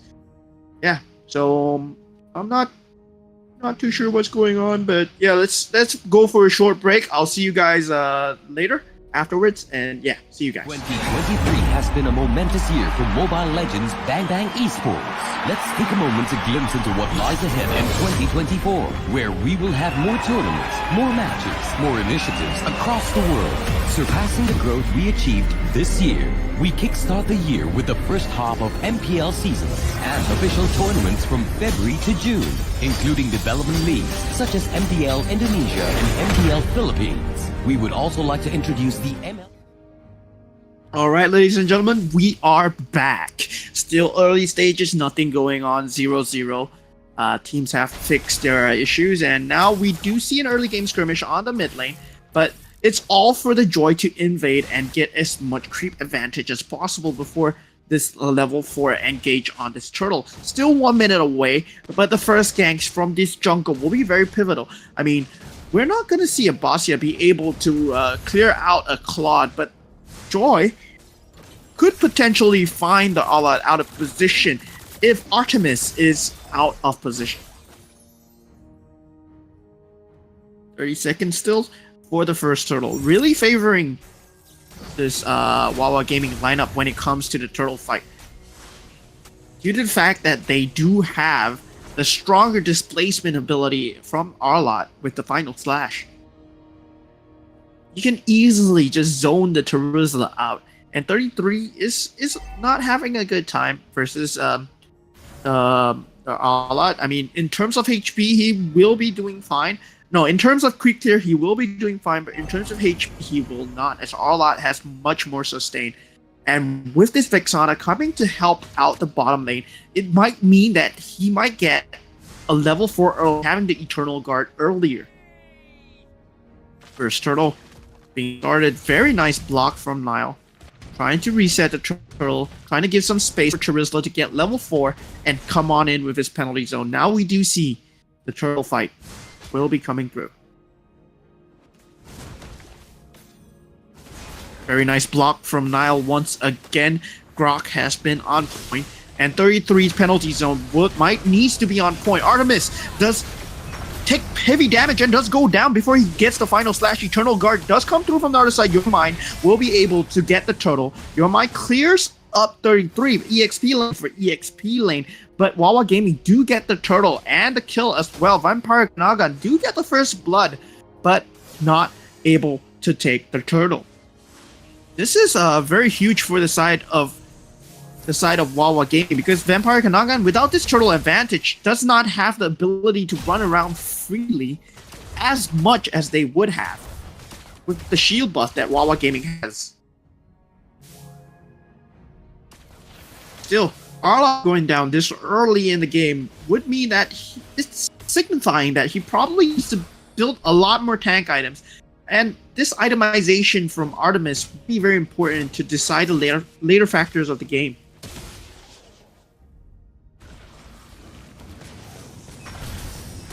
Your Mind finding a two-man stun on the mid lane. Angelina forced to use her flicker, but Joy being a menace right now to Delance, but does not manage to find any significant damage, just irritating them enough to disengage from the teamfight. 33 with a nice penalty zone on the side of Your Mind. Your Mind falling low, but nothing, no kills being traded as of yet, as Wawa Gaming continue to have a lane advantage going into this first 5 minutes.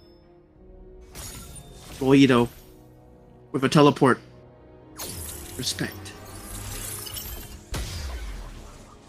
It's within range. Feels out, sniffs out something is wrong. And we'll live to see another day. Very, very heads up gaming, but coming from Wawa. They knew that the teleport would be coming through. We do see Delance and Angelina getting the first item. This would mean that they have much more mana to work with. 15% increase in their pulls and regen as well. And second turtle fight going on right now. Joy does go in, does not find the prime target. Penalty zone on 3 though, and Nile will pick up Scrum, but Nile is extremely low at this point. And if they lose Angelina at this point, that's not really good for them. 33 loses his life in the foray as well. Respect. And Izzy not really involved in the team fight, but Wawa Gaming kind of getting these turtle leads and still winning the team fights. I really favor the team fight when it comes in. Joy not finding the correct opportune moment, but does get the solo kill onto Artemis. That is huge in terms of timing, because this would accelerate Lord Flash towards his damage items and bring down Artemis in terms of his tank items. Delance needs to get his second item really fast and really soon, and he needs to find the farm from somewhere as we enter the mid game. 5 minutes are in, gold plating is gone, but still, and Vampire Kanagan, they're playing really well to counteract, and this macro gameplay, they want to deny as much farm as they can from these characters. They want to deny the farm from Arlott, they want to deny the farm from Vexana and Beatrix in particular. These three are the main bulk, the main core of the team fighting lineup when it goes into the mid game.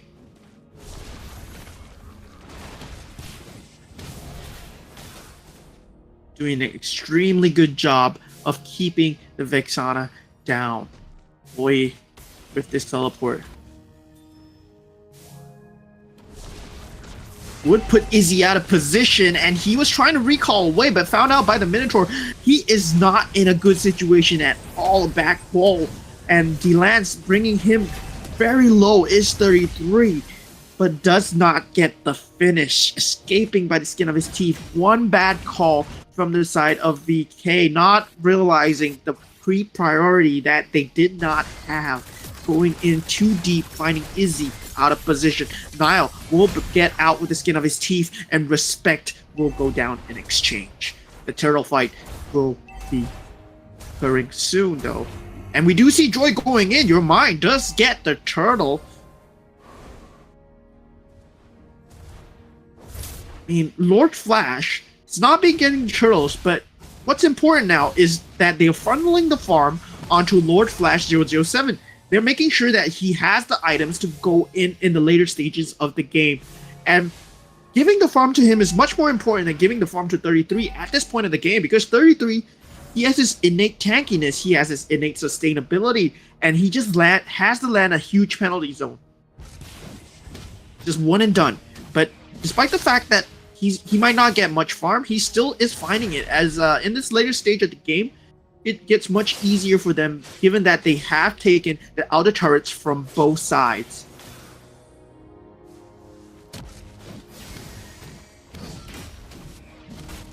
$33 though, Has been threatening the mid lane really often, not giving Delance any space to farm.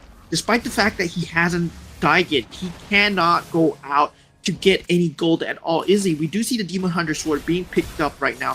He has to focus on farming, he has to get the third item, and Loi does get out in time, but Bastia is still finding out where they went to, and it is a 3v1 situation over there, as we do see the Joy going in onto the Vexana, and not able to find the finish as of yet. Still require more items, still limit testing, still thinking about how far he can go. 33 does get a nice penalty zone onto the Lance at the moment. We do see a Minoan Fury. He cannot be the first point of contact though. 33, he will be in danger, but he does have a flicker away. I don't like this from Wawa Gaming.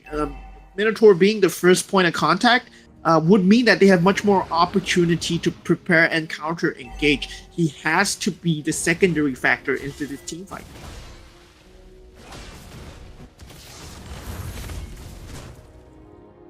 Such a game-changing ultimate, and Niall with these blocks resetting so well, denying the Lord fight altogether. Vampire Kanagan, they are playing really well right now as they find your mind slightly out of position, but Blazing Duet going in very heavy damage from the side of Vexana. They cannot stand up to this team fight yet with Lord Flash not in position to help, and he is not in a position where he can do any damage to Delance. He does not have any buffs available.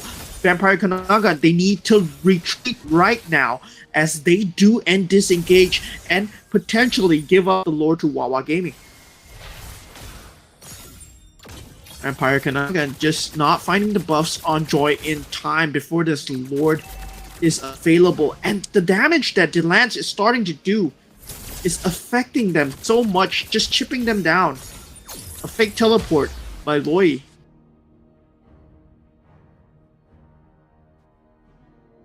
Just trying to stall this Lord team fight as long as possible.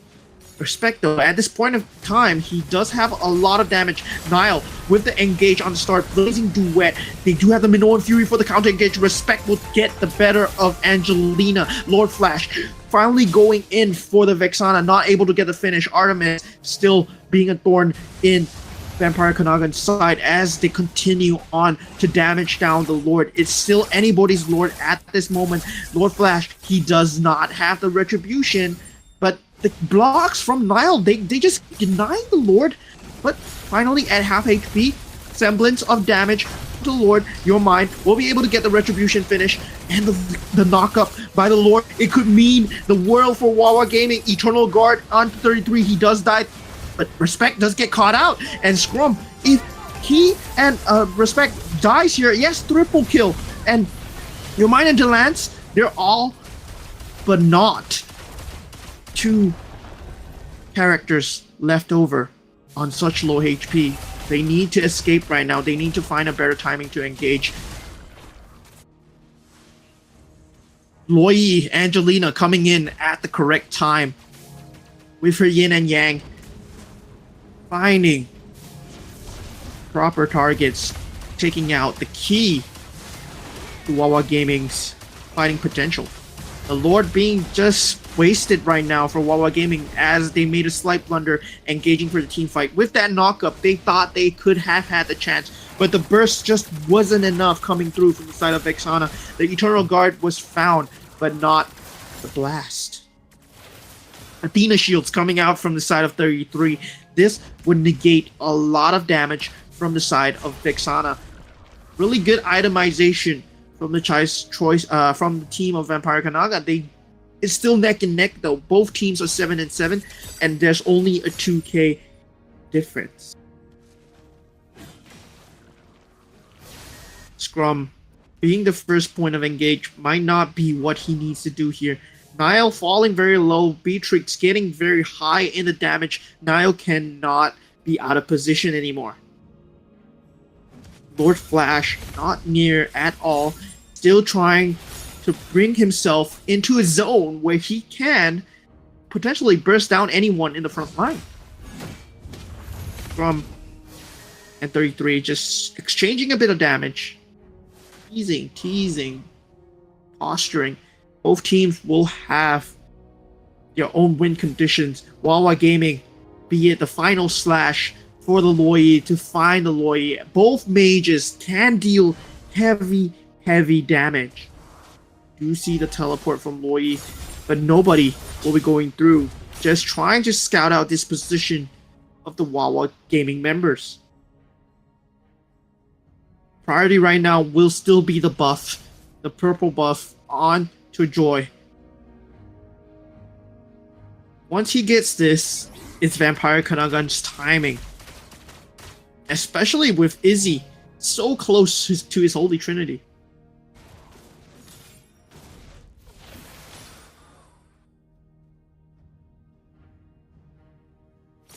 At this point of time though, Delance, he's been surviving extremely well in these team fights. He has been trying to counter engage, always trying to stay alive, positioning on point. But now we do have the Radiant Lord spawning in.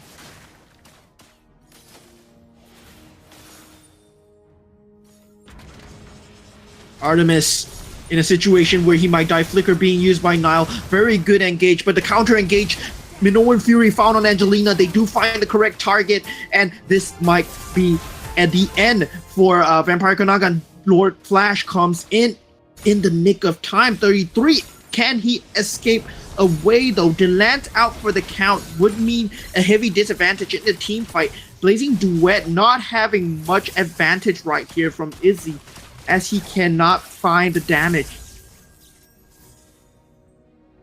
Lord Flash, he's now in a position where he can finally deal and burst down onto the Vexana. Now getting down for the count. And Scrum getting beat down by Izzy, but he's out of position now. He does not have a Dexter to teleport to. And this would mean the Lord will be going towards Wawa's way.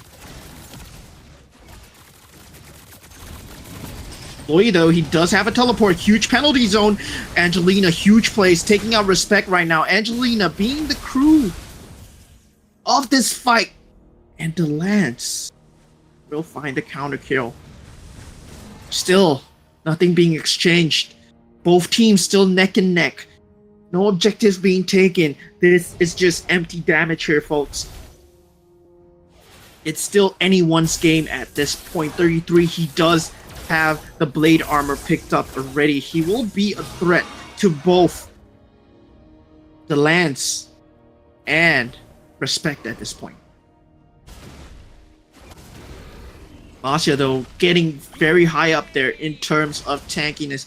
He can weave in and out of these team fights unabridged. And Scrum, he's in a bit of trouble, but I mean, he is still a Minotaur after all.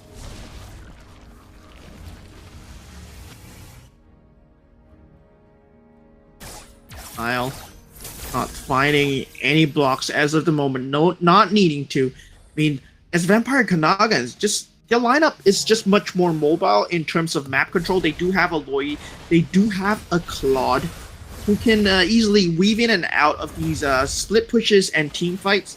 But meanwhile, Joy, she's just doing her own thing. All she needs to do in the team fight is to take out the Lance. And it's the same for the side of Wawa Gaming. They need to find a final slash onto Angelina, and when they both do that, it becomes all out of form. Scrum does get the counter initiate. Minoan Fury onto Angelina. Angelina goes down for the count. This is huge, as Scrum is going down low, but Lord Flash is not going for the correct target, and he does get picked off penalty zone to respond, but it's just too little too late now. Trying to run away with his life. Izzy on half HP as well. 5-man up for Wawa Gaming. They win the team fight handedly. Vampire Kanagan just making a few wonders in that team fight. Lord Flash not able to find out the Lance positioning. I mean, you have to attribute it to the Lance play right there. He was just out of harm's way. Never in a position where he can get caught by Joy at all. Always wary, always looking out. And he did use his flicker right there to make sure that he was out of position. I mean, out of harm's way. He wasn't out of position. He was in position. Loi, though, does have these teleports going for them. And every 20 seconds, he can reposition him and a few of his teammates, or potentially all of his teammates. We do see the outer turrets being challenged right now as the Radiant Lord marches in.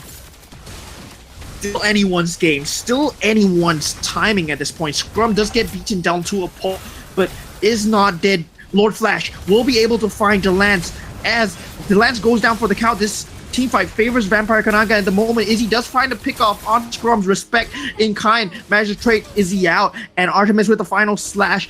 Respect actually surviving the entire team fight. He's proving that he does not need the Vexana at all anymore. He is too far gone. With the Lord marching down as well, Nile and 33, can they do anything against Respect at this moment? 33, he definitely can do it. His tankiness is way up there, as Nile kind of drags the Lord away, trying to prevent a further push from coming through. But they will still lose this inhibitor turret.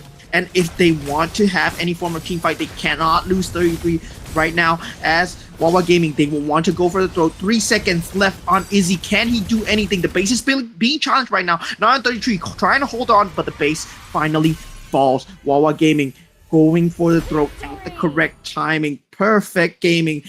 Perfect counter. Despite losing their Vexana, they were heavily disadvantaged in the fight, but Angelina couldn't survive the onslaught coming through from Respect. They both knew their win conditions really well. Both teams are neck and neck when it comes down to itemizations, when it comes down to win conditions, and we're going to have a very close game here, ladies and gentlemen. Very high damage from the side of 33, but of course, if you look at the side of Wawa Gaming, look at how much damage Vexana took, 7%.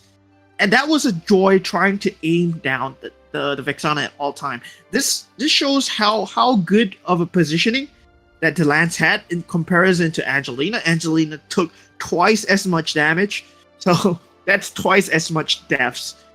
Because you have to consider that both teams, they do not have much heals, only the Minotaur on the side of Wawa Gaming. And despite that, Delance still did not take any chance. He managed to keep his life intact for the team fight as long as possible. They have to fully commit onto him with Respect beating them down from the side. Izzy just could not find the damage. Respect clearly having the superior damage when it came down to the team fights. The AoE proving to be much more pivotal when it came down to the wire. So congratulations to Wawa Gaming for getting a 1-0 lead this early on into day 6. So Laos will be taking, if I'm not wrong, another point away from Vampire Kananga, which is from Thailand. I mean, both well done by both teams, and we will be heading into a short break. I'll see you guys later on. 2023 has been a momentous year for Mobile Legends Bang Bang Esports. Let's take a moment to glimpse into what lies ahead in 2024, where we will have more tournaments, more matches, more initiatives across the world, surpassing the growth we achieved this year. We kickstart the year with the first half of MPL seasons and official tournaments from February to June, including development leagues such as MPL Indonesia and MPL Philippines. We would also like to introduce the MLBB Academy League, or MAL, a second-tier professional league in Malaysia, which will serve as an official platform between grassroots tournaments and professional league. Next, we will revisit the return of the Snapdragon Pro Series MLBB, organized by ESL in the middle of the year. Building up for MSC 2024, now rebranded as the Mid-Season Cup, with a new vision to be more globalized and inclusive than ever. Heading into the 8th year of the series with higher stakes, the new MSC will be held outside of Southeast Asia, with more participating teams and a bigger prize pool. Right after, we will have the 3rd MLBB Women's Invitational, MWI 2024, as the calendar flips to the latter half of the year. Get ready for the second half of MPL and official tournaments, leading up to a second Snapdragon Pro Series MLBB of the year, where it is open to amateur and semi-pro teams in more continents. The 16th World Esports Championship will continue to feature MLBB as one of the competing esports titles in Saudi Arabia with a series of national selection and regional qualifiers throughout the year of 2024. Last but definitely not least, it is time for the World Series, M6, and it will return to where it started, Malaysia. Without our phenomenal fans and incredible communities from around the globe, none of this would be possible. Together, we shall take MLBB esports to a greater height.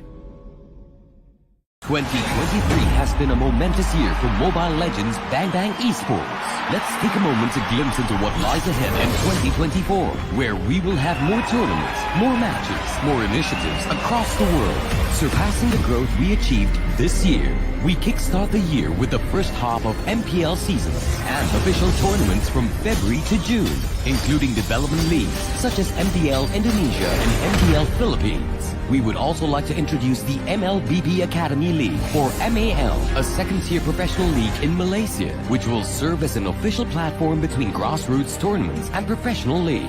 Next, we will revisit the return of the Snapdragon Pro Series MLBB, organized by ESL in the middle of the year. Building up for MSC 2024, now rebranded as the Mid-Season Cup, with a new vision to be more globalized and inclusive than ever. Heading into the 8th year of the series with higher stakes, the new MSC will be held outside of Southeast Asia, with more participating teams and a bigger prize pool. Right after, we will have the 3rd MLBB Women's Invitational, MWI 2024, as the calendar flips to the latter half of the year.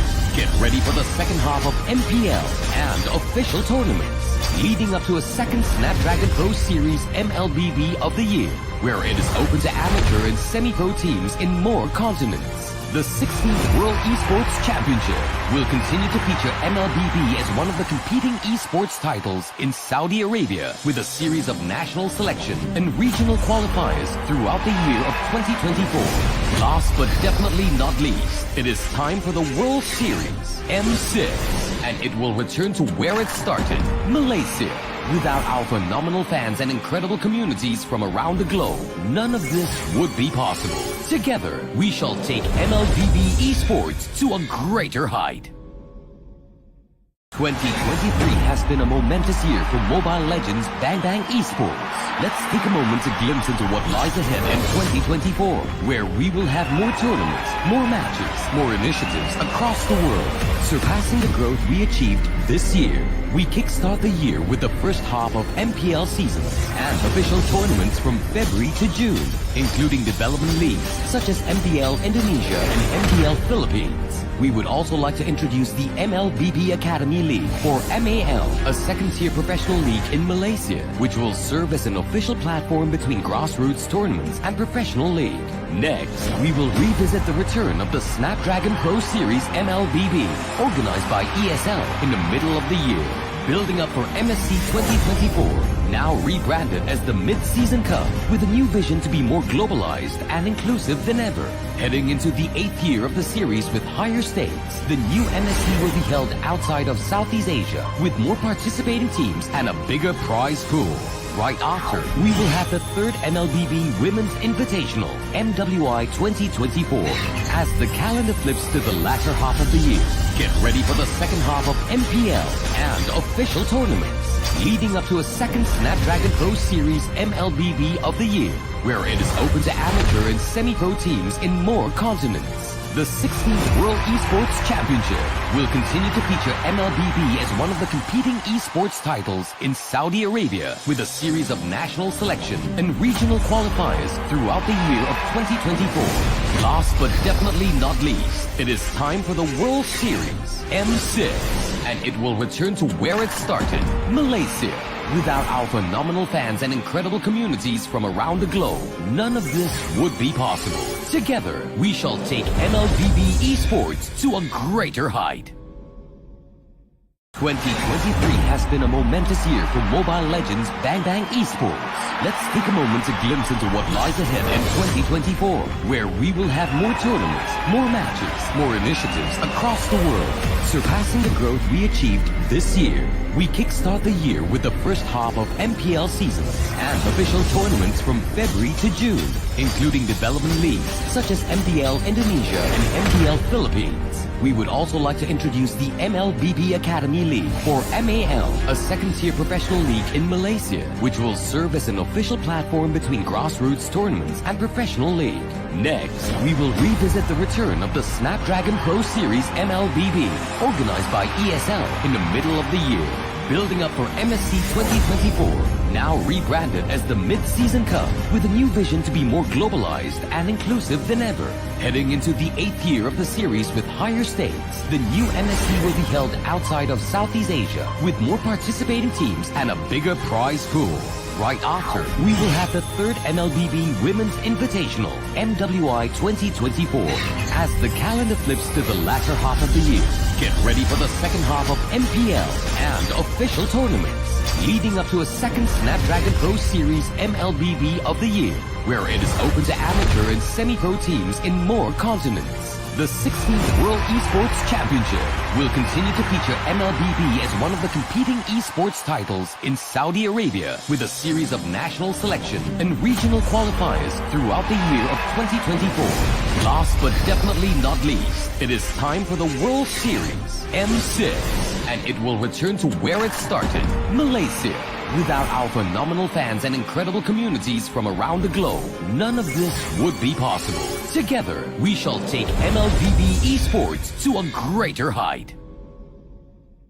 2023 has been a momentous year for Mobile Legends Bang Bang Esports. Let's take a moment to glimpse into what lies ahead in 2024, where we will have more tournaments, more matches, more initiatives across the world, surpassing the growth we achieved this year. We kickstart the year with the first half of MPL seasons and official tournaments from February to June, including development leagues such as MDL Indonesia and MDL Philippines. We would also like to introduce the MLBB Academy League, or MAL, a second-tier professional league in Malaysia, which will serve as an official platform between grassroots tournaments and professional league. Next, we will revisit the return of the Snapdragon Pro Series MLBB, organized by ESL in the middle of the year. Building up for MSC 2024, now rebranded as the Mid-Season Cup, with a new vision to be more globalized and inclusive than ever. Heading into the 8th year of the series with higher stakes, the new MSC will be held outside of Southeast Asia, with more participating teams and a bigger prize pool. Right after, we will have the 3rd MLBB Women's Invitational, MWI 2024, as the calendar flips to the latter half of the year. Get ready for the second half of MPL and official tournaments, leading up to a second Snapdragon Pro Series MLBB of the year, where it is open to amateur and semi-pro teams in more continents. The 16th World Esports Championship will continue to feature MLBB as one of the competing esports titles in Saudi Arabia, with a series of national selection and regional qualifiers throughout the year of 2024. Last but definitely not least, it is time for the World Series, M6, and it will return to where it started, Malaysia. Without our phenomenal fans and incredible communities from around the globe, none of this would be possible. Together, we shall take MLBB esports to a greater height. 2023 has been a momentous year for Mobile Legends Bang Bang Esports. Let's take a moment to glimpse into what lies ahead in 2024, where we will have more tournaments, more matches, more initiatives across the world, surpassing the growth we achieved this year. We kickstart the year with the first half of MPL seasons and official tournaments from February to June, including development leagues such as MDL Indonesia and MDL Philippines. We would also like to introduce the MLBB Academy League, or MAL, a second-tier professional league in Malaysia, which will serve as an official platform between grassroots tournaments and professional league.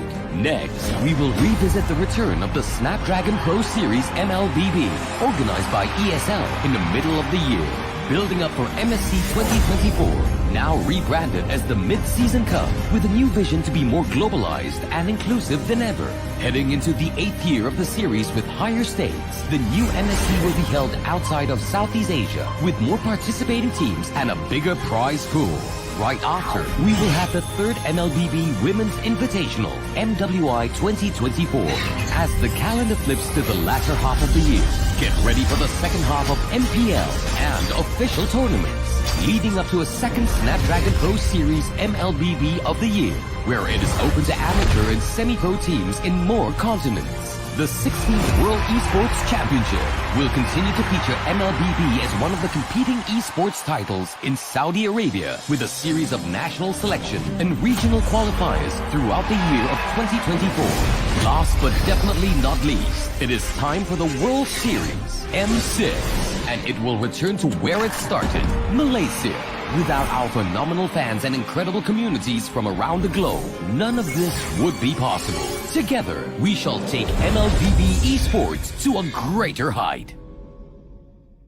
2023 has been a momentous year for Mobile Legends Bang Bang Esports. Let's take a moment to glimpse into what lies ahead in 2024, where we will have more tournaments, more matches, more initiatives across the world, surpassing the growth we achieved this year. We kickstart the year with the first half of MPL seasons and official tournaments from February to June, including development leagues such as MPL Indonesia and MPL Philippines. We would also like to introduce the MLBB Academy League, or MAL, a second-tier professional league in Malaysia, which will serve as an official platform between grassroots tournaments and professional league.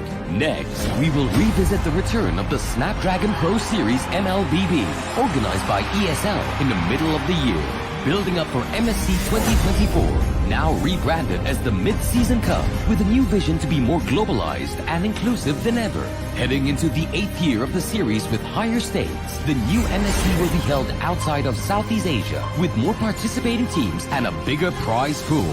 Right after, we will have the third MLBB Women's Invitational, MWI 2024, as the calendar flips to the latter half of the year. Get ready for the second half of MPL and official tournaments, leading up to a second Snapdragon Pro Series MLBB of the year, where it is open to amateur and semi-pro teams in more continents. The 16th World Esports Championship will continue to feature MLBB as one of the competing esports titles in Saudi Arabia, with a series of national selection and regional qualifiers throughout the year of 2024. Last but definitely not least, it is time for the World Series M6, and it will return to where it started, Malaysia. Without our phenomenal fans and incredible communities from around the globe, none of this would be possible. Together, we shall take MLBB esports to a greater height. 2023 has been a momentous year for Mobile Legends Bang Bang Esports. Let's take a moment to glimpse into what lies ahead in 2024, where we will have more tournaments, more matches, more initiatives across the world, surpassing the growth we achieved this year. We kickstart the year with the first half of MPL seasons and official tournaments from February to June, including development leagues such as MPL Indonesia and MPL Philippines. We would also like to introduce the MLBB Academy League, or MAL, a second-tier professional league in Malaysia, which will serve as an official platform between grassroots tournaments and professional league. Next, we will revisit the return of the Snapdragon Pro Series MLBB, organized by ESL in the middle of the year, building up for MSC 2024, now rebranded as the Mid-Season Cup, with a new vision to be more globalized and inclusive than ever. Heading into the 8th year of the series with higher stakes, the new MSC will be held outside of Southeast Asia, with more participating teams and a bigger prize pool. Right after, we will have the third MLBB Women's Invitational, MWI 2024, as the calendar flips to the latter half of the year. Get ready for the second half of MPL and official tournaments, leading up to a second Snapdragon Pro Series MLBB of the year, where it is open to amateur and semi-pro teams in more continents. The 16th World Esports Championship will continue to feature MLBB as one of the competing esports titles in Saudi Arabia, with a series of national selection and regional qualifiers throughout the year of 2024. Last but definitely not least, it is time for the World Series M6, and it will return to where it started, Malaysia. Without our phenomenal fans and incredible communities from around the globe, none of this would be possible. Together, we shall take MLBB esports to a greater height. Hi guys, welcome back to MCCM Season 3, Day 6. I'm your caster, Moman, and we are in the middle of the game of Vampire Kanagan versus Wawa Gaming. This is a best of 2, so we will be heading on to the second game. The draft and bans are ready, so let's just head on straight into the game. Team is banning. We do have the Matilda and the Angela being banned out right now. From both sides, I mean, the standard bans at the start, let's not think too much. I mean, go back to the previous game. Both teams are actually very evenly matched when it comes down to identifying their win condition. It's just that I feel that Delance, being the key player for Wawa Gaming in the previous game, because he was the Vexana, and Angelina being the key disruptor, the true counter to Wawa Gaming's teamfight lineup, you had to be as a lawyer. I mean, as a lawyer, you can't really play too far behind. You still have to be in range to deal damage, but just couldn't get out in time. The ability to identify when you can go in and when you can make these decisions in the mid game, in the late game, it just shows the experience that Wawa Gaming has as a team, has as its players as well.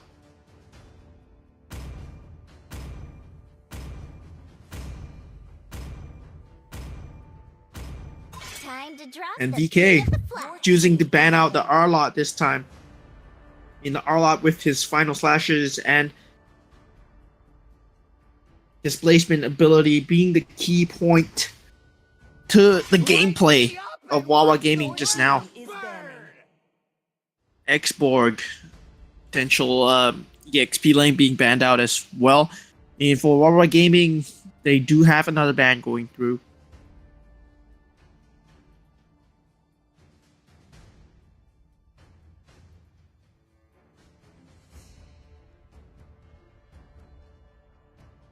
What will it be? I mean, I'm kind of feeling like it's gonna be an Angela? No, Angela's already banned. What am I talking about? Frederick? Vexana? The hunt begins. Ruby. Your team is Ah, picking. man. Alright, so Vampire Kanagans, they will have the first pick. Let's hear from the crowd. Thinking about what they might want to open it, they do pick the CC because they did ban out the 2 EXP laners. Wawa Gaming, they have the 2 picks coming through. I mean, they're hinting in Alucard, but Alucard is really out of the meta. Assassin fighting damage dealer Jungle is a bit out of the meta at the moment, but still we do see teams picking up their off in this tourney, and it has been doing pretty well for these teams. Minotaur. The Minotaur and the Vexana. Of course, the 1-2 combo coming out from Wawa Gaming. Vampire Kanagan, they will have to respond in kind. They did pick up the CC, so it's possible to pick up a Claude right now and play the individual game. Like, just play a macro game with people that can win the lane. So, of course, going for the Lydia, the lane clear, and the black shoes to get out of harm's way. Confirmed. Your Fun. team And the Grok from Nile. Nile on the Grok is really scary from the previous game. His blocks were really on point. The way that he set up the team fights and his timing to flicker in always catches the Lance kind of off guard, but somehow Scrum still managed to get the finishing Minotaur blow. I mean, Minoan Fury onto Vampire Kanagan. Respect, though, will be on the Harif this time. Gaze upon the edge Your of team the is void. banning. And we do see a Nolan ban coming out from the side of Vampire Kanagan. They want to shut down as much individual plays as possible from the side of Wawa Gaming. VK, at this point, they will choose to take out even more EXP laners. Yes, they do pick out the Uzo, and they will have another shot at it as well to deny any form of dominance against the CC, get her ahead as much as possible when they enter into this game. Wawa Gaming here. They want to pick off as many individual heroes as possible. The Claude is still on the table, so they can take it out. The carry as well being a viable option.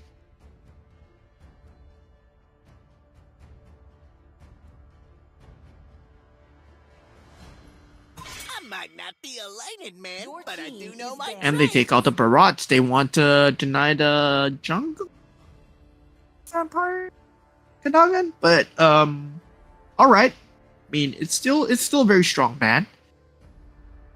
Vampire Kanagan. I think they're gonna double down and take away more EXP laners.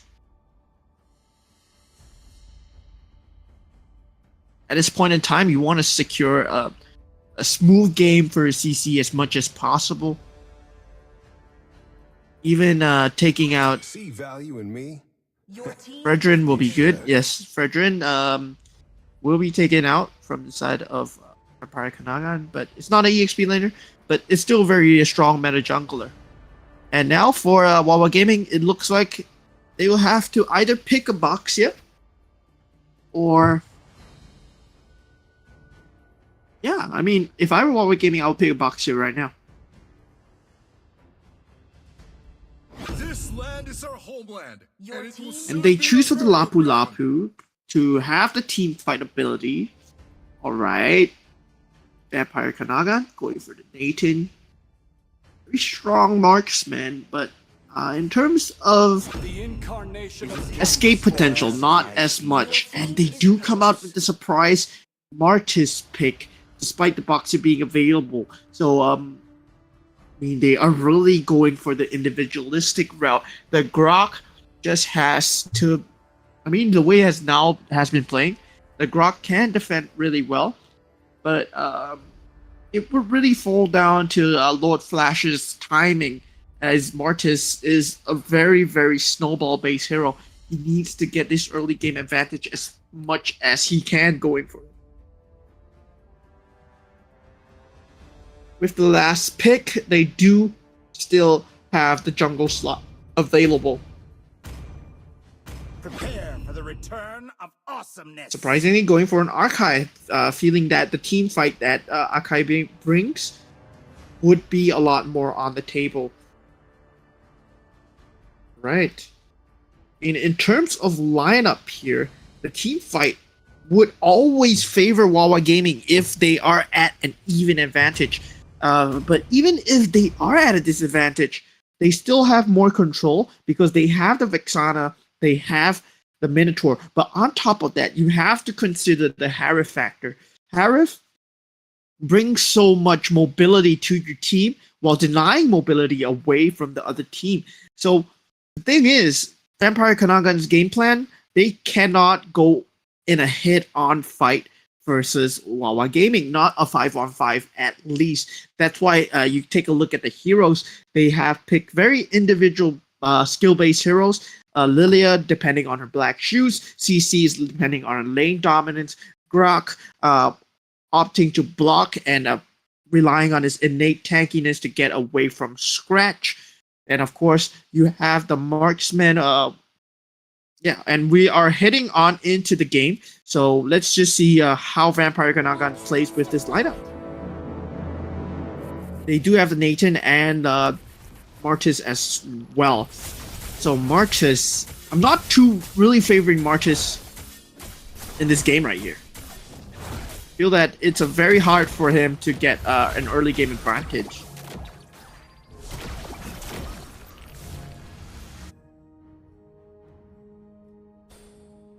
Well, the CC versus Lapu Lapu, I really favor the CC for the first few levels, but Lapu Lapu is more of a teamfight based hero. So Wawa Gaming is not hoping that Artemis is going to win the CC, but eventually, when the team fight occurs, Lapu Lapu will be able to have more impact. You see the early skirmish going on. They want to try and secure the Marches invade as much as possible. Now trying to take away the orange buff from your mind. But still, Lord Flash hitting level 4 extremely early. That's the power of a Martis. So his Decimate will be available. And look at where he's pathing. He's going towards the Lapu Lapu, who he knows it's going to be low because of CC, but he does run into the Akai while he's trying to invade for this creep here.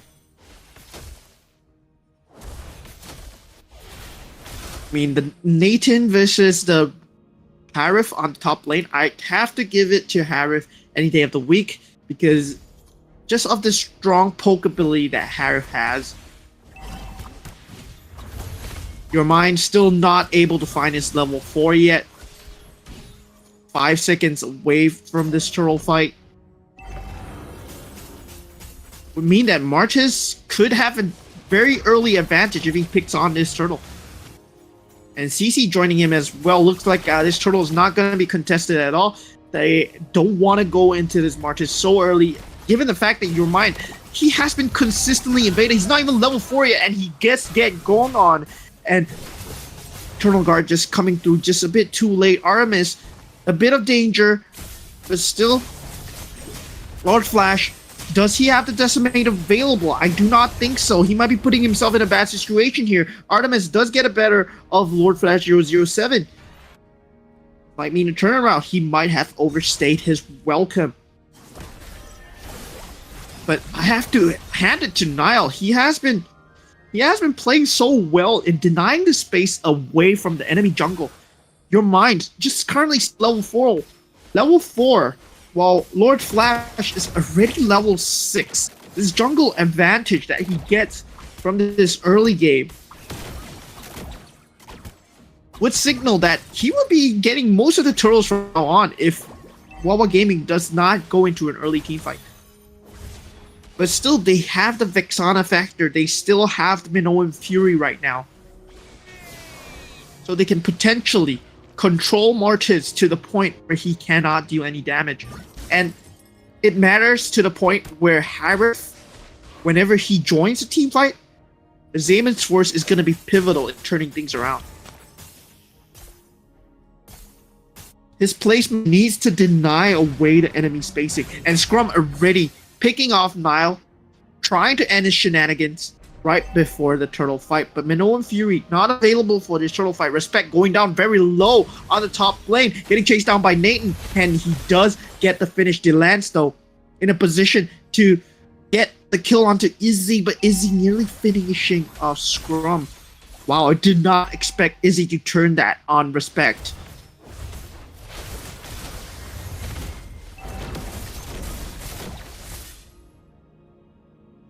Game has been paused right now, but Martis, as expected, will be getting most of the turtle advantage, with the advantage that he has been garnering for himself early in the game due to Nile's heads-up gameplay.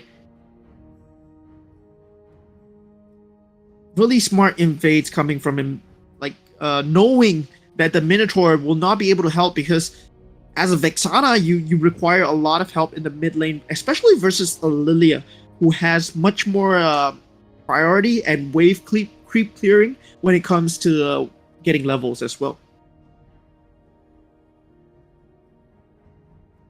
Not too sure what's going on, but I think the players are having certain issues in the game right now. But I think we'll be hitting for a short break soon.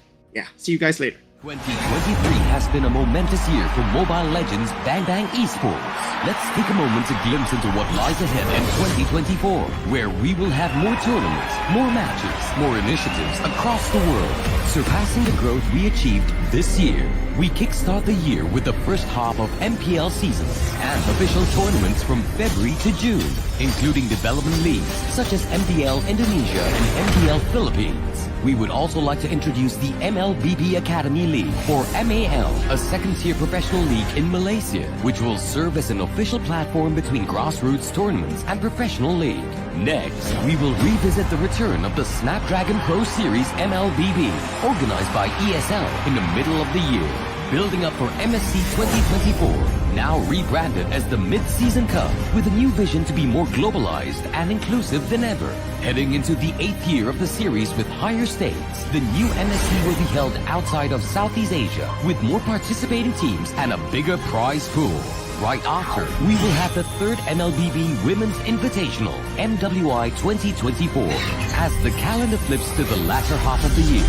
Get ready for the second half of MPL and official tournaments, leading up to a second Snapdragon Pro Series MLBB of the year, where it is open to amateur and semi-pro teams in more continents. The 16th World Esports Championship will continue to feature MLBB as one of the competing esports titles in Saudi Arabia, with a series of national selection and regional qualifiers throughout the year of 2024.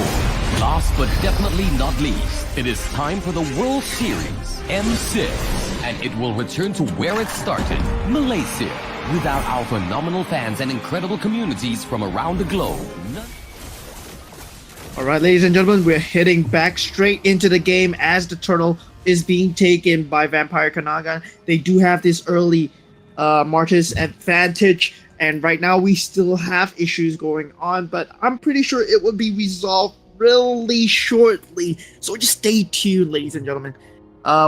Both teams are still head-to-head, 12.6k to 11.4k, and just take a moment to think about the lineups that both teams have, the win conditions, and what Wawa Gaming needs to do to win this early Martis push. The thing is, Vampire Kananga, they're going for a gameplay where it's very individual skill based, yet they can come together because they have the advantage already. So they deny the team fight advantage that Wawa Gaming has by having a macro lead, by having a gold lead. So they choose these heroes that have very strong laning presence in their respective lanes. So, especially for Martis in the jungle, and you think about Nile as a roamer on his Grok, he has been denying so much space away for your mind for free, because knowing that they picked the Lilia, the Minotaur has to be there for Vexana just in case of anything, just in case of the Martis being there, just in case of a freak accident by Angelina just killing off the Lance as well. And of course, the CC will always be dominating her EXP lane. I feel that like CC and Yuzong, these two are very good at dominating the EXP lanes, especially in a 1v1 situation.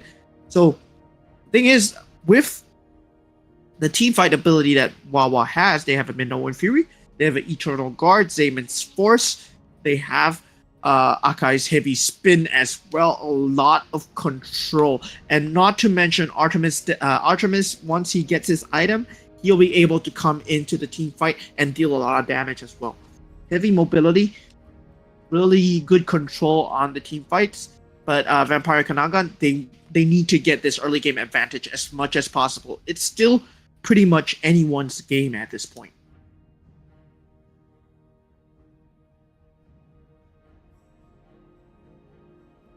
All right, so I think they're still having problems, so we'll be going for another short break. But just stay tuned. I'll be back with you guys within 5 minutes, all right? 2023 has been a momentous year for Mobile Legends Bang Bang Esports. Let's take a moment to glimpse into what lies ahead in 2024, where we will have more tournaments, more matches, more initiatives across the world, surpassing the growth we achieved this year. We kickstart the year with the first half of... All right, guys, and we head on back into the game. That was a really, really short break. So Lord Flash, he does still have this early game advantage, but as I mentioned before, when this team fight just goes through from the side of Wawa Gaming, they just need a few good team fights, especially because they have such impact-changing ultimates. They have the Heavy Spin, they have the Minoan Fury, they have the Eternal Guard from Delance as well.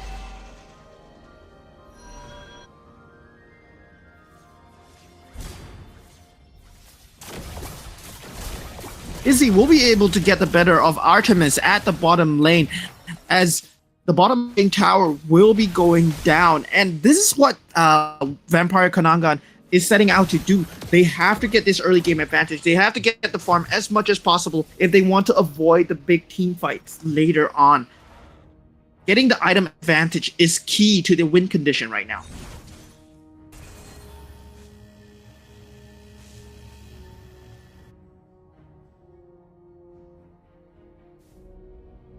Next turtle will be spawning in 30 seconds. Feel that Wawa Gaming if they want to have any semblance of a game plan right now, they will have to need to bring respect all the way to the turtle if they're even gonna challenge this turtle. But potentially Scrum does not have the flicker available, so they might just give it up right here. And this is what Vampire Kanagan really wants to do from this game. Their win condition is to keep and stay ahead. Even committing Izzy's ultimate to make sure that they stay ahead. This is pure macro gameplay coming out from Vampire Kanagan. They want to overpower them with the farm that they have. They want to start taking map control slowly but surely. Lord Flash still not able to find a kill at early game, but still he is exerting so much map pressure just from this early game advantage, and they're going for the tier 2 towers already, trying to get as much of a gold lead early on in this game. Eternal Guard being used, just trying to stop the creep wave from coming through.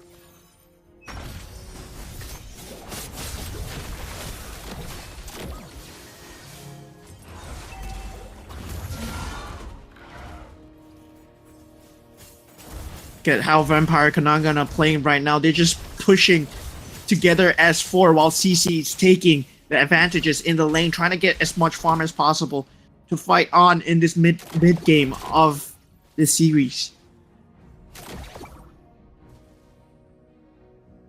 Wawa Gaming still waiting for key timing, still waiting for respect to hit his few key items for the team fight.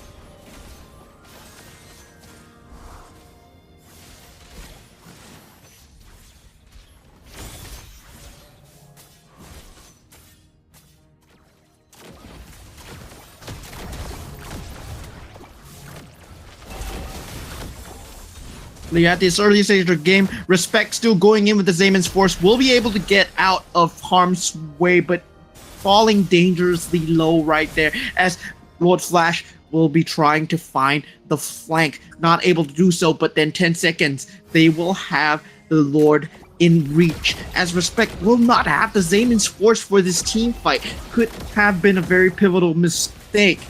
But still, Wawa Gaming, they can hold on. They do have the superior team fight lineup.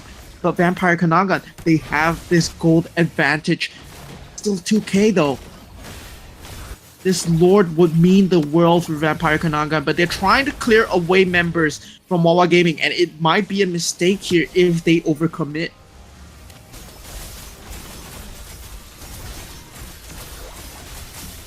Using Nathan's ultimate to whittle the Lord down, just smash him into smithereens. As Respect does have the Zaman's Force, will bring it down as Wawa Gaming, they are attempting a team fight right now. Heavy Spin being used, not able to find the pin down onto Angelina, and the counter engage coming through from the side of Vampire Kanagan. They do get the kill onto Lord Flash though. Your Mind does get picked off by Nathan. He does not have the ultimate right now, so he's not dealing the prime damage that he does need to do. It's still 1-to-1 trade, but the extended team fight as Respect will be dropping down the Zaman's Force, looking for anything more, not able to find 33. If he does find out where Izzy is though, he does have the ultimate up right now. He does not want to be in front. Nearly just giving up his life. He was 1 second late, playing with the timings very well, but the Lord is still pushing onto the top lane. Wawa Gaming's game plan here is just to deny, is just to hold on and wait for the time that they have to take these team fights. Eventually, they will have to take these team fights, and Vampire Kanagan, they just need to gather as much of a lead as possible. These item leads that Vampire Kanagan has will eventually equate to an item lead as well. The Lance just gets a barrel of 33 in the background though. And that's not what you want to see. Vampire Kanagan, they have to disengage right now. And that's more time for Wawa Gaming to just farm up, to get these key items online, to get the farm up to scratch with Vampire Kanagan. And the ability to even take these buffs while their outer turrets are down is huge for your Mind. Even though all the outer turrets are down, not losing too much of a lead, not giving away too many kills, Wawa Gaming's game plan is very, very straightforward here. They want the team fights. They want the 5-man engage.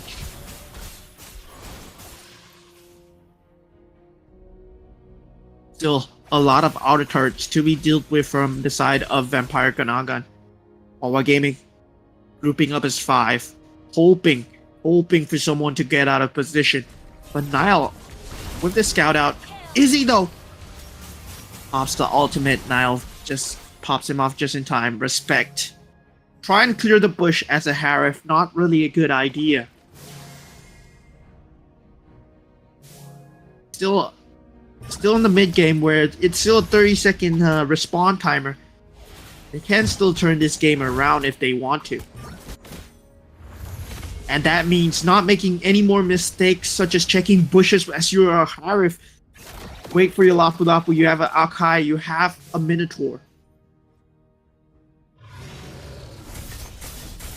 And now, you're gonna wait for this Radiant Lord at 12 minutes. And Nathan will use his ultimate, but 33 in a bit of a predicament. He does manage to get out though. He manages to get out of an Akai heavy spin, and now the Radiant Lord is being taken down by Vampire Kanaga.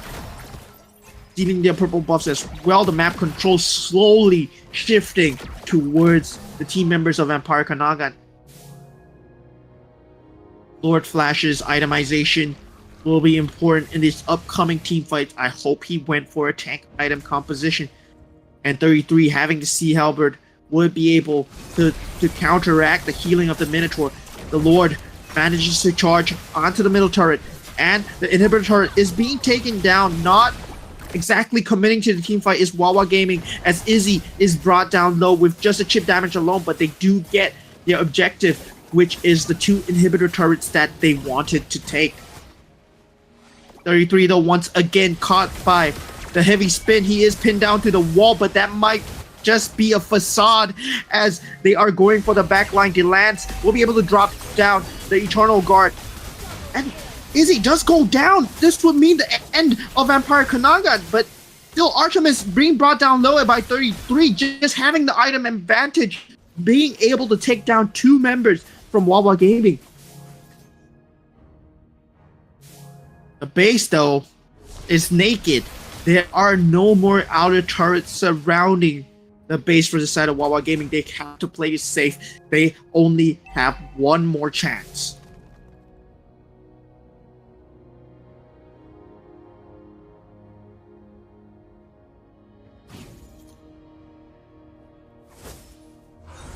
And I have to highlight Delance's positioning when it comes down to these team fights. And now we do see now a bit in a position to initiate if he chooses to do so. Lord Flash does go in, but we have the Minnow and Fury not finding any targets as Lord Flash was control immune during that period of time.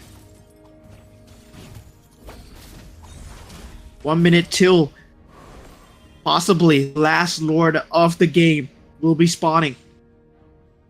We have fallen into late game situation. 4K gold lead for the side of Vampire Kanaga. This is negligible at this point. The only key things that they are looking out for is having the creep advantage, having these creep pushed out at all times. And CC will be going on to engage against Lapu Lapu. He might be in a bad situation. Artemis just gets taken down on the bottom side.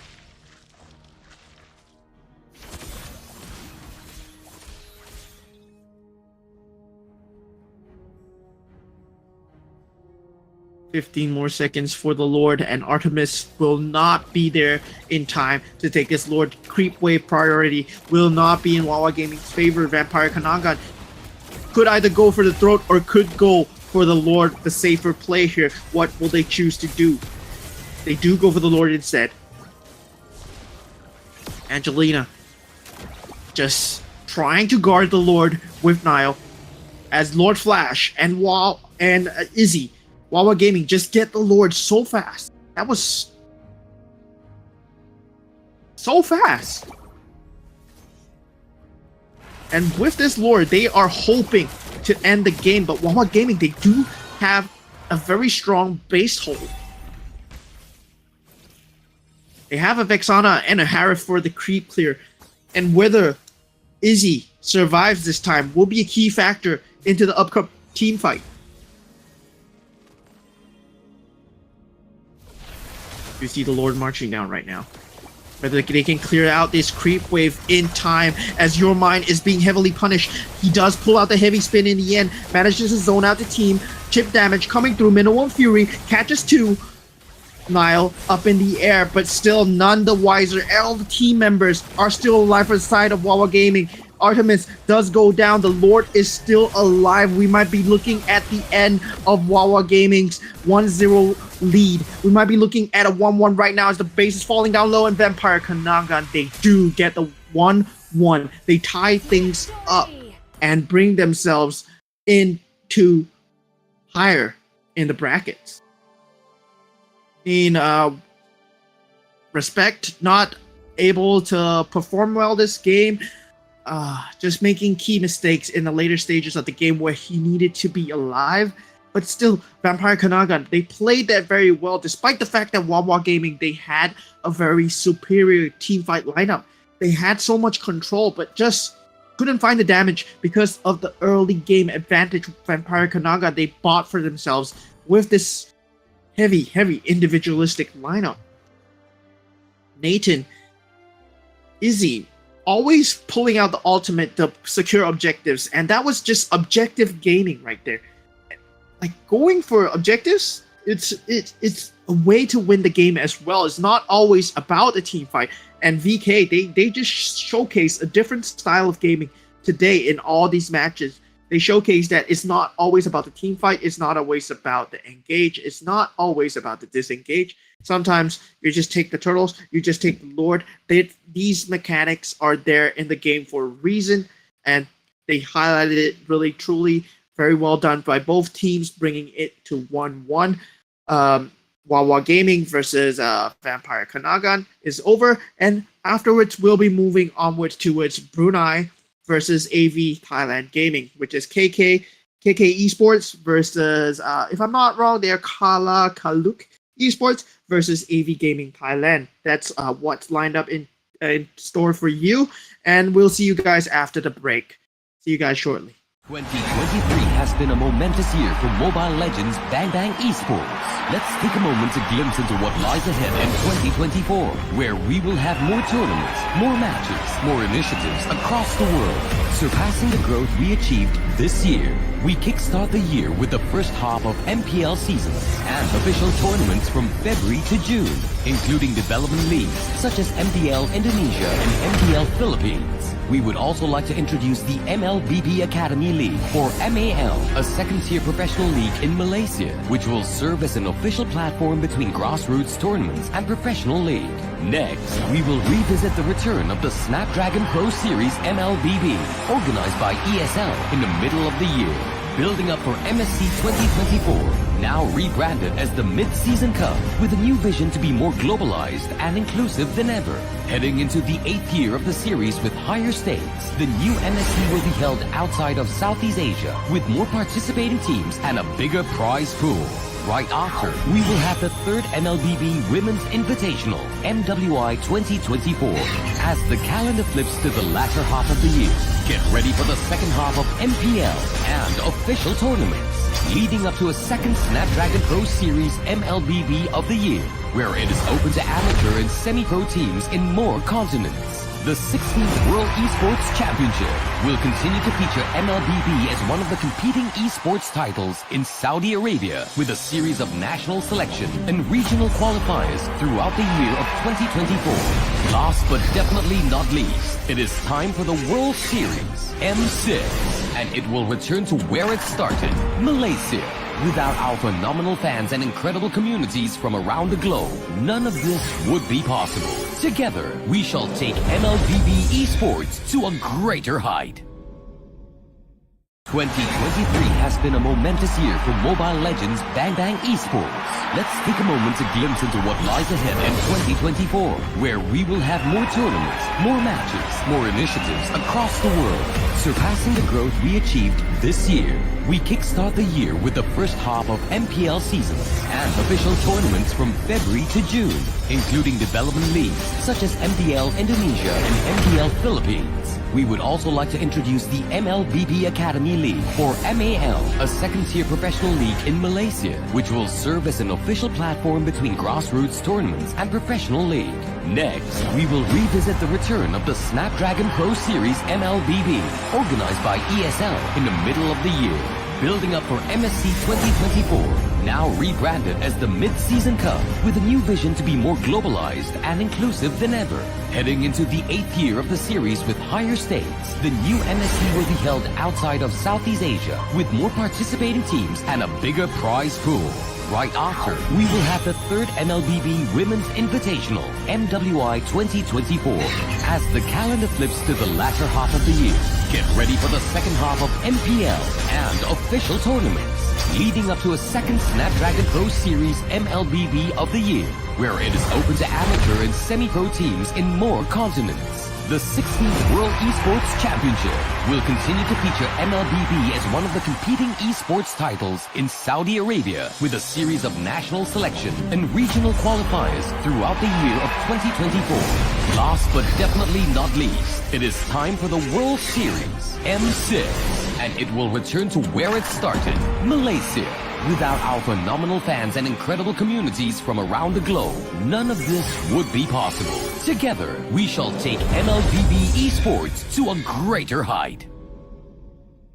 2023 has been a momentous year for Mobile Legends Bang Bang Esports. Let's take a moment to glimpse into what lies ahead in 2024, where we will have more tournaments, more matches, more initiatives across the world, surpassing the growth we achieved this year. We kickstart the year with the first half of MPL seasons and official tournaments from February to June, including development leagues such as MDL Indonesia and MDL Philippines. We would also like to introduce the MLBB Academy League, or MAL, a second-tier professional league in Malaysia, which will serve as an official platform between grassroots tournaments and professional league. Next, we will revisit the return of the Snapdragon Pro Series MLBB, organized by ESL in the middle of the year. Building up for MSC 2024, now rebranded as the Mid-Season Cup, with a new vision to be more globalized and inclusive than ever. Heading into the 8th year of the series with higher stakes, the new MSC will be held outside of Southeast Asia, with more participating teams and a bigger prize pool. Right after, we will have the 3rd MLBB Women's Invitational, MWI 2024, as the calendar flips to the latter half of the year. Get ready for the second half of MPL and official tournaments, leading up to a second Snapdragon Pro Series MLBB of the year, where it is open to amateur and semi-pro teams in more continents. The 16th World Esports Championship will continue to feature MLBB as one of the competing esports titles in Saudi Arabia, with a series of national selection and regional qualifiers throughout the year of 2024. Last but definitely not least, it is time for the World Series, M6, and it will return to where it started, Malaysia. Without our phenomenal fans and incredible communities from around the globe, none of this would be possible. Together, we shall take MLBB esports to a greater height. 2023 has been a momentous year for Mobile Legends Bang Bang Esports. Let's take a moment to glimpse into what lies ahead in 2024, where we will have more tournaments, more matches, more initiatives across the world, surpassing the growth we achieved this year. We kickstart the year with the first half of MPL seasons and official tournaments from February to June, including development leagues such as MDL Indonesia and MDL Philippines. We would also like to introduce the MLBB Academy League, or MAL, a second-tier professional league in Malaysia, which will serve as an official platform between grassroots tournaments and professional league. Next, we will revisit the return of the Snapdragon Pro Series MLBB, organized by ESL in the middle of the year. Building up for MSC 2024, now rebranded as the Mid-Season Cup, with a new vision to be more globalized and inclusive than ever. Heading into the 8th year of the series with higher stakes, the new MSC will be held outside of Southeast Asia, with more participating teams and a bigger prize pool. Right after, we will have the 3rd MLBB Women's Invitational, MWI 2024, as the calendar flips to the latter half of the year. Get ready for the second half of MPL and official tournaments, leading up to a second Snapdragon Pro Series MLBB of the year, where it is open to amateur and semi-pro teams in more continents. The 16th World Esports Championship will continue to feature MLBB as one of the competing esports titles in Saudi Arabia with a series of national selection and regional qualifiers throughout the year of 2024. Last but definitely not least, it is time for the World Series, M6, and it will return to where it started, Malaysia. Without our phenomenal fans and incredible communities from around the globe, none of this would be possible. Together, we shall take MLBB esports to a greater height. 2023 has been a momentous year for Mobile Legends Bang Bang Esports. Let's take a moment to glimpse into what lies ahead in 2024, where we will have more tournaments, more matches, more initiatives across the world, surpassing the growth we achieved this year. We kickstart the year with the first half of MPL seasons and official tournaments from February to June, including development leagues such as MDL Indonesia and MDL Philippines. We would also like to introduce the MLBB Academy League, or MAL, a second-tier professional league in Malaysia, which will serve as an official platform between grassroots tournaments and professional league. Next, we will revisit the return of the Snapdragon Pro Series MLBB, organized by ESL in the middle of the year, building up for MSC 2024, now rebranded as the Mid-Season Cup, with a new vision to be more globalized and inclusive than ever. Heading into the 8th year of the series with higher stakes, the new MSC will be held outside of Southeast Asia, with more participating teams and a bigger prize pool. Right after, we will have the 3rd MLBB Women's Invitational, MWI 2024, as the calendar flips to the latter half of the year.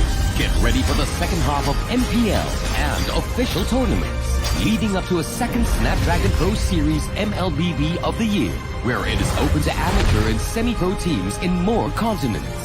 The 16th World Esports Championship will continue to feature MLBB as one of the competing esports titles in Saudi Arabia with a series of national selection and regional qualifiers throughout the year of 2024. Last but definitely not least, it is time for the World Series, M6, and it will return to where it started, Malaysia. Without our phenomenal fans and incredible communities from around the globe, none of this would be possible. Together, we shall take MLBB esports to a greater height. 2023 has been a momentous year for Mobile Legends Bang Bang Esports. Let's take a moment to glimpse into what lies ahead in 2024, where we will have more tournaments, more matches, more initiatives across the world, surpassing the growth we achieved this year. We kickstart the year with the first half of MPL seasons and official tournaments from February to June, including development leagues such as MDL Indonesia and MDL Philippines. We would also like to introduce the MLBB Academy League, or MAL, a second-tier professional league in Malaysia, which will serve as an official platform between grassroots tournaments and professional league. Next, we will revisit the return of the Snapdragon Pro Series MLBB, organized by ESL in the middle of the year, building up for MSC 2024, now rebranded as the Mid-Season Cup, with a new vision to be more globalized and inclusive than ever. Heading into the 8th year of the series with higher stakes, the new MSC will be held outside of Southeast Asia, with more participating teams and a bigger prize pool. Right after, we will have the 3rd MLBB Women's Invitational, MWI 2024, as the calendar flips to the latter half of the year. Get ready for the second half of MPL and official tournaments, leading up to a second Snapdragon Pro Series MLBB of the year, where it is open to amateur and semi-pro teams in more continents. The 16th World Esports Championship will continue to feature MLBB as one of the competing esports titles in Saudi Arabia with a series of national selection and regional qualifiers throughout the year of 2024. Last but definitely not least, it is time for the World Series, M6, and it will return to where it started, Malaysia. Without our phenomenal fans and incredible communities from around the globe, none of this would be possible. Together, we shall take MLBB esports to a... Ladies and gentlemen, welcome back to MCCM Season 3, Day 6. We're heading on towards the next game, the next best of 2. But before that, I'm your caster, Moman, and I'll be bringing you guys this game stream. So today, we have Kala Kaluk Esports versus AV Gaming Thailand. If I'm not wrong, both teams are currently still at the bottom of the ladder. Both teams are at 0 points as of the moment. Finally, facing each other will be Thailand versus Brunei, and we will be seeing how these teams match up. We didn't get to see AV Gaming Thailand yesterday because something happened, I think, to the team member, and they had to forfeit versus ESB. But we will see ESB versus Nightmare Esports later on as the final best of 2 for today as well. So for those of you that are still asking what the MCCM is, it's the M Challenge Cup Mekong, which is represented by the countries that are connected by the Mekong River. Then we have Thailand over here, Laos, Vietnam, Brunei, and Bhutan. So these teams are vying for regional supremacy over here. Of course, the MCCM is part of the MPL League, where these teams will fight for points to represent their regions in MSC. And now we will be heading on towards the draft. We do have Matilda and Joy being banned out. Welcome to my castle. Your team. Nolan, Grok, and Minotaur as well. So they, most of the tanky roamers have been banned out. I mean, Matilda and Joy, honestly, it's just like a staple ban. Nolan, I feel that it's more of a respect ban towards how AV Gaming TH probably they have Your team. a good Nolan. And Export being the final ban from the side of yeah, it's 100% ban rate today.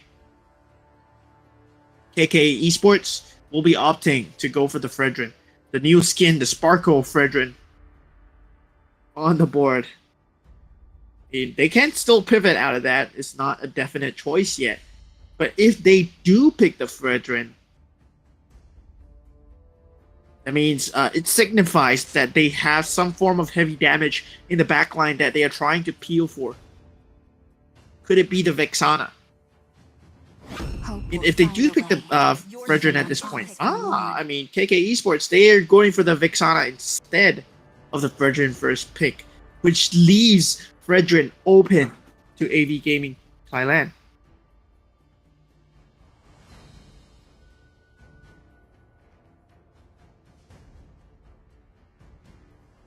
First two opening picks.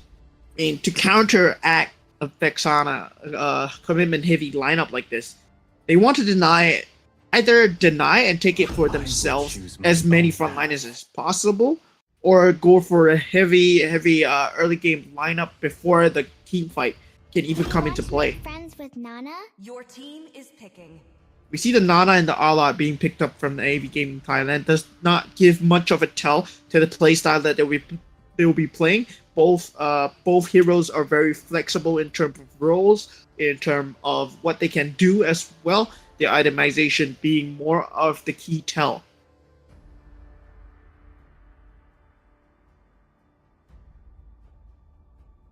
KK Esports highlighting a Ruby at the moment. And if I were KK Esports, I would just all in on the team fight. Ruby can be a potential tank, potential CC-esque laner with the sustain that she has. She can build towards a half damage, half tank route. And with I'm Offended, pull off many teams as well. But, okay, we see a Claude being picked up from the side of KK Esports. Nana and Arlot, still very much open for them, but let's consider the factors that we have still on the board. The Fredrin, still very much in play, but you don't want to pick a Fredrin into a Vexana. That's the issue, because the Eternal Guard is just so irritating to deal with. Just provides another frontliner for the side of KK Esports.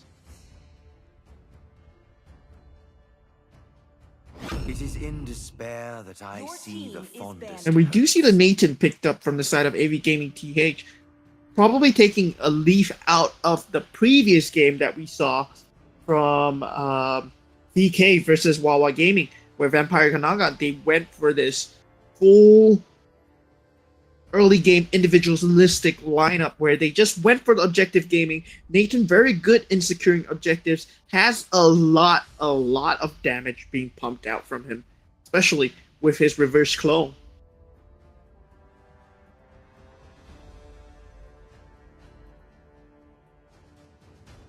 Now Akai enters the scene. Your team is banning. Akai being banned out from the side of AV Gaming KK Esports. They will be able to ban out all these individualistic heroes. CC is still much on the board. Thing is, there's an Arlot already. Do you want to make it an Arlot roam? Instead, they choose to ban out the Fredrin instead. Alright. Taking out more of the tanky frontliners. Essentially, they don't want to give it to AV Gaming TH. They could have taken it for themselves, but they chose to go with the Ruby pick instead.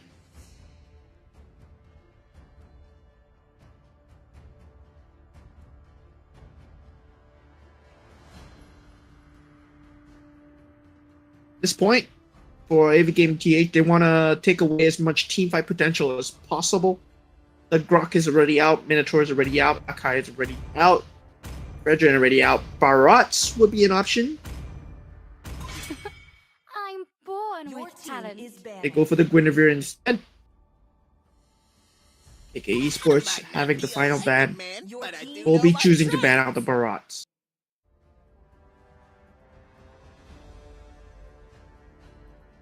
With the pick here,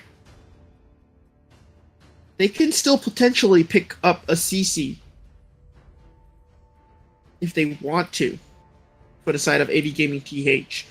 But I don't think that's the case. They go for the Martis. They are taking And not a single word the same play that the Wawa Gaming for Vampire Kananga was going for. Just going for this heavy advantage. Kalakaluk Esports. They will have to answer back in kind. The CC is still available though.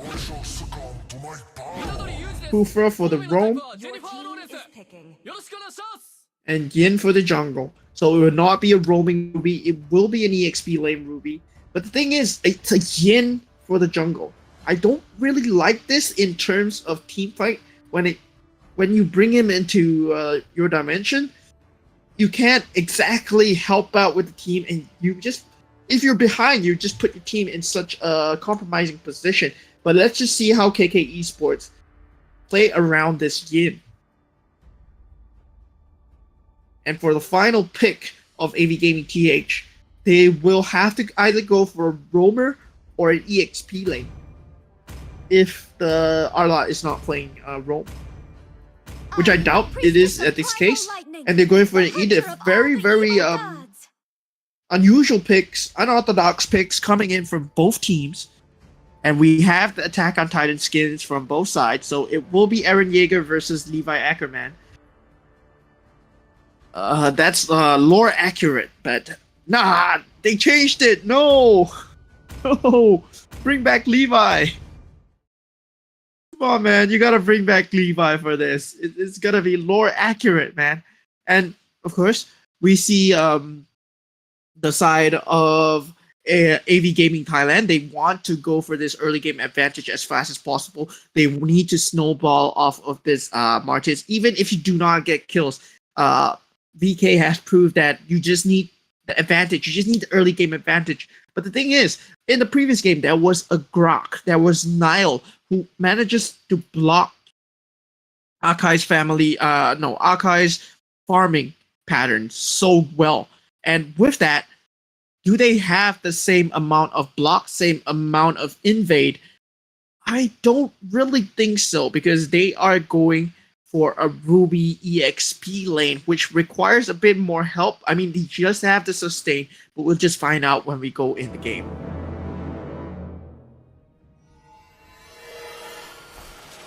They do have a Kufra as well. Kufra not really known for having these kind of invades, but definitely teamfight wise, very good.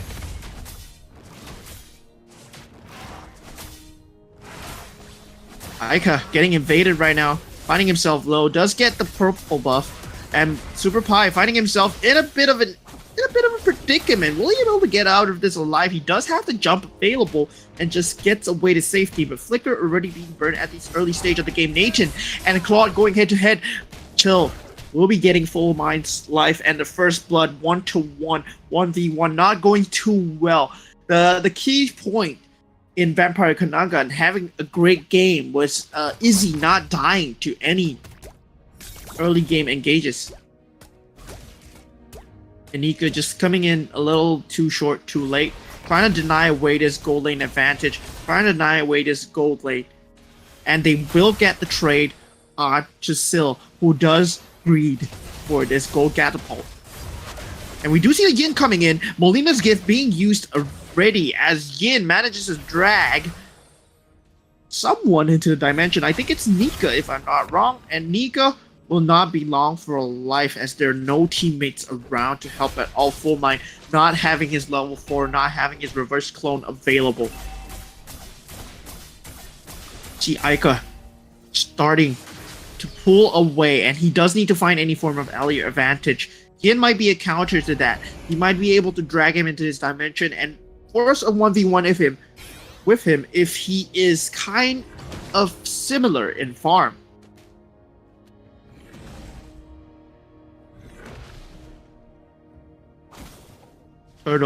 First turtle of the game will be started, but of course we have an anticlimactic pause coming through. I mean, teams will have problems. Even I have connection problems. It's an online tournament after all. There will be some form of issues, but let's forget about all that. Let's just talk about this Yin. Finding this early game, Yin versus Martis. These are very ranked as heroes, not really seen as much in the pro scenes, but to be honest, when it comes to dealing with the Martis, the Yin is kind of an answer because you can drag away this heavy amount of farm, heavy amount of advantage that you have in your dimension, and you deal 20% more damage while you are alone fighting an enemy. So this might potentially be able to turn the game when it comes down to these team fights. Taking away such a heavy equipment hero would mean that they will have a much better team fight outcome, especially if you think about the remaining members that are left over. And we're just hitting on straight in the game. Remaining members that are left over, you think about the Vexana, you think about the Kufra. There's so much teamfight control right there. And still, he can just freely use his Blazing Duet. And now we do see the early game skirmish coming through from the side of Kalakaluk Esports and AV Gaming. ACII, he does get the better of someone in the dimension. Nika will be going down as well. Super Pi on the other side, just a roam for the roam, and Martis not able to shine on this early game stage would stop the snowball effect. And you have to note that this is exactly what Kalakaluk Esports are going for, and AV Gaming TH Full Mind might be overextended right now, and he barely escaped with a sliver of his life.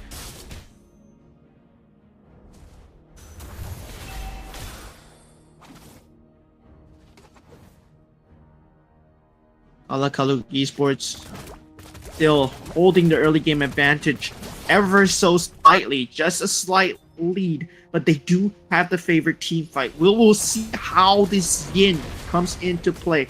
Molina's barrage does come through from the side of Lynx, but does not find any target so far. And there we go, ACII in his dimension. Eren Jaeger finding his mark as Nika and Lynxy both go down on the mid lane. This early game advantage from Martis is nowhere to be found as Aika will be challenged. He's really low, trying to fight out with an Eternal Guard and will not be able to do so. Really falling behind in terms of farm would mean that Aika has lost the snowball effect, especially in relevance when it comes to Yin, and Aika is falling down really low in versus to the Arlot. Might be going away here. Does have the final slash and the flicker, not able to find it. And Hypus just recalls. Wow, okay. Now we do have the 3-man group up from the side of AVTH. They do find the flicker onto Till, and they do manage to get him. ACII takes Full Mind into his dimension, but Full Mind, he does have the reverse clone. So close from both sides. ACII just escaping and get away with a sliver of his health. Super Pie still in danger. Eternal Guard does come down, damages Aika and Linksy a bit, but none of their lives will be taken today. The turtle is up though. The second turtle is up, and both teams are foregoing that. They are choosing to go for these team fights, trying to get an early advantage for themselves or their respective junglers. Hunter Strike will be picked up from the side of Martis right now. He will have the movement speed to deal with it. And now we do see a skirmish from the side of Zenny and Ifis. Kufra does go in with the jump. We are done. Is in a bit of trouble. Nika gets plucked off to another dimension once again, but this turtle fight is going on. Aika might be able to finish things up, and he does. ACII goes down. Super Pie in a bit of trouble. He's in a 1v3 situation. You cannot get this turtle. There's no way you can snipe this, my friend. And Lightning Truncheon has been picked up from the side of Linksy. That provides so much splash damage on the side of Nana, who already has so much splash damage to begin with. This might be the beginning of their snowball. Albeit a bit late into the mid game, but still possible if they keep finding the picks on ACII.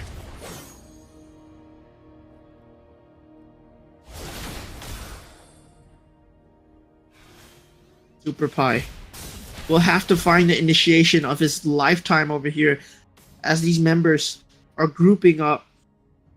Not for any objective, but still just to keep the mid lane priority in check. They do get the jump onto Nika. Nika in a bit of trouble. Will be able to get away with a sliver of HP as they get the counter kill onto Super Pie. And with the reverse clone, they turn things around. ACI and Zenny do go down. This bulk of the team fight is gone. The main core is gone, and they tie things up to an even net worth, 20k to 20k. We do have a little bit of skirmish at the top lane, not really amounting to anything, but Full Mind does pull himself ahead, and we know what Nathan does when he has this reverse clone and this amount of farm. Ifis though in a bit of a rough situation, and Nixie does get the finish with the Molina Blitz.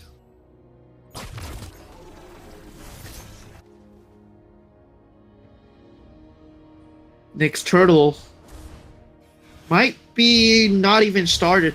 We might be just seeing a 2-turtle game, as it's already very close to the 8-minute mark. They might opt to just have it turn into the Lord for the side of Kalakaluk Esports, but still they have lost the advantage that they have gained with the past few team fights. ACII has been consistently picking up Nika, getting the kill, but from outside of that, he's not picking up core members. And this turtle fight final slash going through from the side of We Are Done. Full Mind getting the finish onto Zenny. Syl going into the Blazing Duet, does not get the finish. Super Pie wants to flicker away, but cannot. Turtle will be taken from the side of AV Gaming TH, and they lose 3 members as well. ACII not managing to pull anyone. And that's the drawbacks of a Yin right there. Aika will be going for the Blade of Despair, not going for the tank. He wants to push his advantage. He wants to have the heavy damage if he's ever caught in a situation where he cannot escape. Ifis caught in no man's land, not aware that there are 3 members around him, and gets piled on. ACII losing all this early game advantage. As a Yin, it's so hard to come back from this.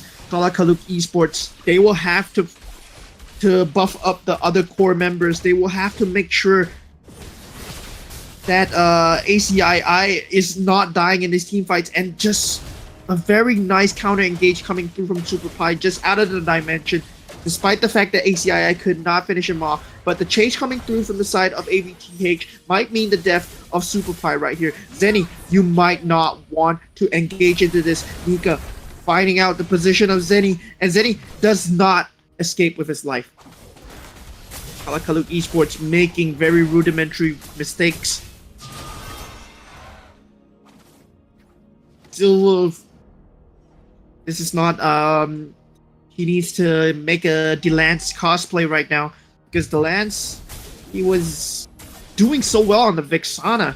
Despite the fact that his team was losing, he did not die a single time at all. And making these kind of bad decisions in this mid game would slowly give AV Gaming TH too much of a lead.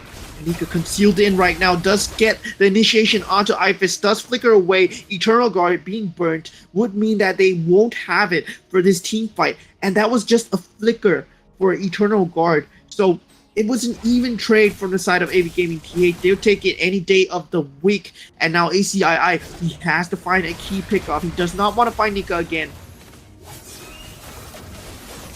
Nika does get I'm offended, and he gets pulled in, but he does have the ultimate form, dealing so much damage, and final flash onto Super Pie. A double kill from the side of AV Gaming TH. ACII does pull Arlon into his dimension, but already wasting his skills and will not be able to get the finish. He's surrounded right now.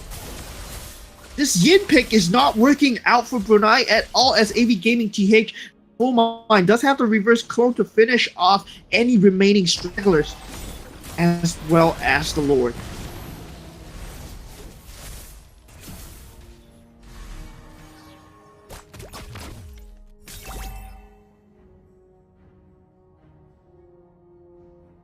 They have to bank everything onto Ifis right now, as he is the key initiator that Kalakalut can rely on, and they need him to find key targets. Picking out Nika right there was not the play, because Nika is an Edith.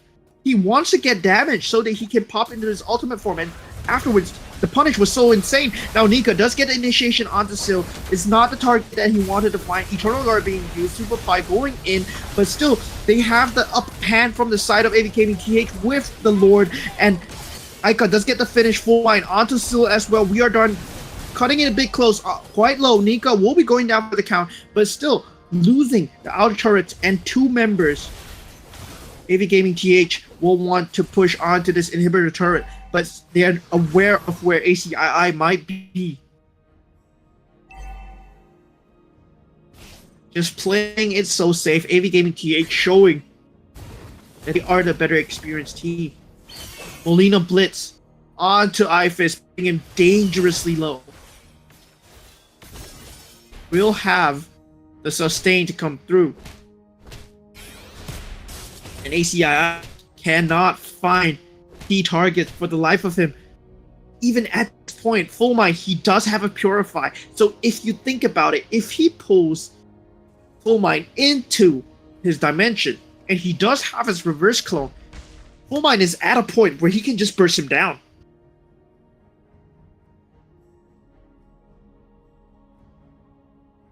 Very hard for Kalakalut Esports to come back into this point. Single-handedly, they will have to rely on the Ruby to get a key engage with the Kufra, knocking up multiple people.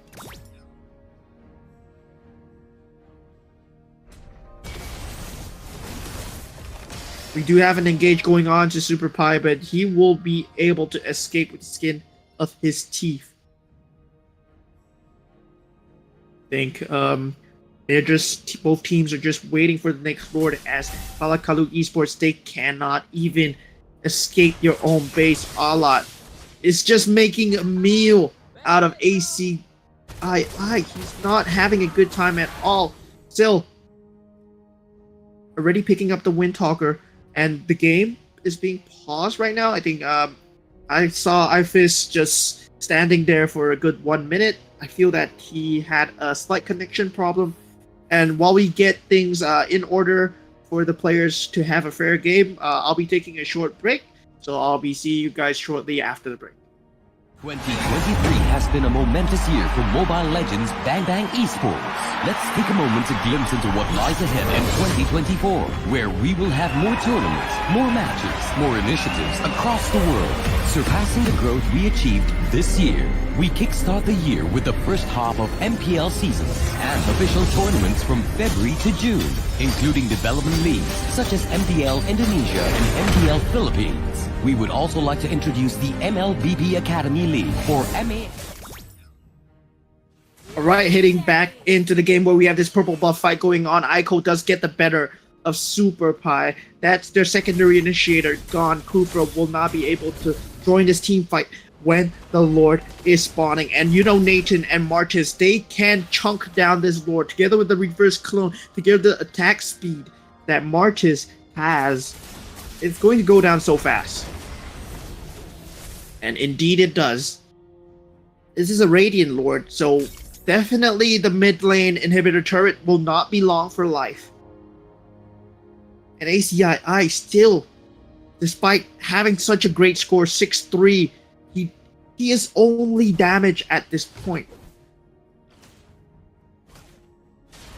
What you get for picking a non-utility hero. Don't pick Ian, boys. But still, we are hoping that Kala Kaluk Esports can somehow make a comeback to make this a competitive game. Ifis though, getting caught. Nika not finding engage, but does pop the ultimate form. Will be able to zone him out as Super Pie does go down, but Nika is dangerously low and he does get picked off. ACII does pick off Arlott as well in his dimension. Meanwhile, the Martis and Full Mind are chunking down the opponents, and Zenny's the only one left standing. Triple kill for Full Mind. The Lord does manage to get the inhibitor turret at the mid lane. That's what AV Gaming TH was hoping for. Not hoping to lose so many members, but still taking that advantage, it's really good for them. They'll continue to have this priority pushed out. All these super creeps coming in from the mid lane would mean that they have control of Kala Kaluk Esports jungle.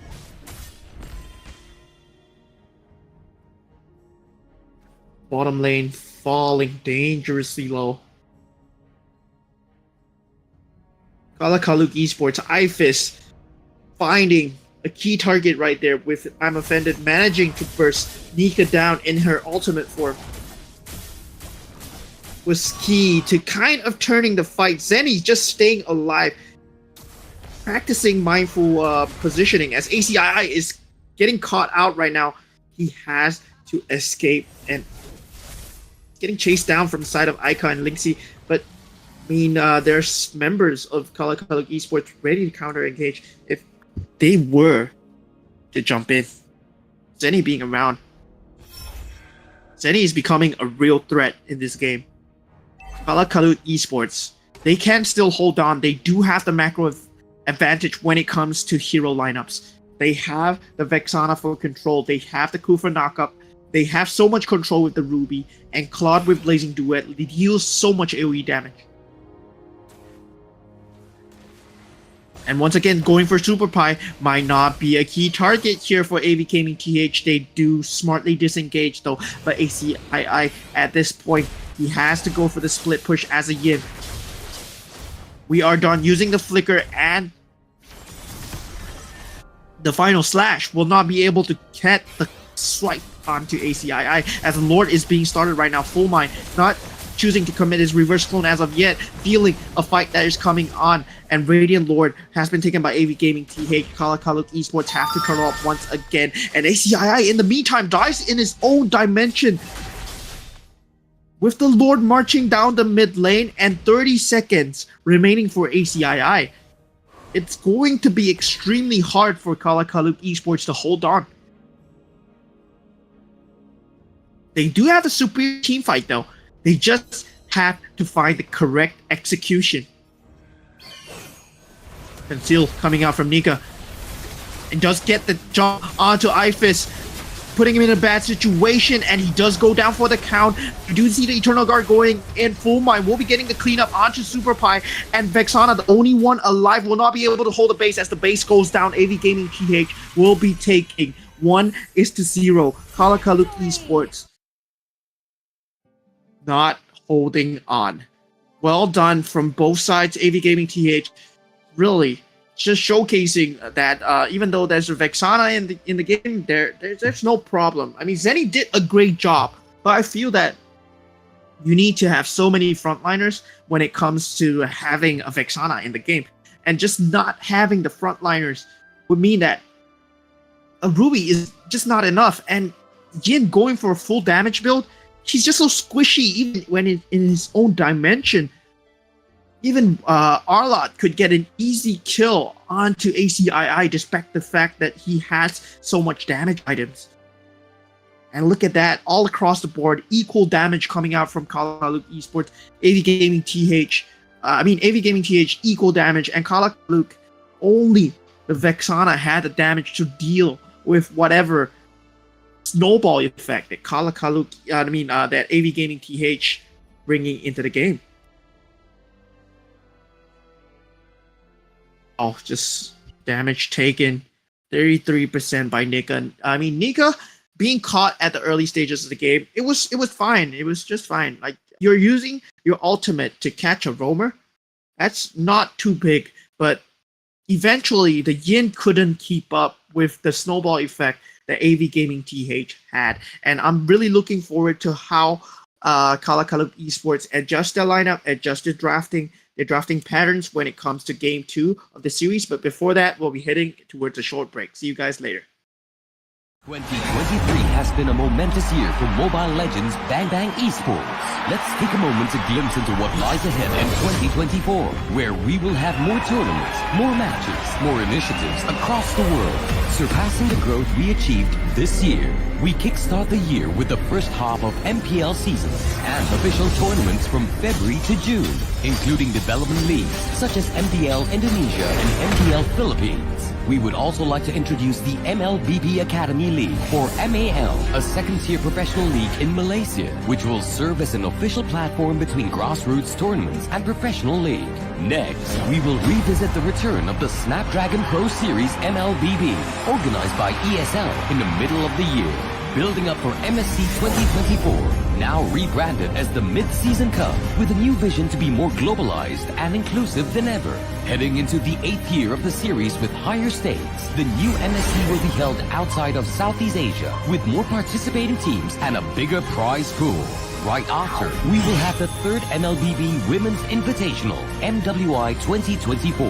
As the calendar flips to the latter half of the year, get ready for the second half of MPL and official tournaments, leading up to a second Snapdragon Pro Series MLBB of the year, where it is open to amateur and semi-pro teams in more continents. The 16th World Esports Championship will continue to feature MLBB as one of the competing esports titles in Saudi Arabia, with a series of national selection and regional qualifiers throughout the year of 2024.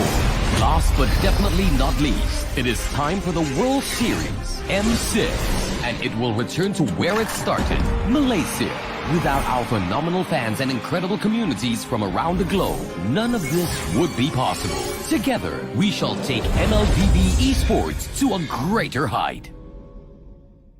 2023 has been a momentous year for Mobile Legends Bang Bang Esports. Let's take a moment to glimpse into what lies ahead in 2024, where we will have more tournaments, more matches, more initiatives across the world, surpassing the growth we achieved this year. We kickstart the year with the first half of MPL seasons and official tournaments from February to June, including development leagues such as MDL Indonesia and MDL Philippines. We would also like to introduce the MLBB Academy League, or MAL, a second-tier professional league in Malaysia, which will serve as an official platform between grassroots tournaments and professional league.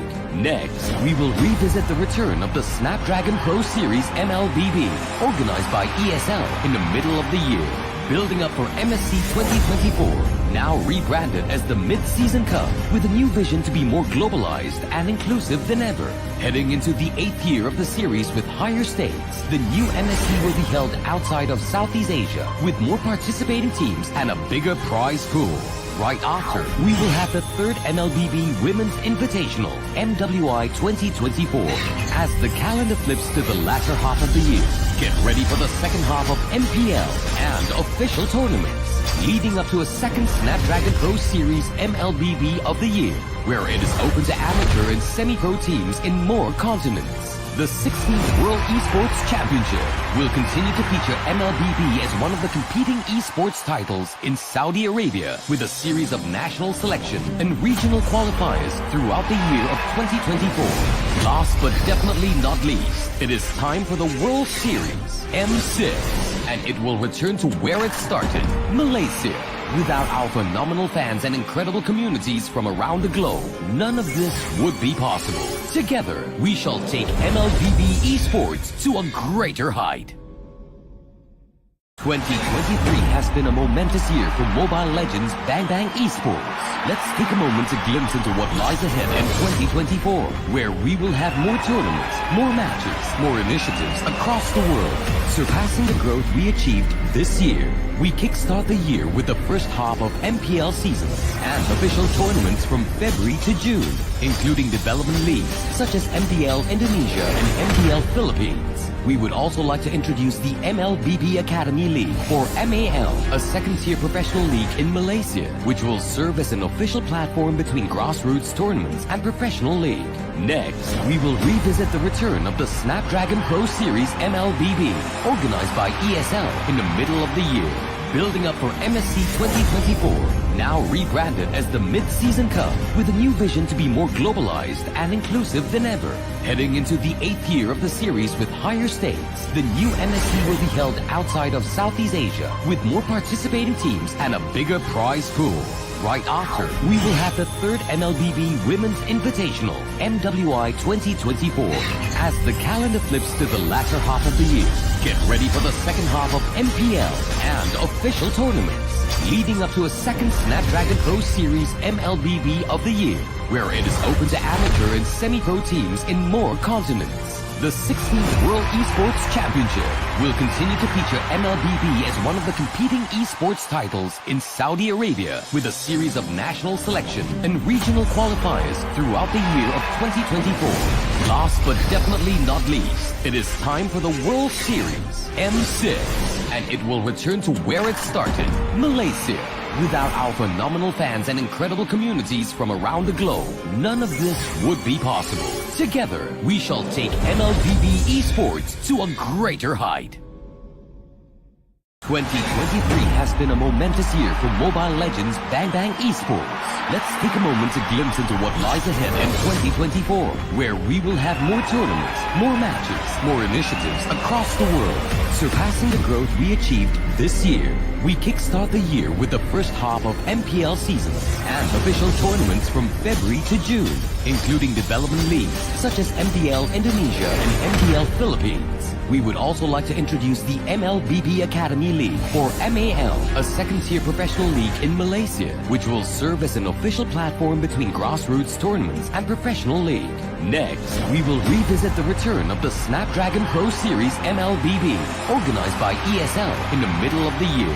Building up for MSC 2024, now rebranded as the Mid-Season Cup, with a new vision to be more globalized and inclusive than ever. Heading into the 8th year of the series with higher stakes, the new MSC will be held outside of Southeast Asia, with more participating teams and a bigger prize pool. Right after, we will have the 3rd MLBB Women's Invitational, MWI 2024.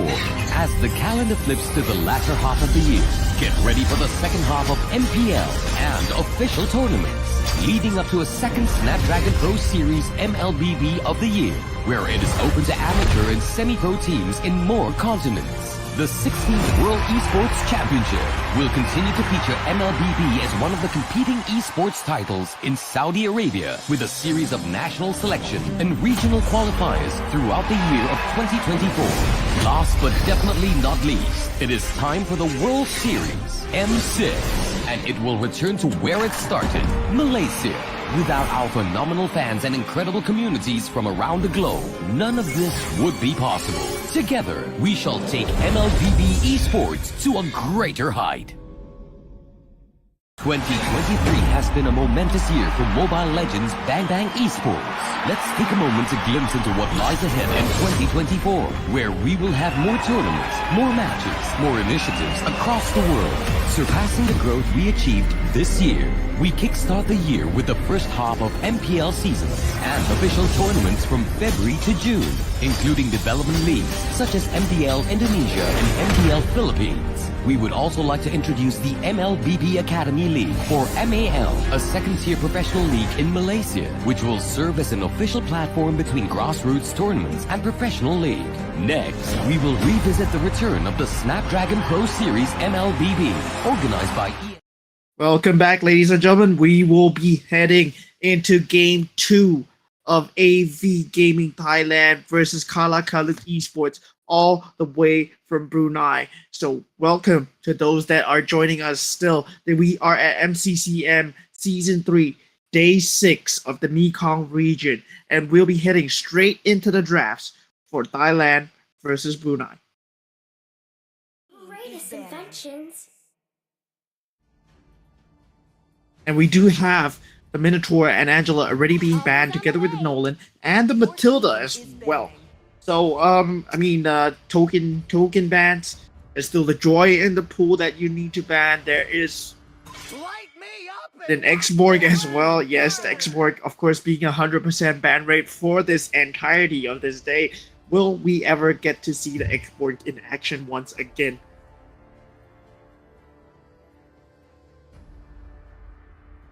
The Joy is still pretty much in the pool. Yep, they do ban it. So we do see the Minotaur being banned out as well. But for AV Gaming, they did have the secondary pick the previous time, but having the first pick now, meaning that they could pick up the Vexana for themselves if they want, but instead they choose the Arlot for Oh We Are Done. Arlot, of course, still being a very flexible pick. You can play it as a roamer as well. So I feel that right now the meta, you require Arlot to have much more farm to even have an impact in the game. If not, you just become a one final slash machine. Kala Kaluk Esports, they will have the secondary pick. They do pick a Lilia. So with this wave clear, they are expecting AV Gaming TH to pick up a Vexana already.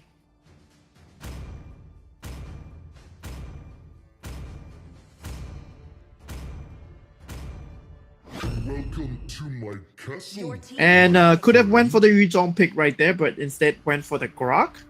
So, okay. Grok is really strong as well. The way that Nal has been playing, really denying the enemy jungle. Kala Kaluk Esports might be trying to go for an early invade with this Grok. His innate tankiness, so much damage as well. Full Mind going for the Nathan pick as well. And of course, with the Nathan pick, we are going to see it, yes, a very independent EXP laner, independent jungler, and they do pick up the Paquito. Pain is the proof that I'm still alive. Kala Kaluk Esports going for the Brody. We haven't seen that today, but Brody is a very good teamfight hero. He has a lot of burst damage. He has a lot of AoE damage as well. And we do see the Vexana being banned out by Kala Kaluk Esports. But the thing is, they don't have enough frontliners for the Vexana to make it work in the first place. So they could have let AV Gaming walk into the trap of taking the Vexana for themselves. AV Gaming TH, though, will be looking to ban out any form of jungle that Kala Kaluk Esports might potentially bring out. So we might be looking at a Fredrin ban, either a Barat's ban, or maybe something along the lines of a strong EXP laner. So CC is still on the board. It was not banned or picked the previous game, and instead they banned out the Ruby.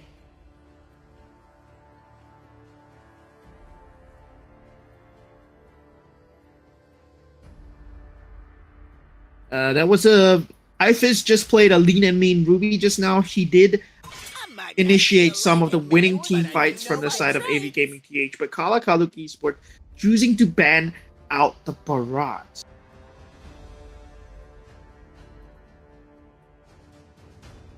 AV Gaming TH still has a choice to ban out another jungler if they want to deny any strong junglers from the side of Kala Kaluk Esports.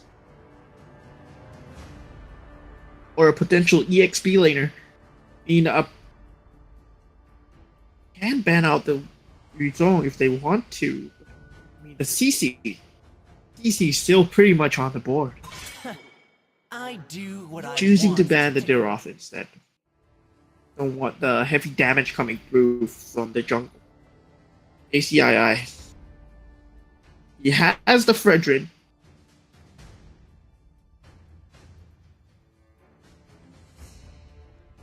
And it would still work with this lineup. Given that he has a Grok, he has a Lilia, and a Brody's very strong backline, and an equally strong frontliner with him in the form of a Grok.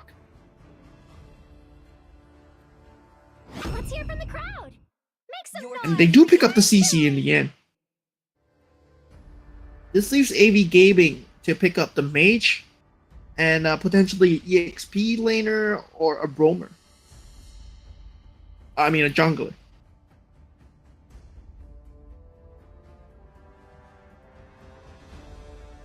So for the choice of Mage, you will be fighting against a Lilia, but if they want to play this heavy mobility lineup, they're going to require a lot of vision.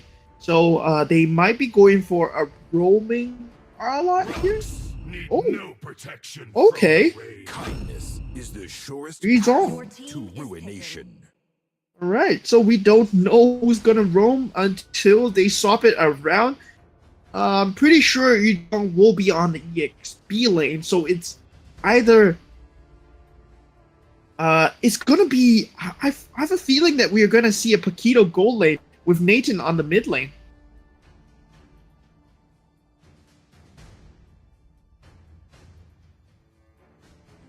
Still, it's still versus a Brody though, so yeah, Nathan needs to go on the gold lane. The mid lane is not answered for though. And it will soon be your burial ground.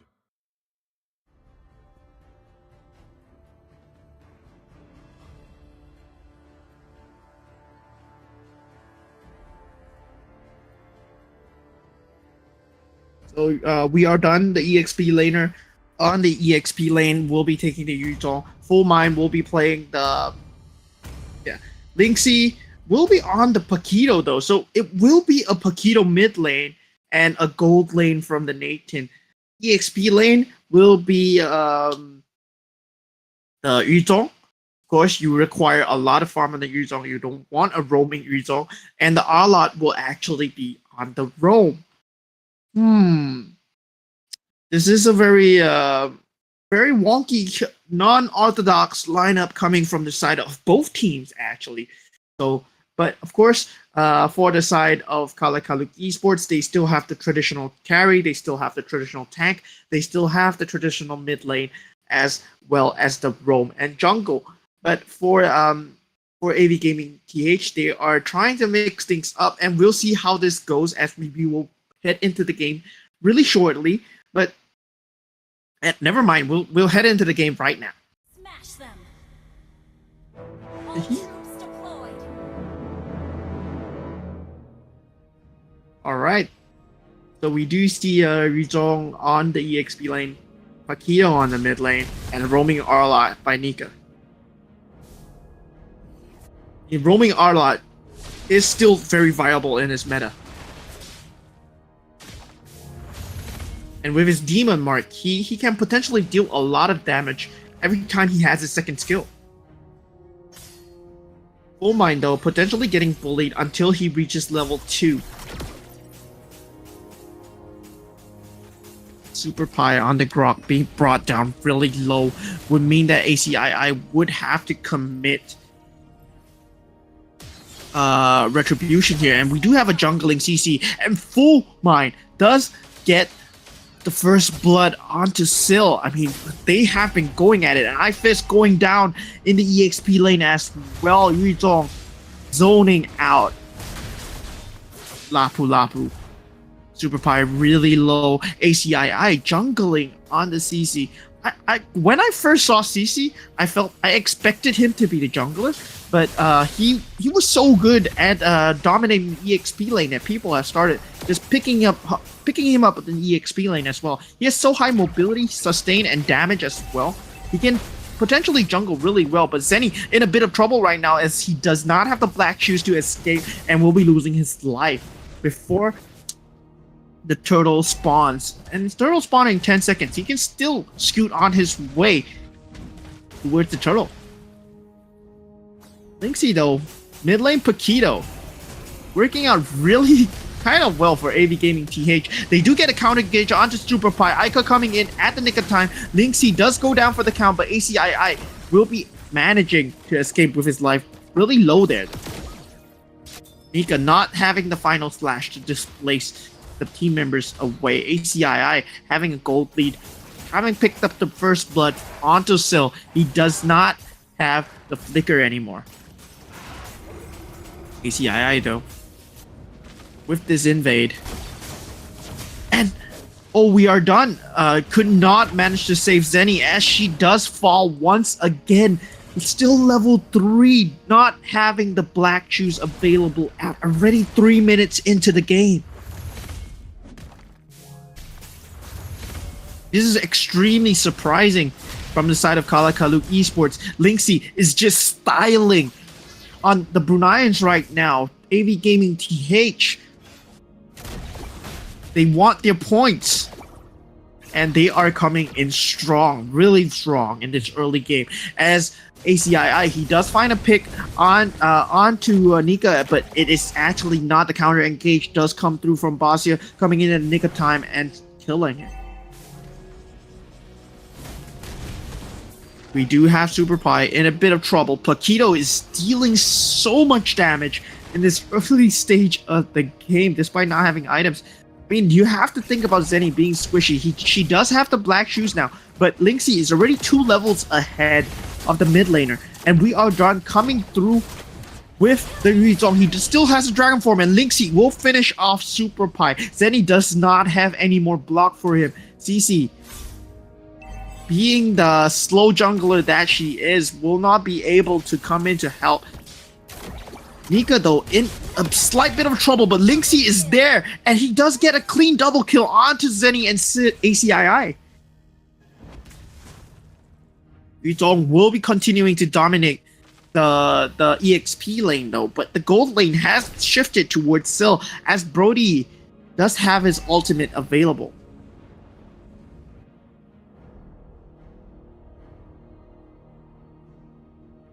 Another turtle spawning in 1 more second. This team fight will be important for AV Gaming TH to solidify the momentum that they have. Ifis not exactly wanting to fight into Yuzong right now as he does have the dragon form, just slowly whittling down. We are done, might be in a bad position, but he does find the knockup onto one, sending force the black shoes away. Super Pi in a bad position. Escapes with a slight bit of HP. Will Ica manage to finish him off? He might be overextending at this point, but he does get kill. Yuzong on the other end, still going for the kill, but Full Mind with the reverse clone nearly gets the finish onto Syl, waiting for the nuke, is still on cooldown. And Ifis in a bit of trouble. Lapu Lapu. Final slash not dealing enough damage. It is a roaming a lot, but Paquito just says no, I got damage. No problem there. Basia will be starting the turtle right now. AVTH have a handed hold on the game. Reverse clone out of Full Mind to escape. ACII nearly getting the kill onto Full Mind. Will he be able to escape? No, he does not. CC, good for the chase. But still, I feel that CC just has a very slow damage output compared to most junglers. Even though Basia has a slow damage output, the mobility and the tankiness that he has is not comparable to ACII as he just goes down right there. As Linksy is just putting on a show on his Paquito, taking out 1, taking out 2, and now he's in a 1v2 situation. Can he get out of this? Does use the flicker as Ica is coming on through. Will they counter engage here? They do not. We are done. Still, Ifis, I don't believe you want to fight this, as Linksy is in range to come in with the Paquito. And he is forced to flicker away, will not have it for the next team fight. Not too important there, as there are no objectives on the map to be taken. But still, they want these outer towers from the side of AV Gaming TH. Very nice final slash onto Super Pie. They will not have the grok anymore for this outer tower defense. Reverse clone being used by Full Mind, wanting to commit onto this outer tower. Will not be able to get it though. Still not able to join a team fight. No frontliners are alive. CC in a bit of trouble, and he does go down. Zenny will be getting chased, but not exactly a big deal. Not going to die at the moment. Still might be caught on the opposite end, showing himself at an unopportune time. Still will be dead. So much advantage. 17-2 already this early on in the game. This is 7 minutes into the game, already 17-2. This Paquito, man, he is 9-1 right now. Just putting on a clinic. And the last turtle of the game will probably be spawning right now, and it does. And Basia will be getting this turtle for himself. For his team as well. Alot and Linksy just going in, knowing the advantage that they have. With Full Mind behind with the reverse clone, ACII cannot even stand for 3 seconds as the rest of the teams are very low. Still extremely low as well. Super Pie eventually does go down. As well as Zenny in the team fight. These outer towers are not long for life. Kalakaluk Esports cannot do anything with a very unconventional lineup. Final slash going through. ACII will be dying. Rizong still getting the backline damage done. Full Mind does get Sil, and ACII will be going down. Only 2 members left. Inhibitor turret actually being challenged right now, but they will be going for the outer turrets as they do not have any creeps coming in.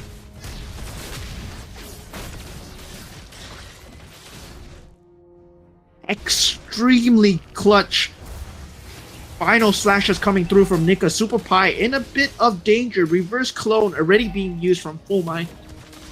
They do not want to be around for this team fight until this reverse clone is over. The damage output that Linksy is outputting is insane, and Sil just goes down on the top lane.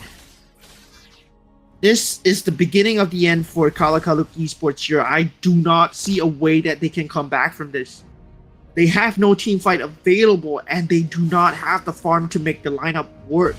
The only way is if they can hold on until Zenny has some amount of farm to keep clearing creeps and keep turtling. They cannot take any more team fights as Super Pie is extremely low. Reverse clone is going down. Linksy is just beating down ACI in the background. We are done coming in for the finish. And not even finishing off Linksy when he dived in so deep. Super Pie just going down to the burn damage from Huizong.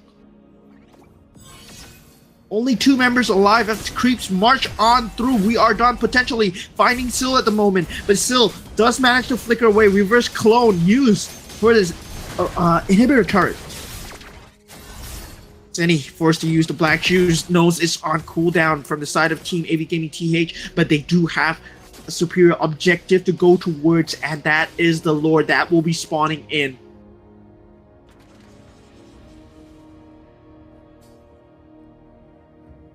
They do go for the Lord right now. Kalakaluk Esports, I don't think they can take any team fights.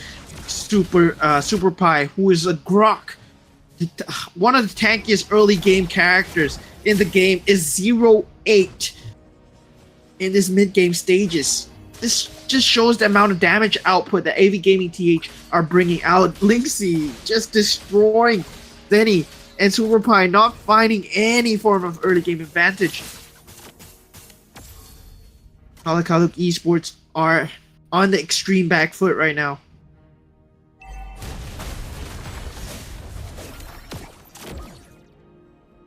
Just waiting for the Lord and the super creeps buffed by the Lord to march on through. They do have the reverse clone. Still, they have all their battle spells off cooldown. Still does not have his flicker.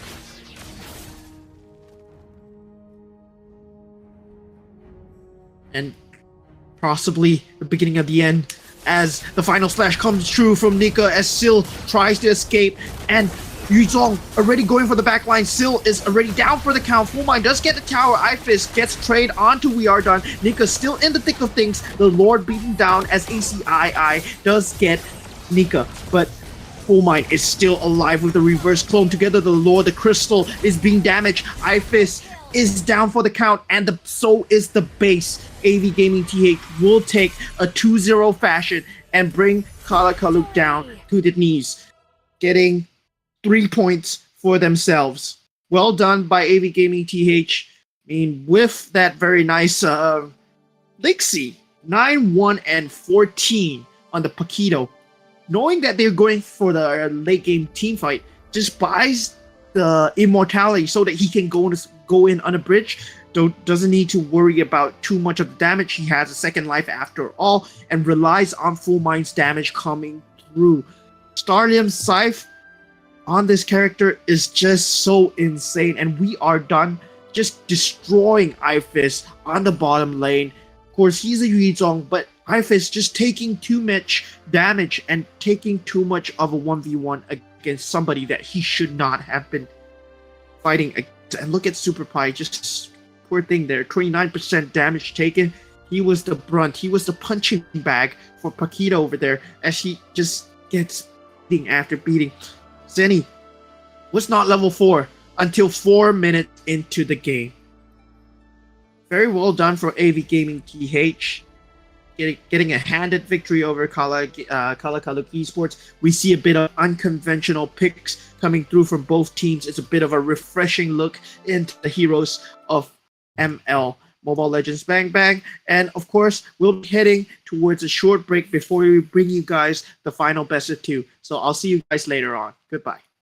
2023 has been a momentous year for Mobile Legends Bang Bang Esports. Let's take a moment to glimpse into what lies ahead in 2024, where we will have more tournaments, more matches, more initiatives across the world, surpassing the growth we achieved this year. We kickstart the year with the first half of MPL seasons and official tournaments from February to June, including development leagues such as MPL Indonesia and MPL Philippines. We would also like to introduce the MLBB Academy League, or MAL, a second-tier professional league in Malaysia, which will serve as an official platform between grassroots tournaments and professional league. Next, we will revisit the return of the Snapdragon Pro Series MLBB, organized by ESL in the middle of the year.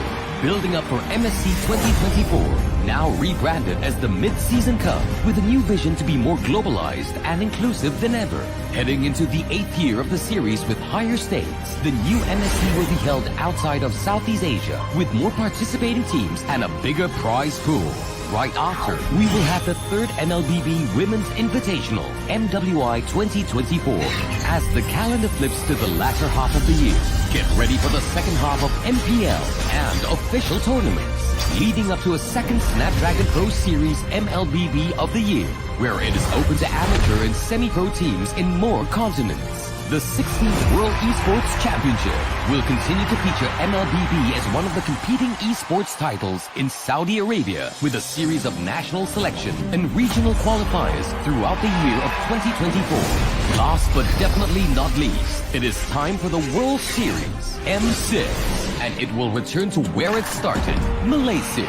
Without our phenomenal fans and incredible communities from around the globe, none of this would be possible. Together, we shall take MLBB Esports to a greater height.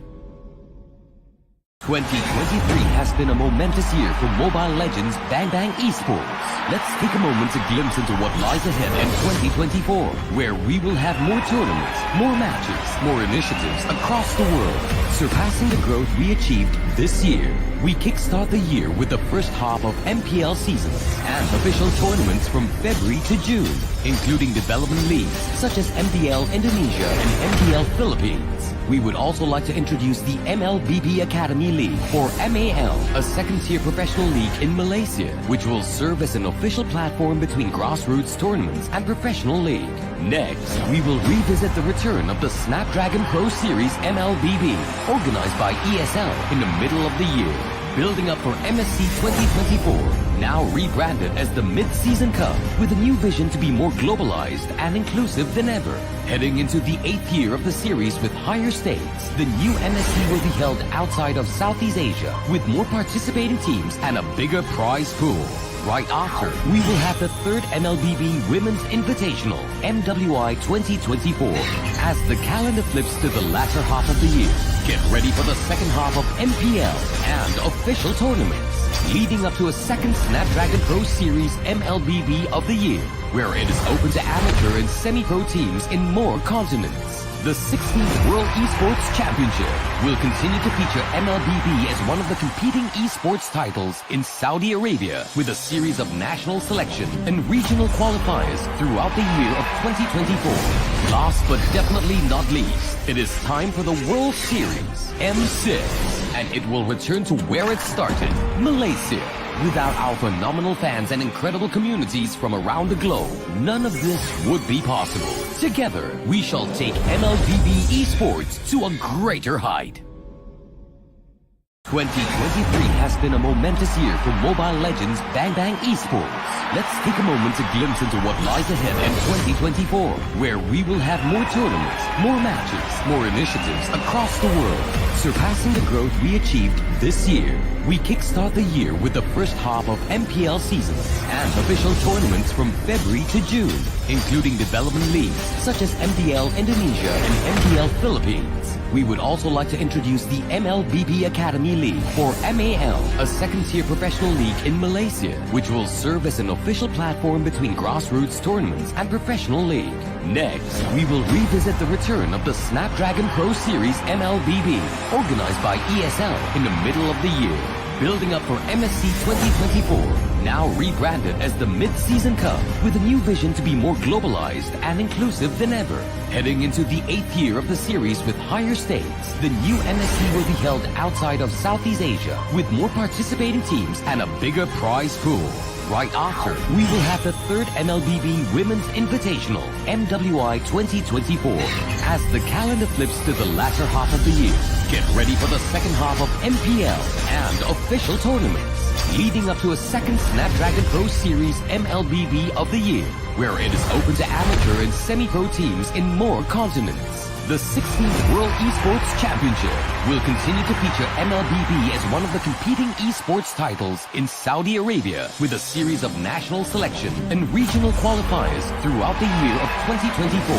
Last but definitely not least, it is time for the World Series M6, and it will return to where it started, Malaysia.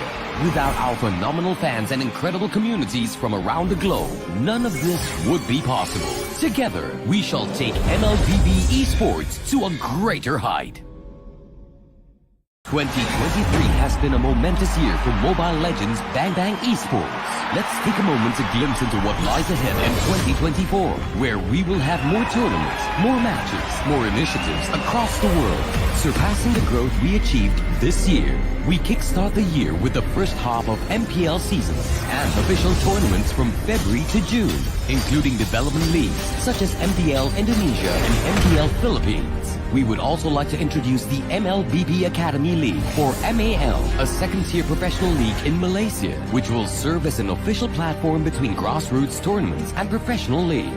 Next, we will revisit the return of the Snapdragon Pro Series MLBB, organized by ESL in the middle of the year, building up for MSC 2024, now rebranded as the Mid-Season Cup, with a new vision to be more globalized and inclusive than ever. Heading into the 8th year of the series with higher stakes, the new MSC will be held outside of Southeast Asia, with more participating teams and a bigger prize pool. Right after, we will have the 3rd MLBB Women's Invitational, MWI 2024. As the calendar flips to the latter half of the year, get ready for the second half of MPL and official tournaments, leading up to a second Snapdragon Pro Series MLBB of the year, where it is open to amateur and semi-pro teams in more continents. The 16th World Esports Championship will continue to feature MLBB as one of the competing esports titles in Saudi Arabia, with a series of national selection and regional qualifiers throughout the year of 2024. Last but definitely not least, it is time for the World Series M6, and it will return to where it started, Malaysia, without our phenomenal... All right, ladies and gentlemen, welcome back to MCCN Season 3, Day 6. With the best of twos from the Mekong region, I am your caster, Moman, bringing you the final best of two for today. Nightmare Esports versus ESB. Both teams are currently at, if I'm not wrong, Nightmare Esports, they have 8 points, and ESB, they have 9 points going in. So both teams are still fighting for the top 4 spots. They are able to go and challenge the top 2 teams, Xeno Zenith Team X, who have Xeno Zenith and My Way Esports. My Way Esports from Laos, currently at 16 points, when Xeno Zenith currently at 18 points going in. ESB currently with 9 points, winning 2-0 here would put them at a 12-point leaderboard positioning. Nightmare Esports can potentially put themselves at 10 points as well. So I believe the drafts and bans are ready, and we'll be heading on into the game really, really soon. We do have the Joy and the Vexana band out already, so there will be no Vexanas in this game. We won't have to worry about the Eternal Guard.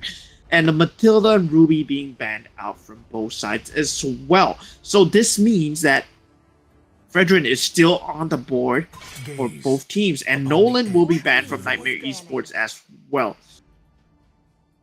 Teams have been finding a way to shut down a Nolan, but it does require a lot of burst or a lot of tankiness from the side of the other team. ESB with the final ban. Still not a telling factor. The hero pool for the meta is just too big right now. So even with the bans, you can't really tell what they're going for unless they are really specific bans.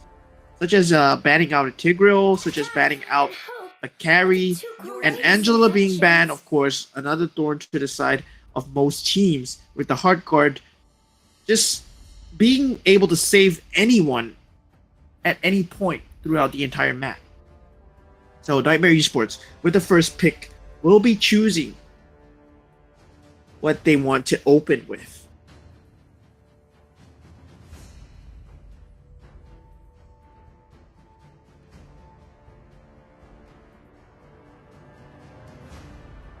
There's a lot of possibilities here. Fredrin on the board, or Rots on the board as well. Minotaur will still be there, but it does not have a Vexana combo, but Minotaur is pretty strong on its own. CC will be the pick from Nightmare Esports. ESB with the 2 picks on the secondary side. They will have to deal with the CC on the EXP lane.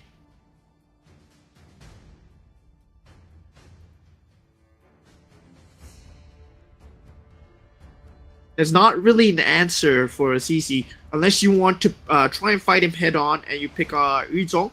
But going for the team fight heavy base has always been the answer to most teams, as CC, when he does not get too far ahead, you can still take a very good team fight.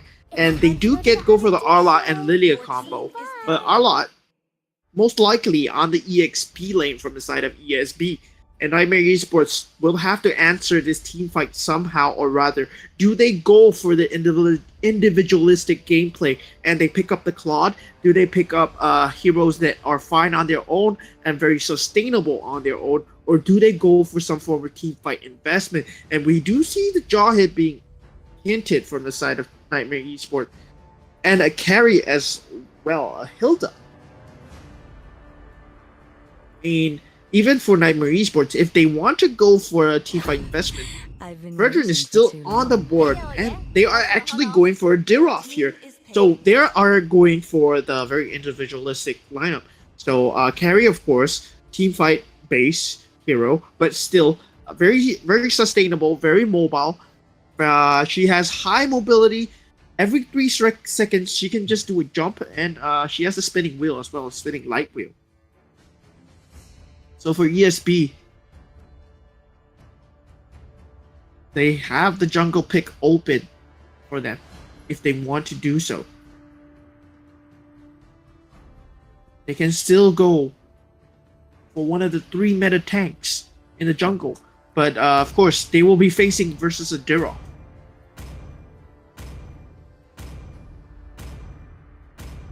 And the X-Borg, of course, it's still available. Your team is banning. So the bans for ESB here will be leaning towards the mage bans, trying to find space for the Lilia as much as possible. Minotaur. They do ban out the Minotaur though. They don't want to deal with it on Nightmare Esports. Nightmare Esports here.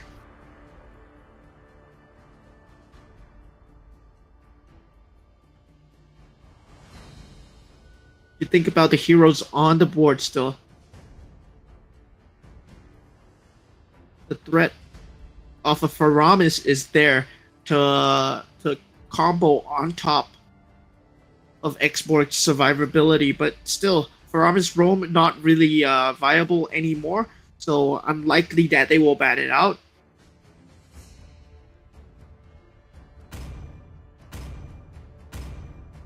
Come on, Dexter. It's our They do take out the marksman option, so Claude will not be a viable pick anymore. And I mean, if they are going along the same lines of taking out these tanky roamers, they would want to pick off the Grok as well, or most likely the Tigreal.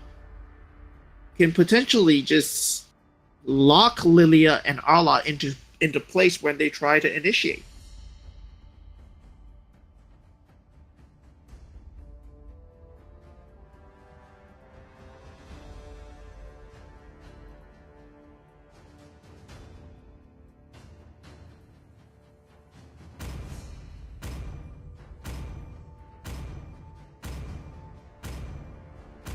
The falling stars brought us They here. do ban out the Novaria, going with the mage option.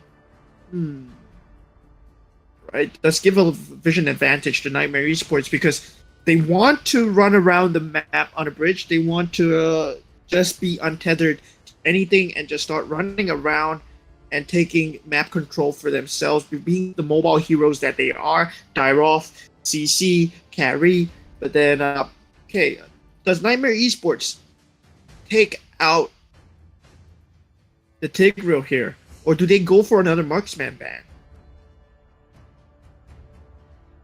For honor. And they do take up the Tigreal because they wouldn't want their carry to go for the Purify, given that they want to play a mobile lineup. They want to keep things fluid as much as possible on the map. ESB though, still a lot of options. They can choose a Kufra still. Kufra potentially could stop CC from being as mobile as she is. They're going for this teamfight lineup.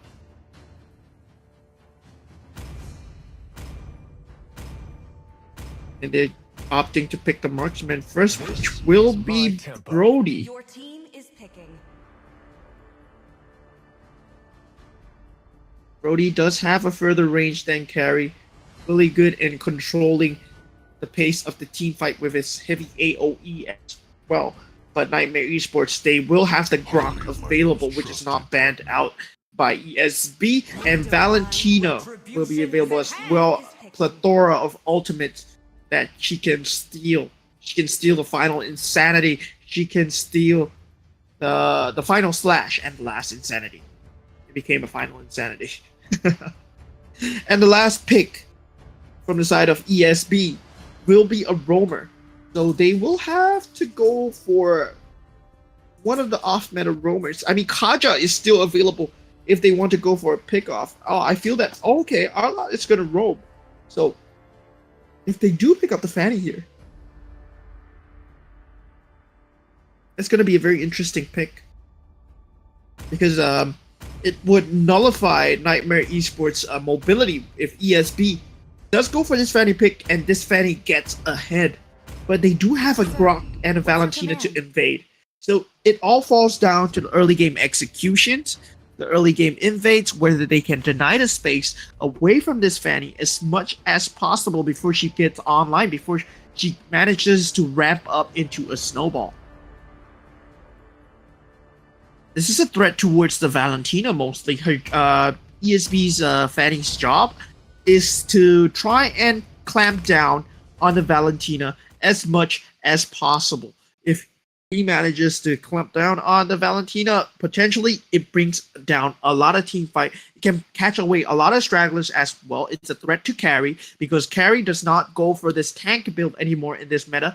Slightly nerfed as well. We see the corrosive scythe being picked up. We see the golden staff being picked up more on the carry now. I mean, golden staff, of course, being a staple of carry, but still, now carry has been squishier than before. It's more of a high mobility slash engage, disengage hero. But we'll find out when we head on into the game once the game is ready. But honestly, the Grok pick might pull a wrench into ESB's plans. We just have to see. So let's just head on into the game.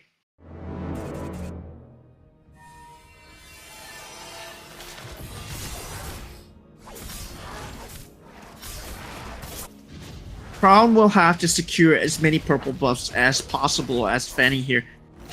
As a Fanny, you definitely want to prioritize his purple buffs. So it's a game of how Nightmare Esports try and deny as much of the purple buffs as possible. And now we do see the Grok coming in to starting to invade, and Haji not in position to go and help. Kirin has to go and help against the Grok right now, potentially slowing down the jungle. And Derov is a very fast snowballer as well.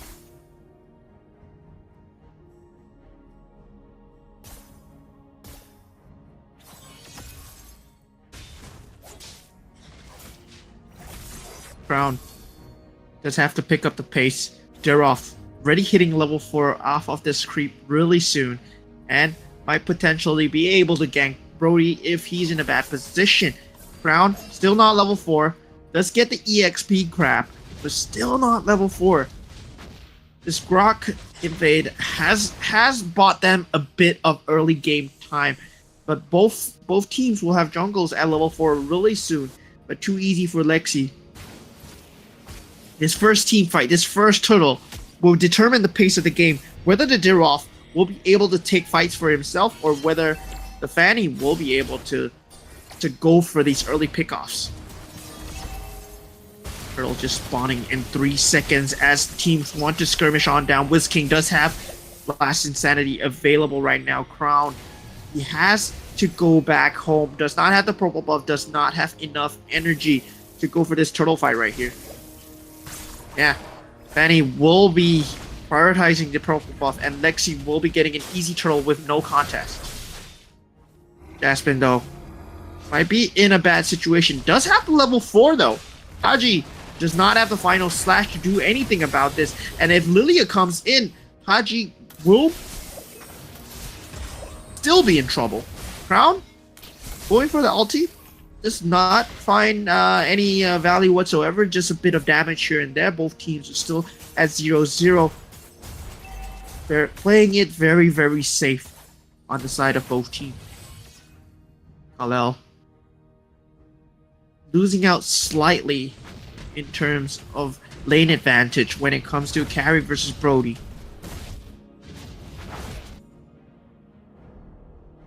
TC, though, will be having a great time against the export, but Wiz King does not care. He just wants to push out this lane as fast as possible, have his Last Insanity up, and then go for the team fights as much as possible.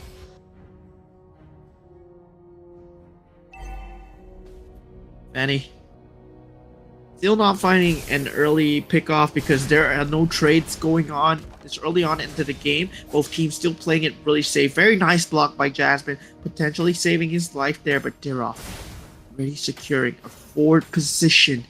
This gold lane bush could spell the end for Kal-El if he just pokes his head a bit too far. Final slash by Haji puts Soso out of position as Crown goes in for the finish, but the flicker away will not get him the first blood today.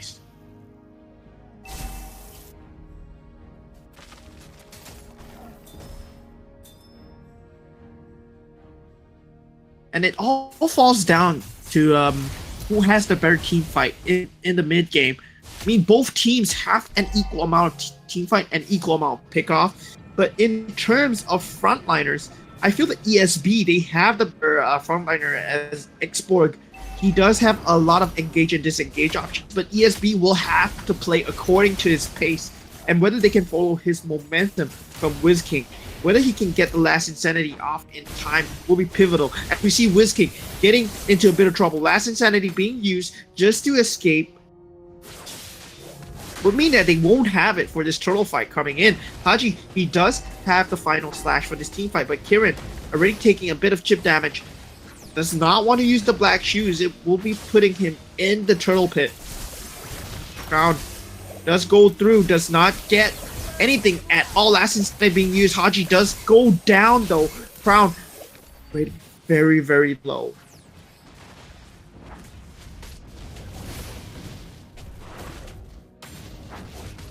Much as I favor the export, the Fanny versus Dirov would mean that Dirov would get much more objectives when it comes down to these turtle fights, when it comes down to these lord fights. Fanny is much more of a pickoff hero. He wants to take the fight to you, and it's not really much of an initiator when it comes down to this objective. And look at this, Lily has found out where Crown is. And Crown might be in a potential situation where he might lose his life. CC will be able to find him. He does have leftover energy to bring him back to the safety of his own base.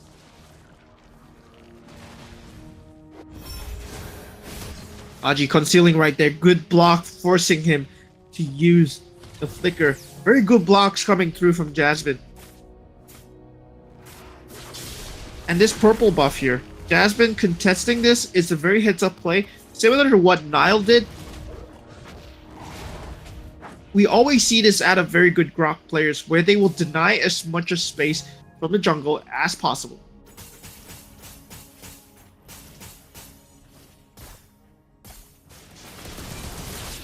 Now the fight is going in. Lexi in a bit of trouble and finding himself in no man's land, as he is just caught unaware of his own positioning. ESB just finding minor advantages at the start of the game. Jack does go in, and Cammy won't get the tower on the bottom lane, but look at this fight here. Jasmine will not be able to land a block, as Crown will be coming in, not potentially finishing anyone, and putting himself really low, escaping by the skin of his teeth. The next turtle is up though, and Lexi will be making a beeline towards the turtle. Both buffs have been taken away from the side of Nightmare Esports, as Alexi just went down there. Still, the early game objectives will go towards Nightmare Esports. ESB, they are banking on this team fight. They are banking on having the superior team fight lineup. But still, it all boils down to whether they can catch this Valentina, whether they can burst down the Dirov in time before he bursts you down. And Dirov, he has to pick a great target. He cannot get Kirin because he has the black shoes, but it's already used now, and it's being chased right now as Cammy. He does get even more and more advantages. Crown is not finding any value at this moment. Does go for the ultimate, but nothing being found as of the moment. Also, string the black shoes, and afterwards WizKing going down. Kirin in the safety of his own tower, still going down as well. Crown not finding any advantages with this Fanny as of the moment. They will have to ramp up the game sooner or later. They cannot keep doing this. Thing is, Nightmare Esports on the macro sense, they are splitting the map so well, with Cammy always on the split push. Crown not able to find a team fight, or not able to find a low HP target that he gets sniped off.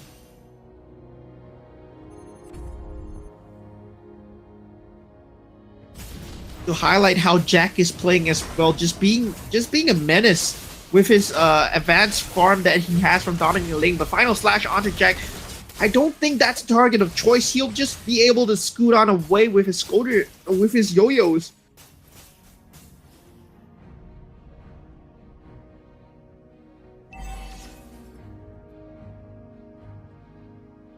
Crown, target prioritization here, very important. But Cammy, he has taken down so many towers by himself. All the outer towers from ESB are nearly gone as Nightmare Esports are just playing a better macro game at the moment. But Lexi in a bit of trouble. Crown trying to go for the finish, but Jack guarding so well, keeping Crown low. And that's what you expect from a CC player right there.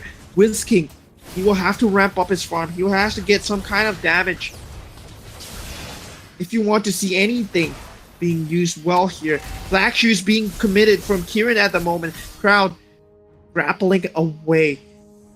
Not finding any kills as of the moment. 6k gold advantage. Already 10 minutes in, and this Lord will not be able to be contested by Fanny at all.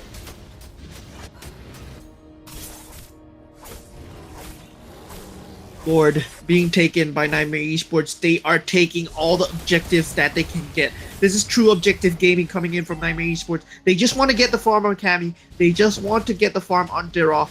And then eventually, with the item advantage that they have, they can't even burst down Jack anymore.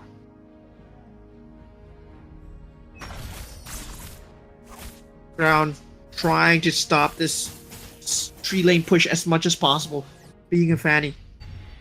Still, two of the lanes are pushed in.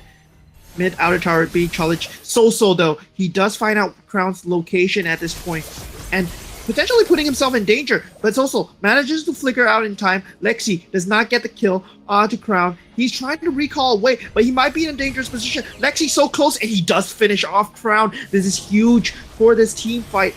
Jasmine concealed in and potentially finding a block onto Kal-El.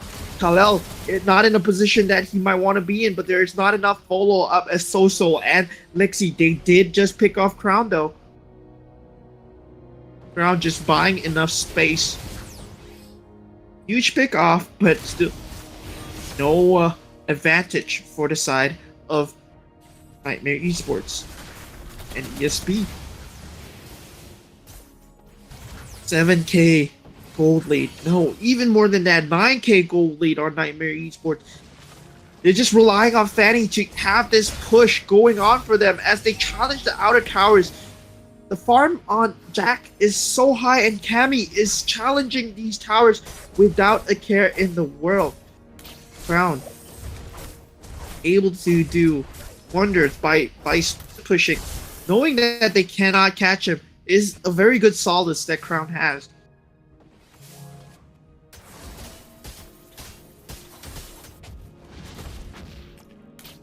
At this point though, Cam can't deal with the counter split push, and the next Lord coming out in the next minute will be able to be fought for by ESB. They have to fight this even with the 10k gold lead because of the nature of the lineup. They are a team fight heavy lineup, and they do have the Lilia.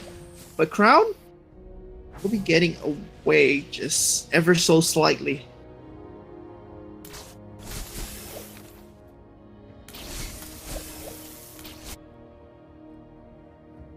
Lord, though, out in 20 seconds.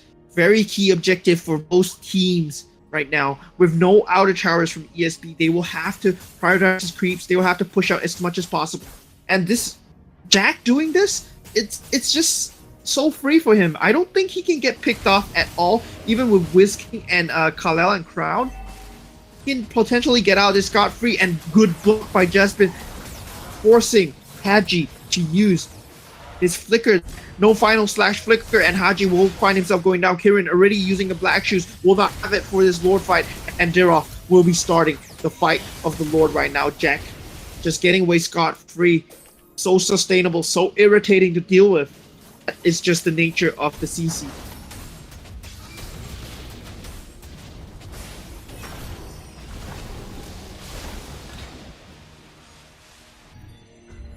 Lord already going down in favor of Nightmare Esports, and this is the Radiant Lord. They will have to defend and push this well.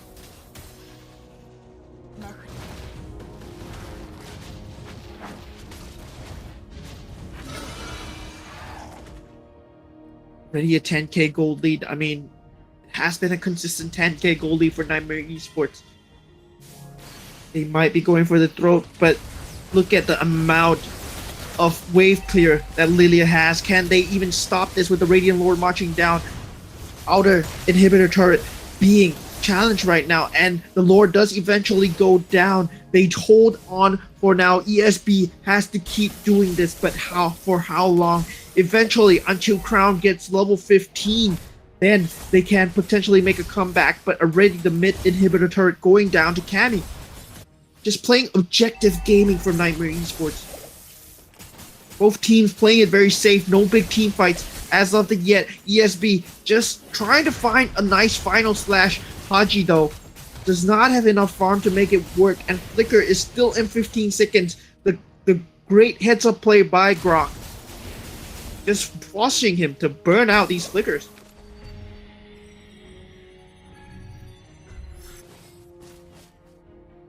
Crown being able to find split pushes again and again, trying to delay this eventual team fight that is going to go on. Jack finding himself low. Last Insanity being used. Is this a team fight that will be going on? Crown holding his base well. Wiz King will not have the Last Insanity anymore, but still holding on, turtling up. Crown going for the split push. Extremely scary Fanny play. Does not know where the rest of the team might be.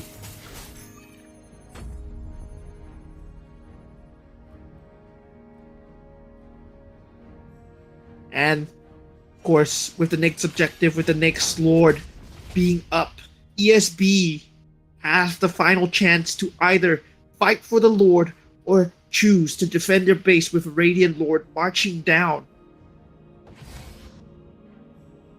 30 seconds. Both teams will choose to posture, would choose to not give away any free picks. Still, 7 kills in, only 7 kills in at 16 minutes into the game. Just playing very, very safe ML here.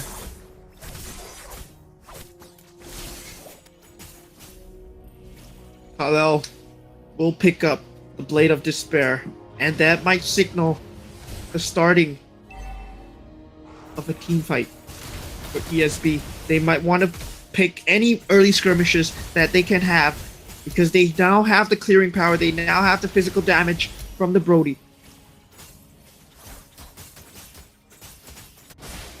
Valentina though in prime position to catch Kal-El, and then he might be getting caught. Last Insanity being used as well, does not find the finish, but does force the flicker away from Kal-El, and with that they might rotate and pivot into a Lord objective clear.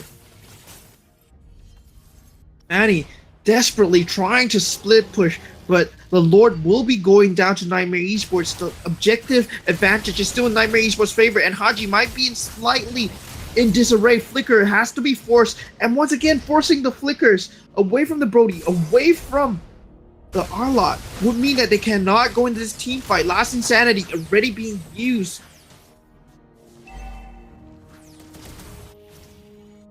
Cammy though in a bit of a predicament, as Kal-El does finish off Cammy. They will not have their marksman, but Kal-El does get picked off as well by So, and Wiz King does go down. Haji very low as well already. The immortality being used. Lexi still has the immortality. Crown potentially can clean up the game.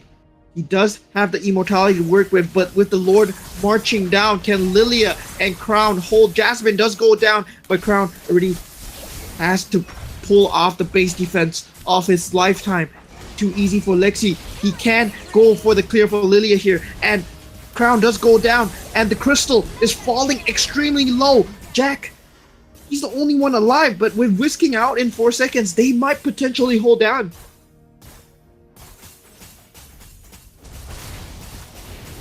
Jack has all to do here.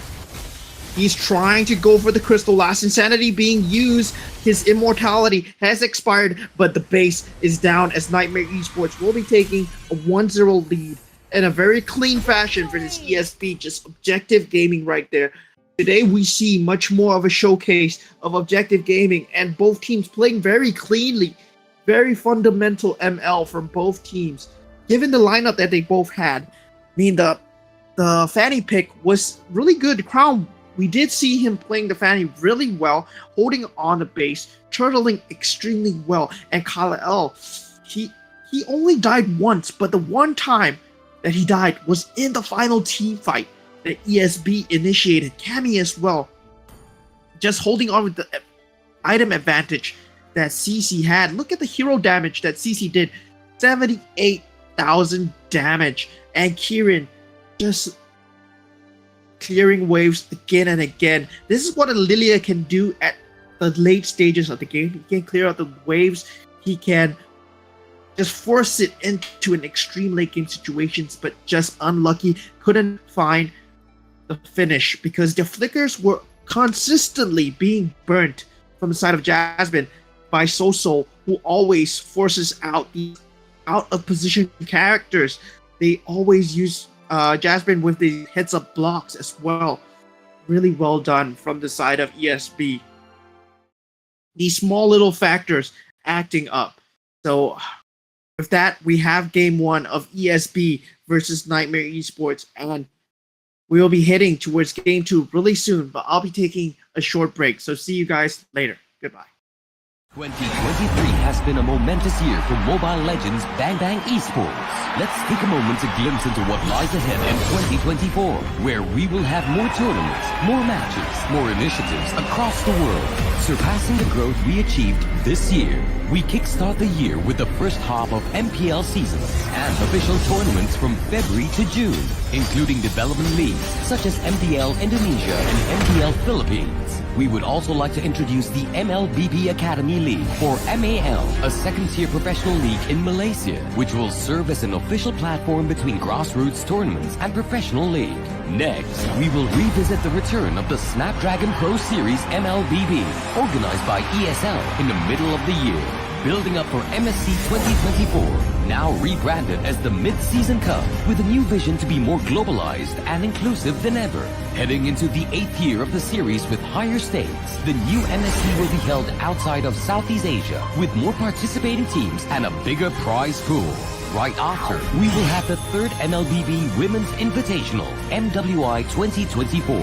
As the calendar flips to the latter half of the year, get ready for the second half of MPL and official tournaments, leading up to a second Snapdragon Pro Series MLBB of the year, where it is open to amateur and semi-pro teams in more continents. The 16th World Esports Championship will continue to feature MLBB as one of the competing esports titles in Saudi Arabia, with a series of national selection and regional qualifiers throughout the year of 2024.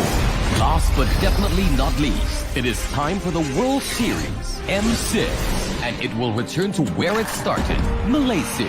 Without our phenomenal fans and incredible communities from around the globe, none of this would be possible.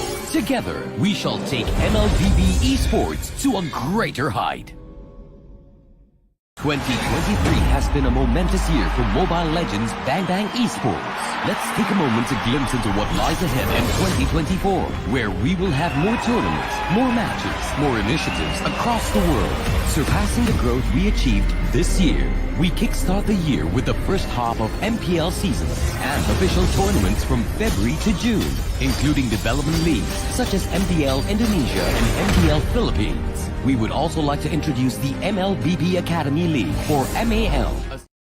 Hello guys, welcome back to MCCM Season 3, Day 6. I'm your caster Moman, and we just had ESB versus Nightmare Esports. So we see Nightmare Esports bringing it up to 1-0. ESB trying to hold on with their picks, trying to hold on with the Lilia, and despite having a Fanny pick, despite trying to go for these early game advantages, will not be able to find that, and that would bring the Xborg down a notch.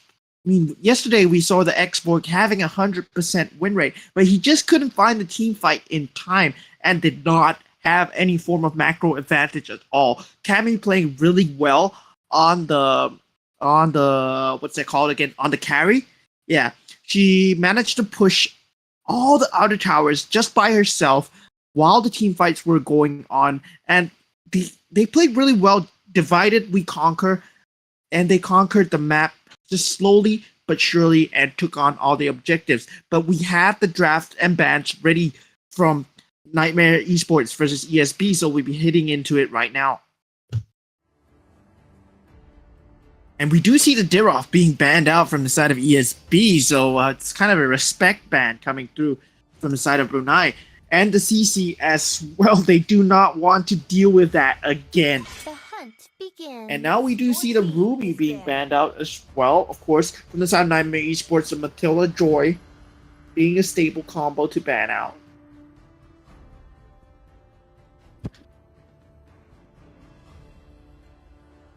In the final ban, there's still Nolan available to ban out if they don't want that in the game, but there's just too many heroes at this point that could be banned. Vexana, Minotaur. But what's more interesting is what these heroes, what these teams are going to pick for the hero choices when they go in, and we do see the Nolan ban. So for the count, we only saw Nolan one time today, and ESB, they will have the X-Borg once again if they want to choose it. And the Angela pick will be first. So now Nightmare Esports. There's the Vexana and Minotaur available if they want to go for that strong 1-2 combo.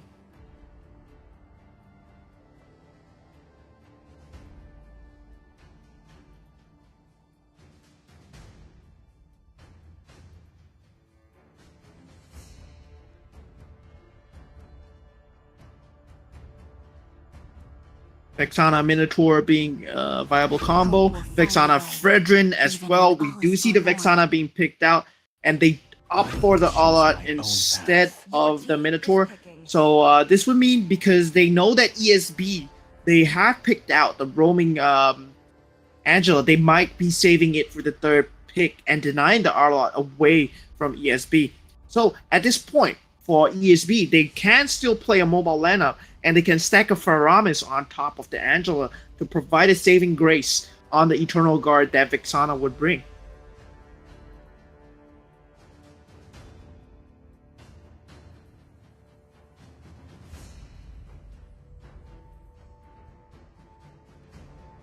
But we do see teams picking up Paquito and Carry when it comes to countering what the Vexana brings. They were going for the mobile lineup. But now, we do have a Fredrin as well. We did see this yesterday where they only had a Fredrin on the front line, and the rest of the team was extremely mobile, extremely independent, and they could just play on their own while Fredrin just ran in and took everything for himself. And now the X-Borg pick from Nightmare Esports. Still in the pool. So for the side of Nightmare Esports, they want to minimize the amount of mages that ESB will have. Because if you are playing a Vexana, you want to have as much advantage as possible, but they actually ban out the Minotaur. I mean, that's very questionable ban, knowing that they have an Angela already. I mean, going for a Minotaur and Angela would just be greedy. And Guinevere will be banned out from ESB at this point.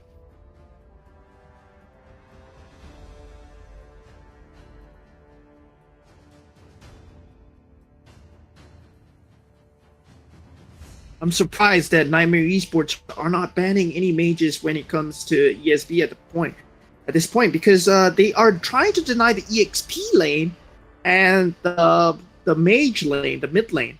So banning out the Minotaur might have been a mistake by them, but now I believe they are gonna ban out either mage or EXP. And they do ban out the Paquito, which has been used by many teams to counter the Vexana, trying to get the punch in on the Vexana, trying to pick her off before even the team fight starts.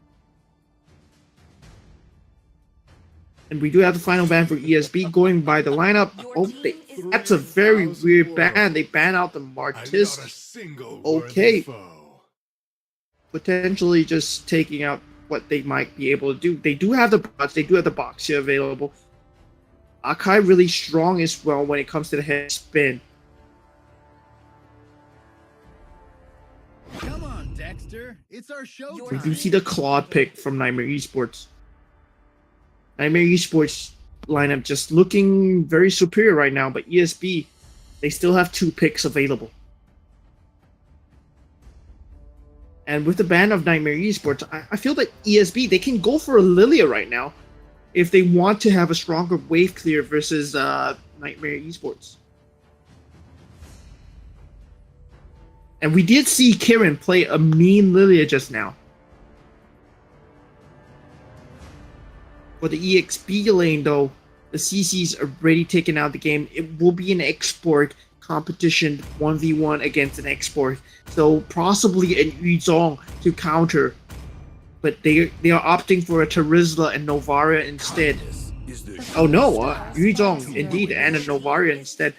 So we will not be seeing the Lilia. Instead, they're going for the Vision game, trying to find out where the Vexana is, and having the Yuzong jump the back line with the Frederick. No protection from the rain. And Nightmare Esports finally opting for the Boxia. It was a close call between the Boxia and the Barats, both providing equal amounts of tankiness. Boxia having much more sustainability as compared to Barats, of course, but Barats having a lot more control. So we will see an interesting lineup. Both teams are playing into a very heavy meta lineup.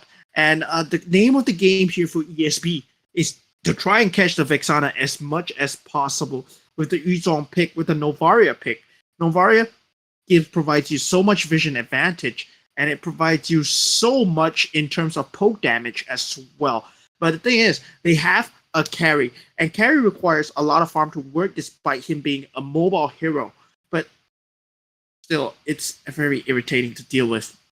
But on the side of Nightmare Esports, they have a very teamfight centric lineup. They do have the export. They do have the Vexana Eternal Guard as well. If Vexana does get picked up, they still have a lot of damage coming out from Last Insanity. They still have a lot of damage coming out from Blazing Duet from Claude that will come through.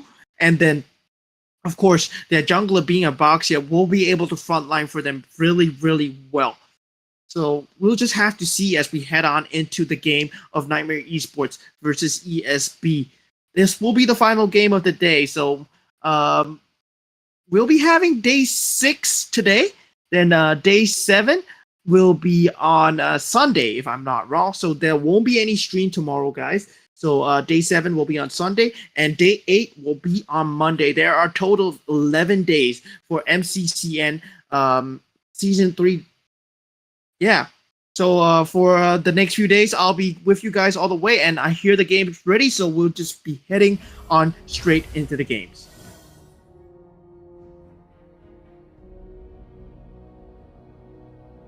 We'll have to see how these teams actually play with the lineups that they have chosen. Kieran, being the Novaria, does have a lot of vision, even as a level 2 character. Cammy and Kyle just going at it for the poke. Theoretically, Claude has the better poke versus carry, but things can go wrong. And itemization does play a factor into it as well.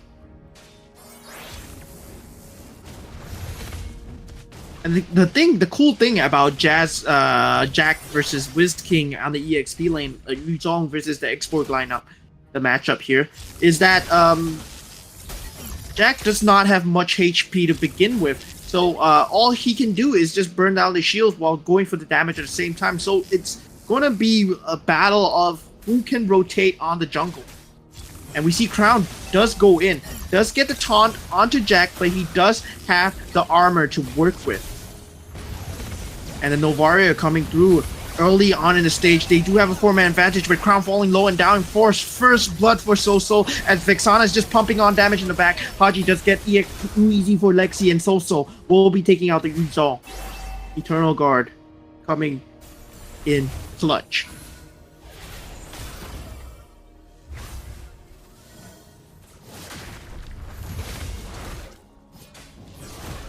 The first turtle already being challenged for by Export, starting the turtle early, and him having this armor and HP advantage will slowly be able to build this up. It's early game advantage going the way of Nightmare Esports. Not a too good look on ESB. They do want the Yu Zhong to have a good time so that he can potentially jump so when the time is right.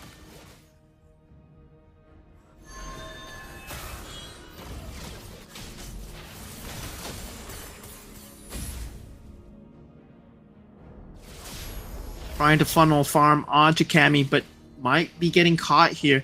As ESB, they do want to look for a team fight, given that Novaria just turned level 4. Eternal Guard being used onto Krom right now, and he will not be finding any advantages today. Blazing Duet in the background, and So does get a double kill onto Haji. Haji not able to get off the hard guard as Kael will clear off Cammy, but So will have a triple kill. Giving this much farm to Vixana early on into the game will provide so much problems later on.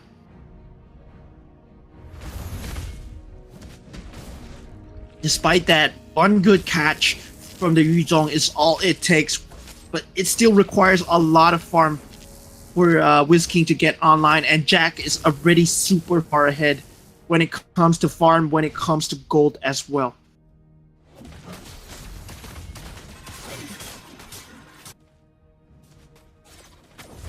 Going for these early gold plating turrets. They want to secure as much of a gold lead as they can from the side of Nightmare Esports, just pushing their advantage. With a Boxia, with an Arlot roam, they can't do that. They still have the final slash. They still have the flicker available. If they even see the Novaria slightly out of position, there's a potential catch that they can bring, and there we have it. But Haji just getting out the flicker in time. Will have the hard guard available, but Crown already in a lot of danger. He's already on half HP. Last Insanity being used from Jack just to secure a bit of space, as Boss does get the turtle in the background.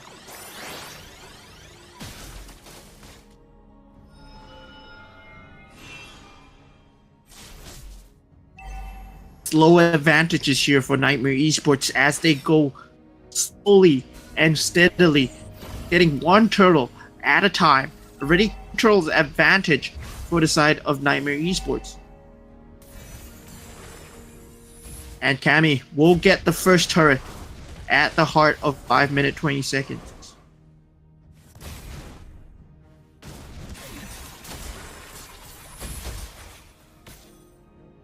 Still finding a timing for the Yu Zhong. Yu Zhong still requires much more farm to be able to jump this back line over here. They do have an Arlot protecting him at all times. Once he pops out of Dragon Form, he's probably saving the final slash for the save. And the final Insanity, the last Insanity, being used to actually initiate a team fights. See a very interesting way that Nightmare Esports are playing around these picks. Boxia, of course, being a frontline that he is. And look at this, they want to deny the farm away from Yu Zhong as much as possible. They're going to take this outer turret, they're going to take away all his free space. And when they can do that, they can have control, much heavier control of the game. And knowing that the 20 seconds away from the turtle, they can still take their time to go for it. Because Jack, he can do this all day. He has so much of an advantage right now, given that he had so much gold plating at the start of the game.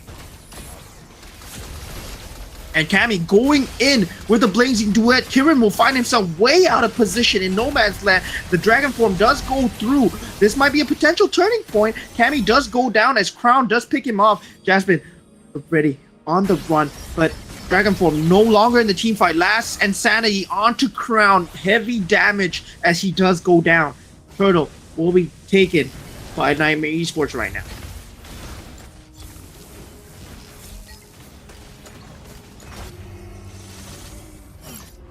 Dragon Form could have been a potential turning point, but tunnel visioning onto Jasmine right there would mean that he did not have the damage and he did not have the peel for his team to even stay safe. And we see Crown going down as he was relying on Resolve to be the secondary initiator in that team fight.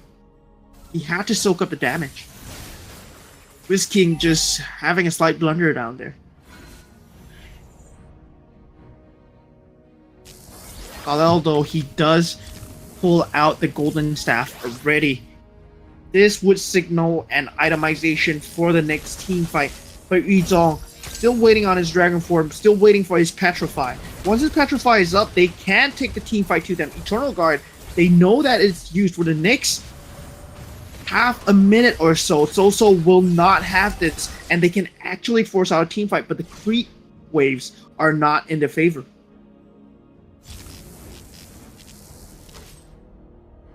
And Jack can do this all day. He can get so much farm just by staying in his top lane unpunished from the side of ESB because they have no answer for him at this moment. That's the beauty of an X-Borg.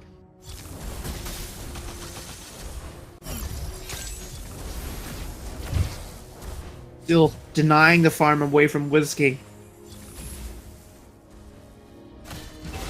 Very clean game played by Nightmare Esports right now. Eternal Guard being used. ESB once again, they can force a team fight, but Yuzong is extremely low. Hard Guard has already been used together with the Dragon Form. This might be an early pull to the trigger as the Lord is coming out in 10 seconds. They will not have this for the fight. Crown going in for the initiate, but no follow-up. Jack, not the exact target that they might want to get. The Lord already spawning in, and they do not have the key ultimates available for this team fight. Nightmare Esports, they can use this gap in timing if they wish to do so.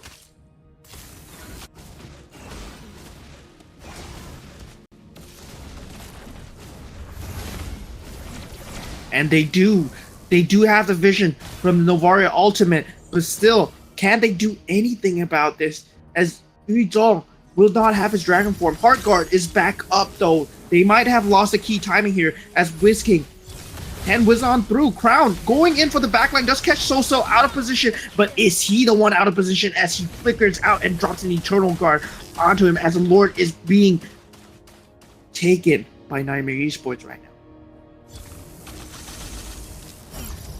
Too easy for Lexi, does get the easy secure onto Nightmare Esports. Crown too early on the trigger right there. ESB not having the follow-up as Kal-El will be going down to Cammy. Very surprising pick, way out of position and way not where he should be as a carry.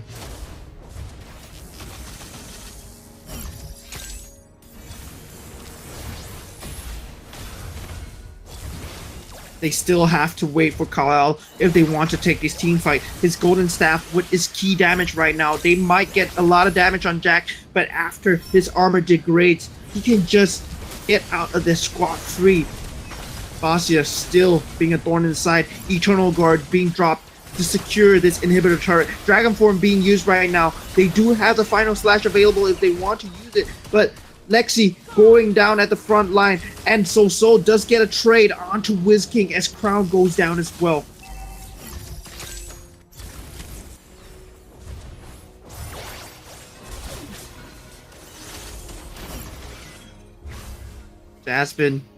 Aspen landing a lot of key ultimates,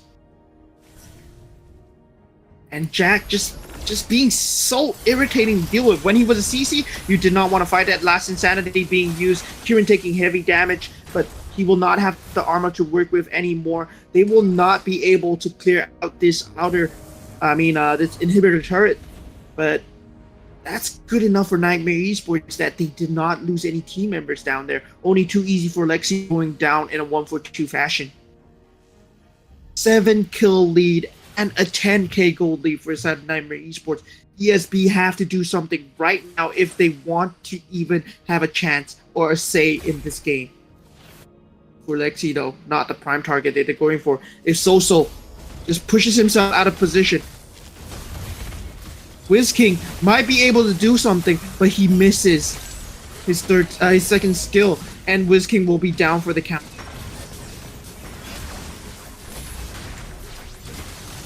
Brown. Cammy blazing duet on the back line, trying to zone out Haji so that the hard guard cannot go through, and 3 members already down. Only 2 members left and 25 seconds away. Look at Lexi just trying to zone away the Ovaria, making sure she does not have enough space to clear the creep wave as they take inhibitor turret, and they're going for the throat here. They're going for the crystal. Cammy just bursting down, and that is it, ladies and gentlemen. Nightmare Esports will be taking 2-0 fashion towards ESB. They will be taking down Brunei as of the moment. Nightmare Esports. Wow. Really well done from them. They'll be putting themselves at 10 points, showing that, yeah, they are, even though they were behind time in terms of points to ESB with 9 points. They were initially at 8 points for Nightmare Esports. Now they are at 8 plus 3. That's 11 points. So that's 11 points for Nightmare Esports, and trying to dethrone the top few seeds with, I mean, they played a very, very good game of ML. Both teams have very fundamental grasp of the game. It's just that I feel that Nightmare Esports, they are much more experienced when it comes to these late game calls, when it comes to taking these team fights, when it comes to engaging and disengaging. They're much more disciplined. And ESB, it looks like there's a bit of shot calling mistakes here and there. Crown being in a position where he should not have been, and WizKing as well. They do not know what the win conditions are for towards the end of the game, and just falling a bit short in terms of experience and chart calling. So just losing out to Nightmare Esports there.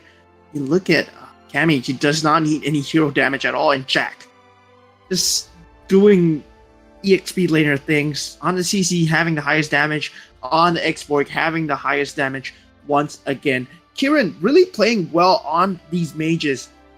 I feel that they should have given him a Lilia to try and stall out this game into a later fashion if they lost the early game advantage, which they did.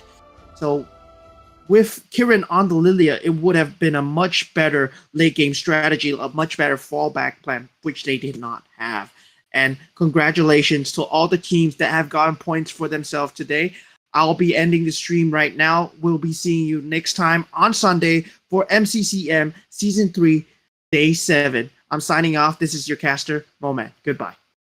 2023 has been a momentous year for Mobile Legends Bang Bang Esports. Let's take a moment to glimpse into what lies ahead in 2024, where we will have more tournaments, more matches, more initiatives across the world, surpassing the growth we achieved this year. We kickstart the year with the first half of MPL seasons and official tournaments from February to June, including development leagues such as MPL Indonesia and MPL Philippines. We would also like to introduce the MLBB Academy League, or MAL, a second-tier professional league in Malaysia, which will serve as an official platform between grassroots tournaments and professional league. Next, we will revisit the return of the Snapdragon Pro Series MLBB, organized by ESL in the middle of the year. Building up for MSC 2024, now rebranded as the Mid-Season Cup, with a new vision to be more globalized and inclusive than ever. Heading into the 8th year of the series with